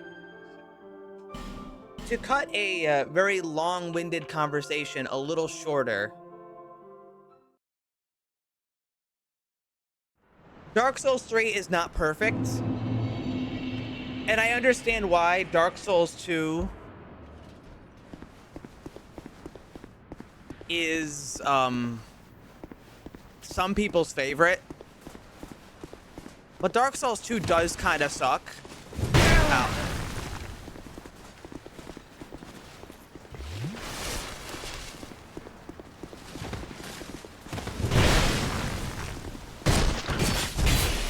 And people forget about all the suck a lot when they talk about it being their favorite. What's up with the armor pick? You asked for ideas for what to draw, and boy, I would be happy about it. I like it when you art.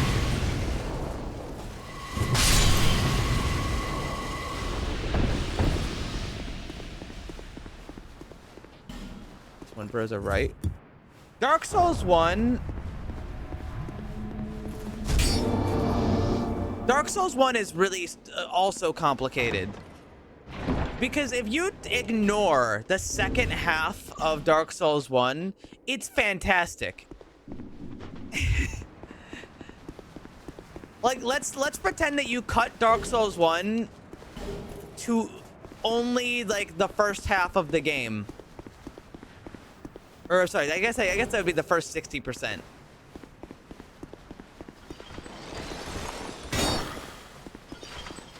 Right? If you cut Dark Souls 1 down to the first 60% of the game and it ends right after Ornstein and Smough, that part is really great. Like, I don't even think there's many things you could complain about realistically. It's extremely well done. The pacing is fantastic. No fast travel actually hammers in the world design a lot. So where does the problem come in? Well, the second half.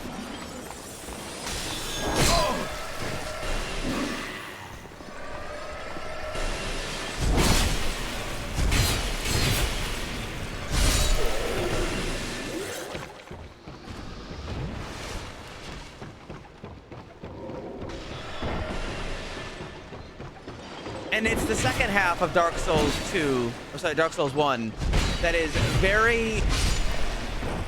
It doesn't have that same pull where you're interested in doing it, and it kind of struggles with its pacing a lot more, and it's more rushed and unfinished.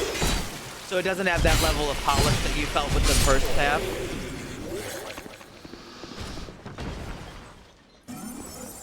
And I think that's a big reason that Dark Souls 1 gets criticism. I also think it's just a little bit less refined. And when you compare Dark Souls 1 to Demon's Souls, they aren't that bad. No, they're not, but I wouldn't say they're fantastic. Tomb of the Giants looks pretty fucking hideous. It's only saved by the fact that it's dark.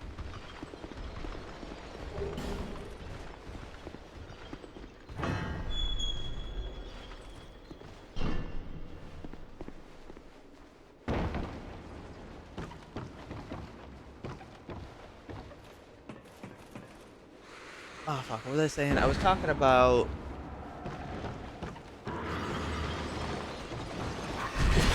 Yeah.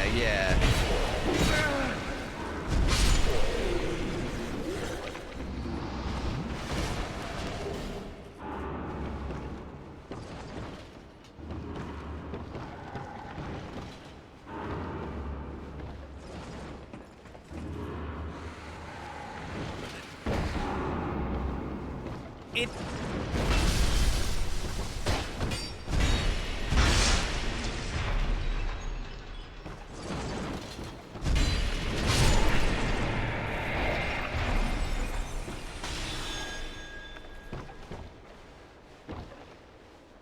Shit, man, I don't even know. I don't even know how to describe this.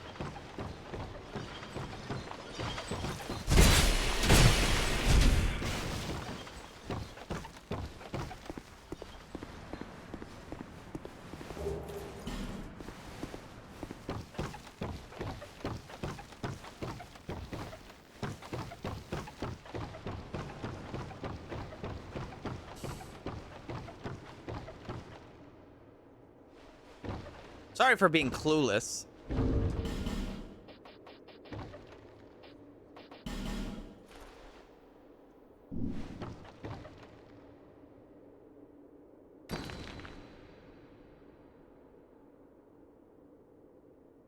I could survive that.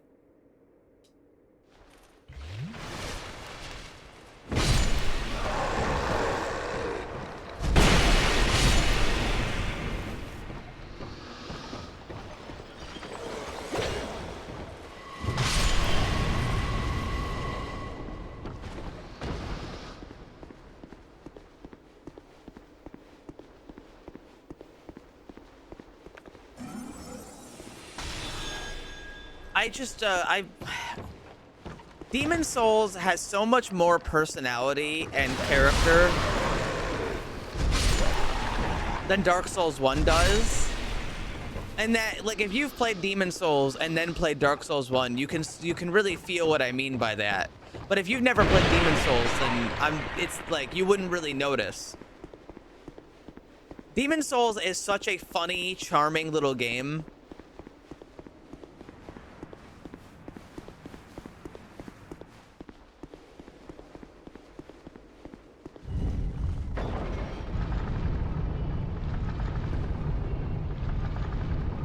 Joy. That's true.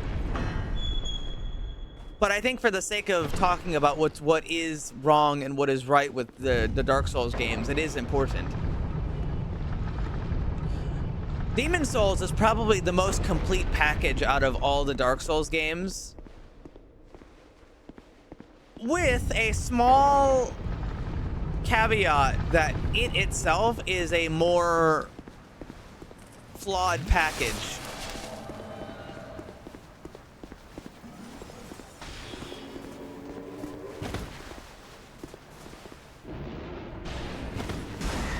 Which might seem like a weird thing to think about.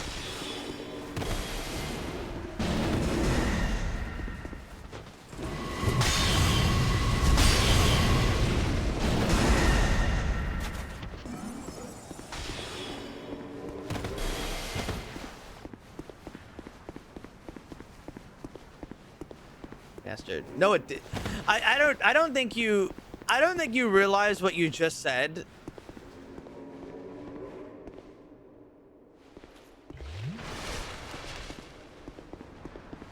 I think you fucked it up, Ender. Because saying it deserves a remaster can mean that in a negative connotation, because the remaster fucking stinks. Also, it's a remake, it's not a remaster.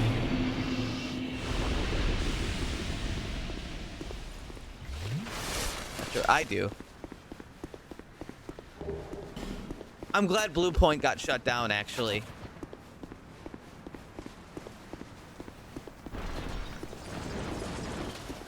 In a vacuum, the Demon's Souls remake is not a problem. But this is not a vacuum. And the Demon's Souls remake, its biggest problem is not that it exists. There's this thing called art direction, okay? And Miyazaki's art direction is very particular.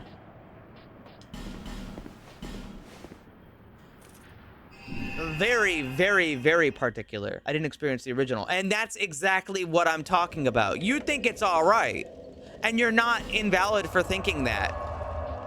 You aren't invalid for thinking that Demon's Souls remake was all right, and you thought it was good, and you enjoyed it. But that's the thing, is you didn't experience the original. You don't understand the art direction that was lost.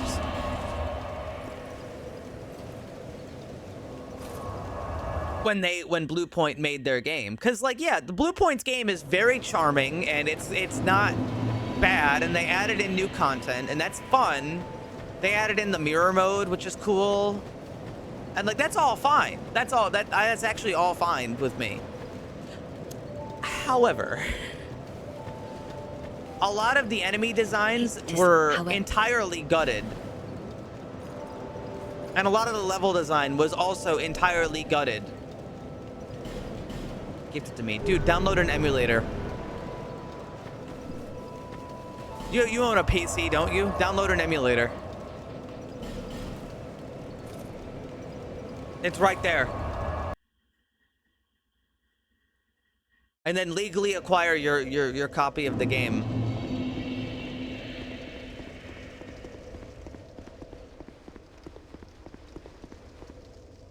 Lucatiel of Mariah. All right, you're in.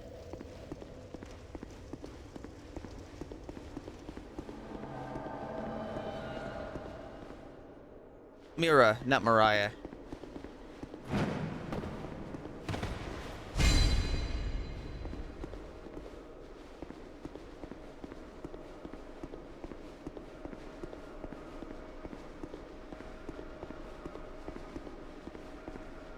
Now see, now I've acquired all 4 of the Loist Knights, so this boss fight's way cooler.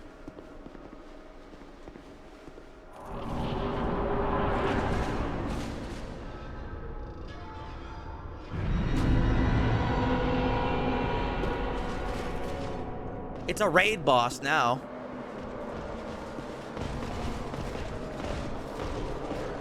This is actually a really cool boss fight. Not necessarily the greatest boss fight, but I always really liked the vibe.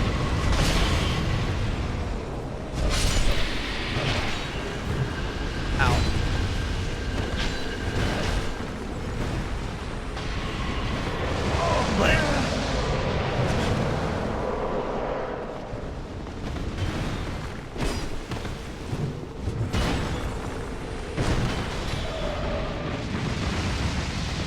Sorry, I got distracted. I was kind of looking at chat.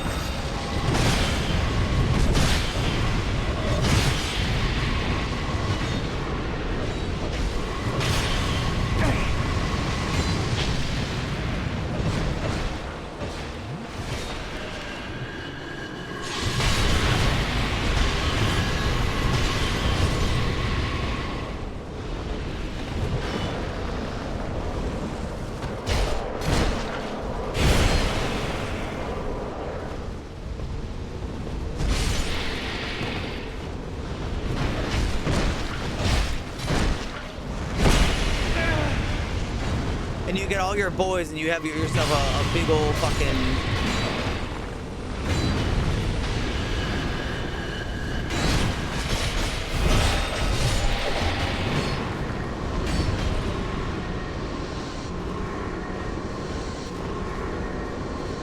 And they sacrifice themselves to seal the...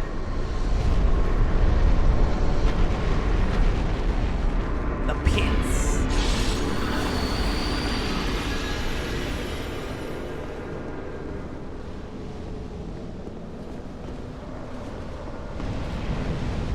But who's that?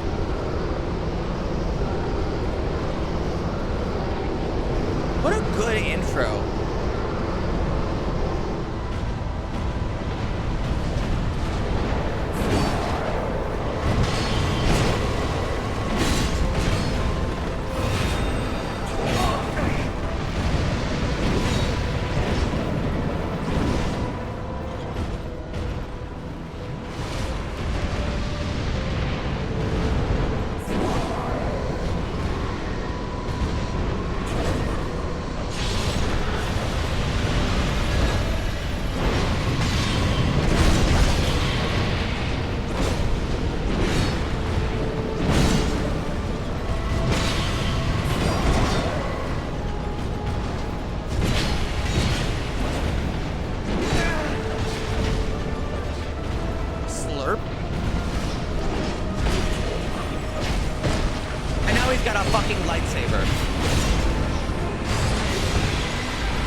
And his range is gigantic.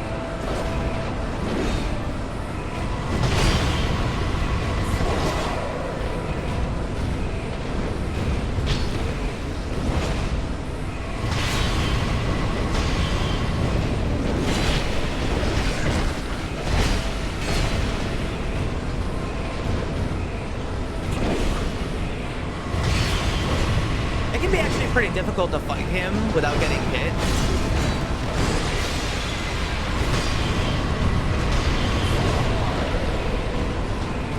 Goodbye, Lois Knight.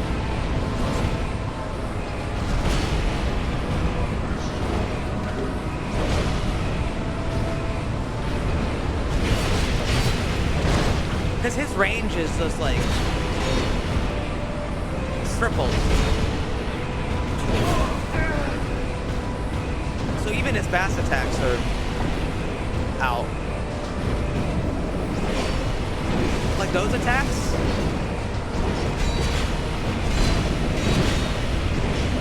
If you think about the hitbox of the sword right now, it's fucking terrifying.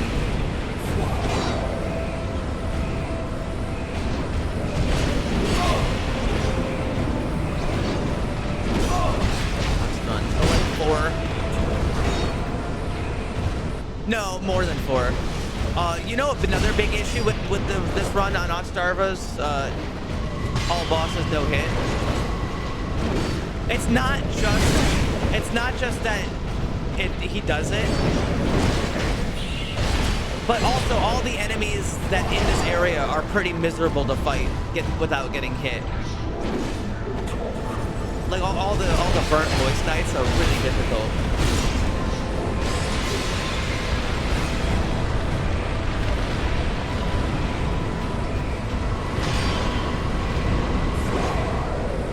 Lucatiel is fucking dead.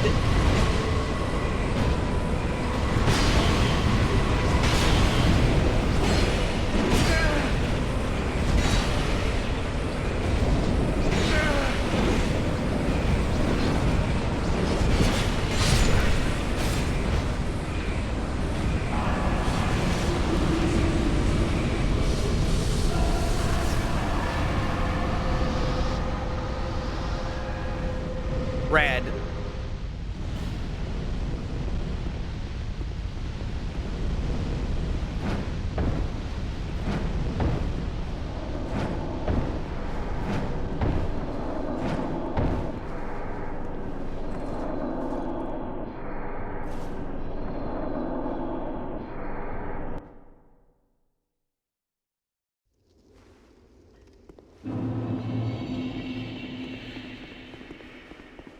All done. You've granted my one wish.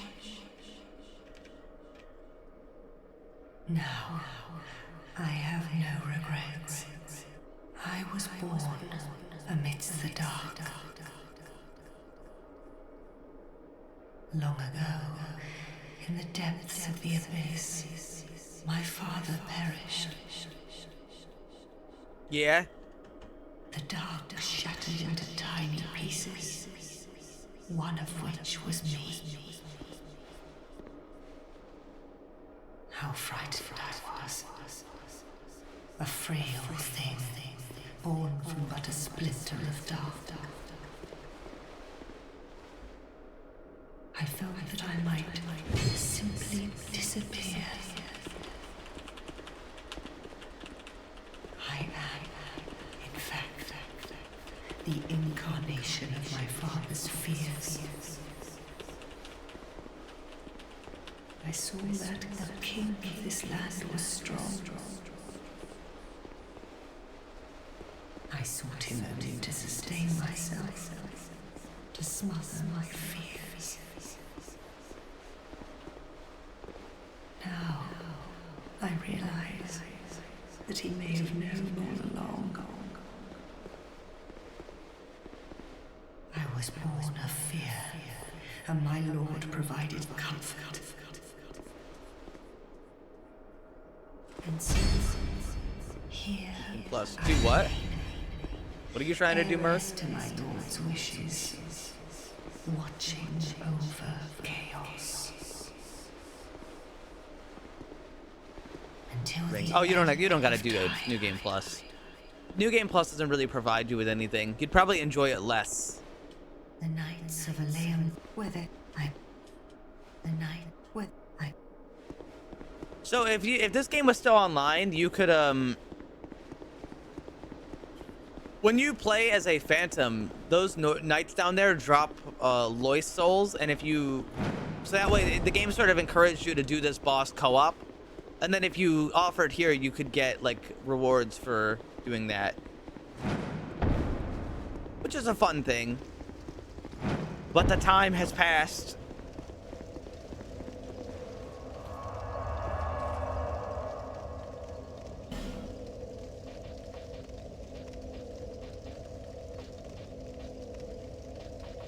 Anywho, I guess we're just about all done, because I'm not gonna do the other DLCs since they're not changed. They haven't been made any different, so I'm gonna head my ass over to the King's Chamber. Or run. No, they're RNG, which means you could just get 0.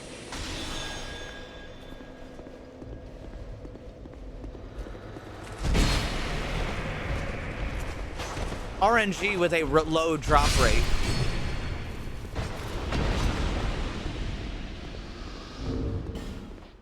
Yeah, you could do it without farming, but you know.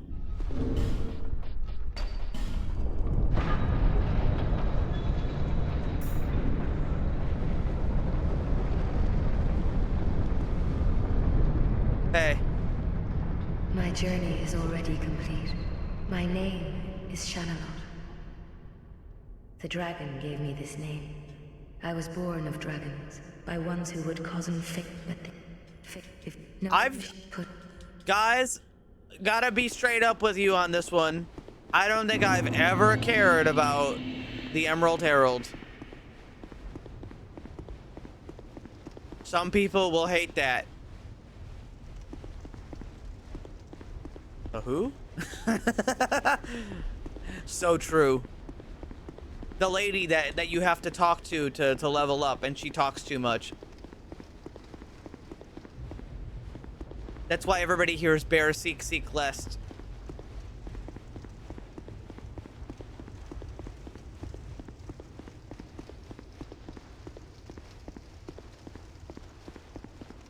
All she does is speak in riddles.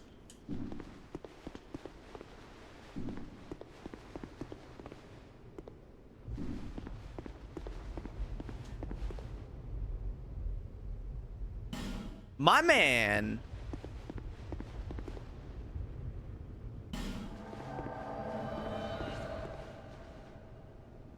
fuck it. I'll summon all three. For no other reason than it would be really cinematic if I did.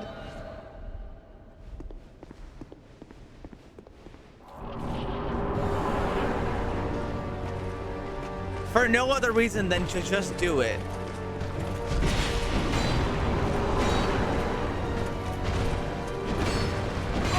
I like the throne defender armor. Not the whole thing, but little parts of it. Also, that shield, the throne defender shield is actually really popular in PvP. Or it was really popular in PvP because most people who play this game all sweaty would use dark infused, and that has the best dark defense.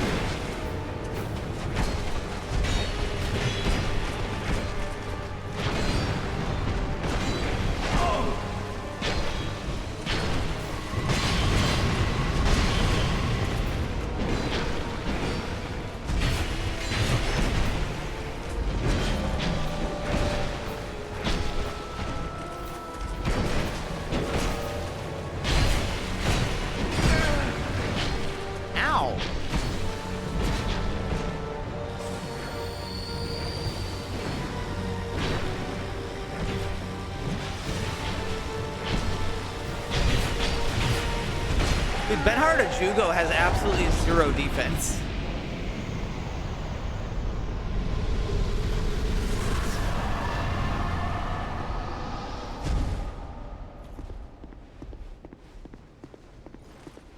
Blocking lightning? Is it to block lightning? I thought it was dark. Huh? Brave undead. You have proven yourself to me. Hi, Nishandra. You look kind of like a slug, actually.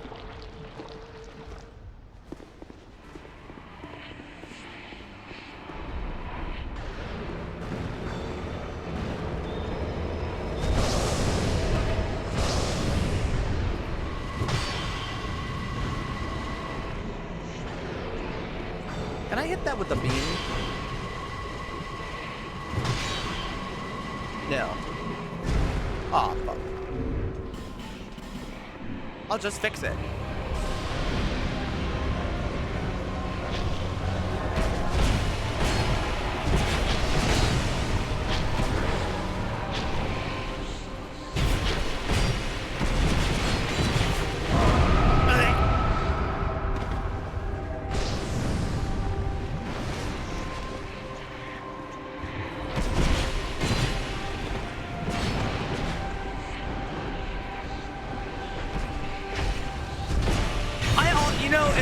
Complain about it. I also enjoyed Dark Souls 2 at its peak popularity.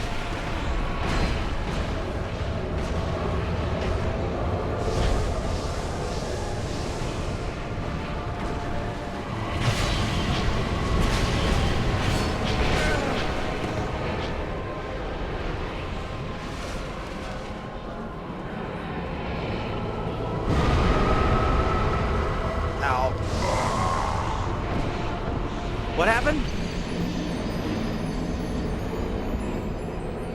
I think she got me with the wham bam.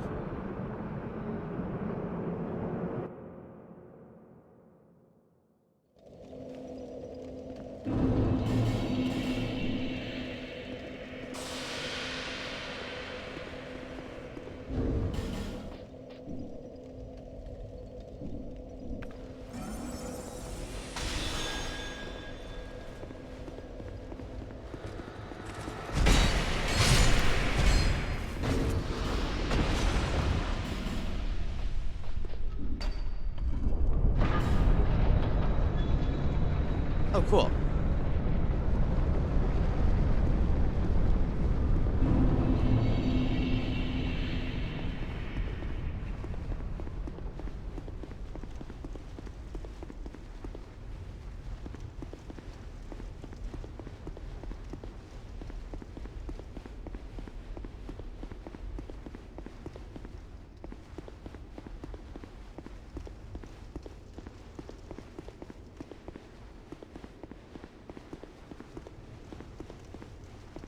Hey, Benjamin, can you do me a favor?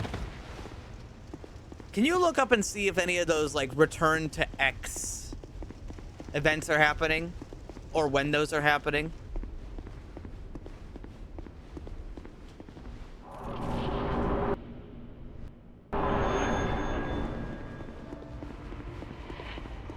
What are people doing, like return to Drangleic or return to fuck the other one? Ow. Ow.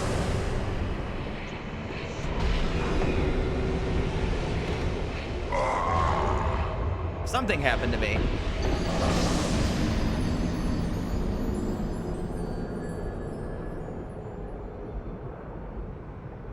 I think, oh, that's right. Those things drain your health passively, but that shit almost never matters. It matters right this second, though, because I got owned.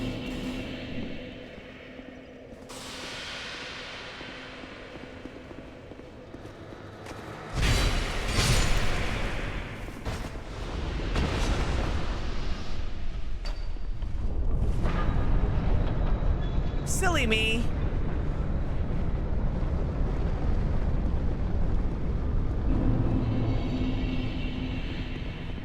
I'm the only motherfucker who's ever died in a Chandra twice.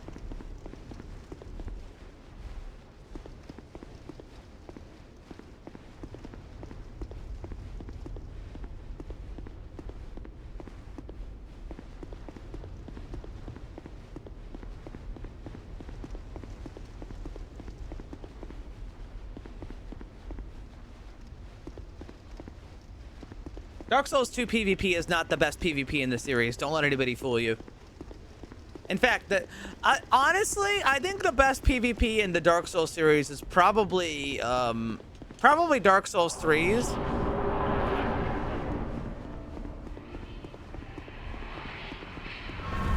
Simply because the other,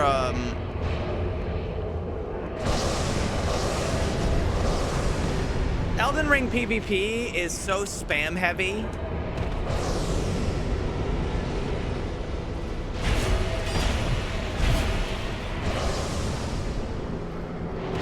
People can be really nasty in it if they want. I'm reminded of the invasion I did that took like, oh god, how long did it take?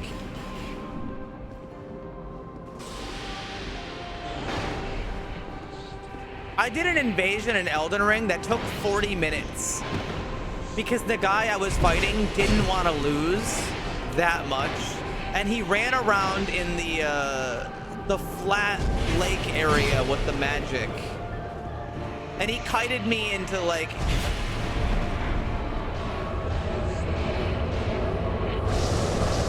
every single encounter. Is there a thing in Elden Ring that lets you turn enemies against invaders?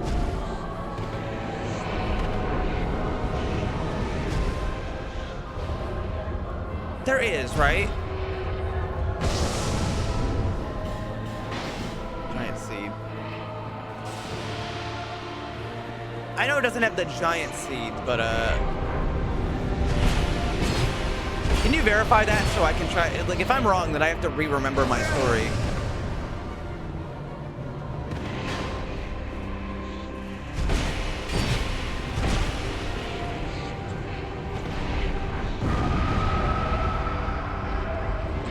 It does exist.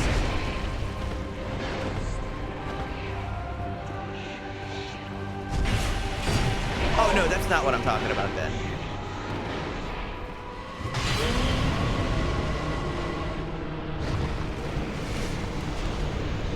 I remember this guy kiting me into every single like enemy, summoning phantoms. Many monarchs have come and gone. One drowned in poison, another succumbed to flame. Still another slumbers in the realm of earth. Oh god, there was so much. He did an exploit to get his Estus back. You, conqueror of adversities. Hi, Aldia. Give us your answer. Oh my god, it's Aldia!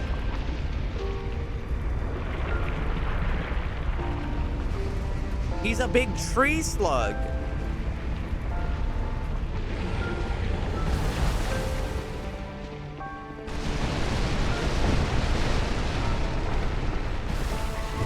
It's him. It's the Scholar of the First Sin.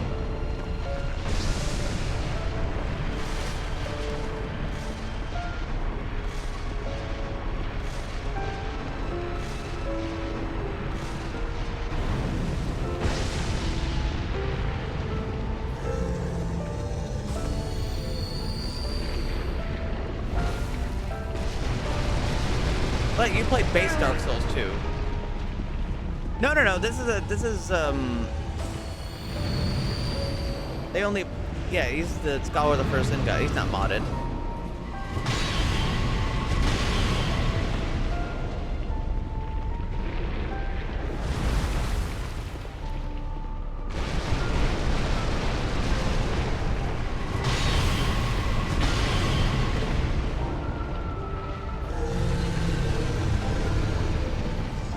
Actually, he's not even in the DLC. He's from the new version of Dark Souls 2.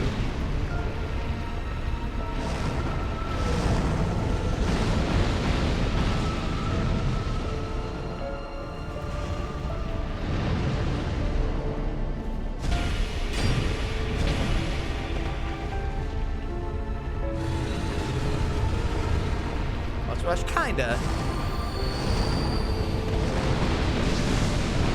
Cat.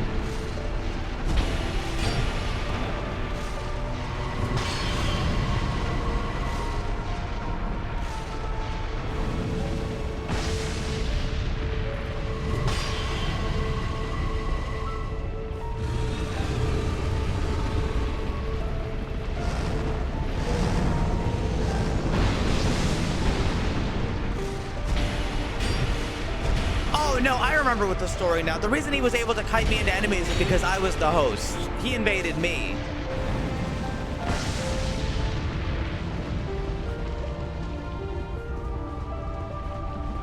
I'm pretty sure he invaded me. I'm pretty sure. I don't think I have any VODs from when that happened to remember.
Oh yeah, evil. You know, the biggest thing with Souls PvP is that if the person you're fighting doesn't want you to have any fun, then you're not gonna have any fun. And that might sound strange, but really think about that, right? If both people are there to have fun, then you're gonna have fun. But all it takes is somebody's ego and competitiveness getting in the way, and suddenly you're not allowed to have fun anymore.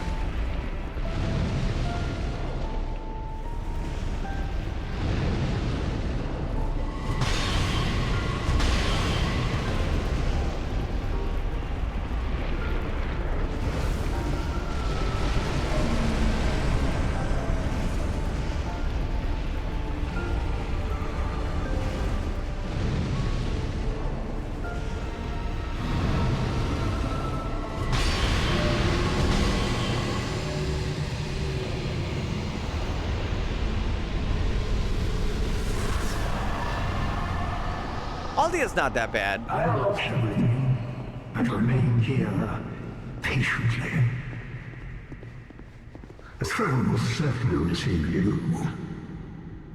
But the question remains, would you tell me? I want to get the fuck out of Dark Souls 2. Out of my way. I'm leaving. Goodbye. I'm going home.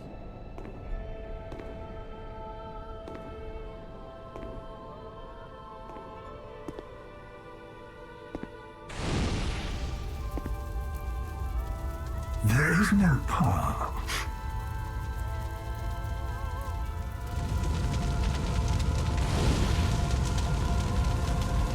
Beyond the scable's eye, beyond the reach of love.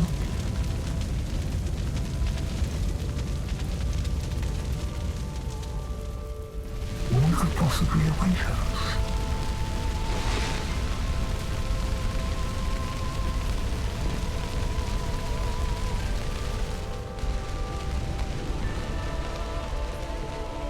And yet we seek it insatiably. Such is our fate. Bye-bye.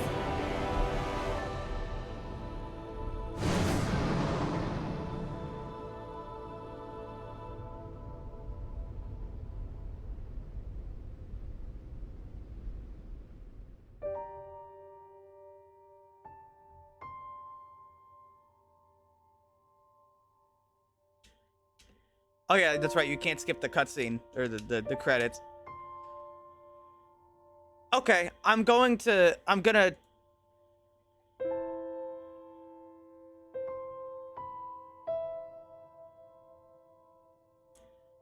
small review of the Bearer of the Curse mod. I think it's really cool. I think it would have been even better if they didn't randomly speed some things up to such a degree. They really went a little crazy with the speed up button.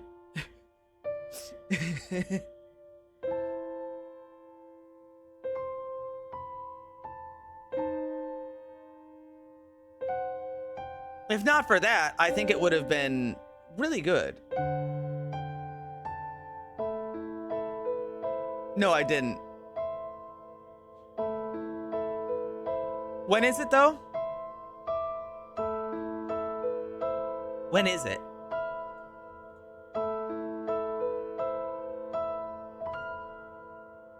I didn't see it.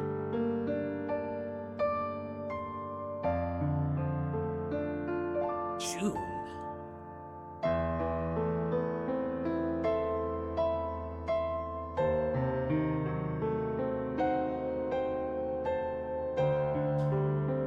Okie dokie.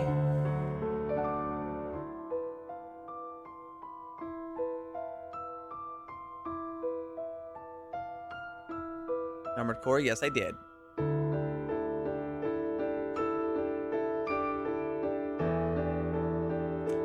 So I could keep streaming, but I didn't want to do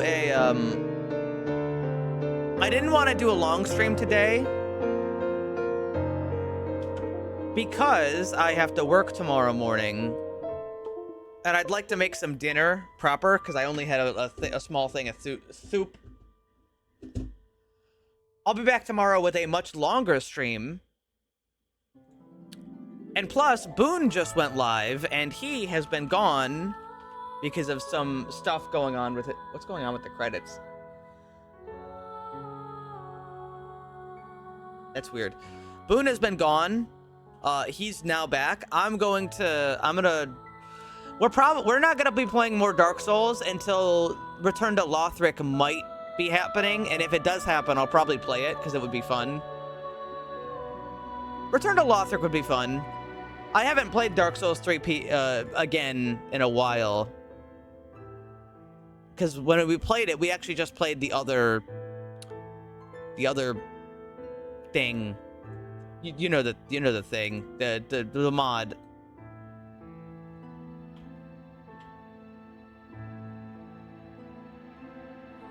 Anyway, I love you guys. Bye. I'll see ya. Love you.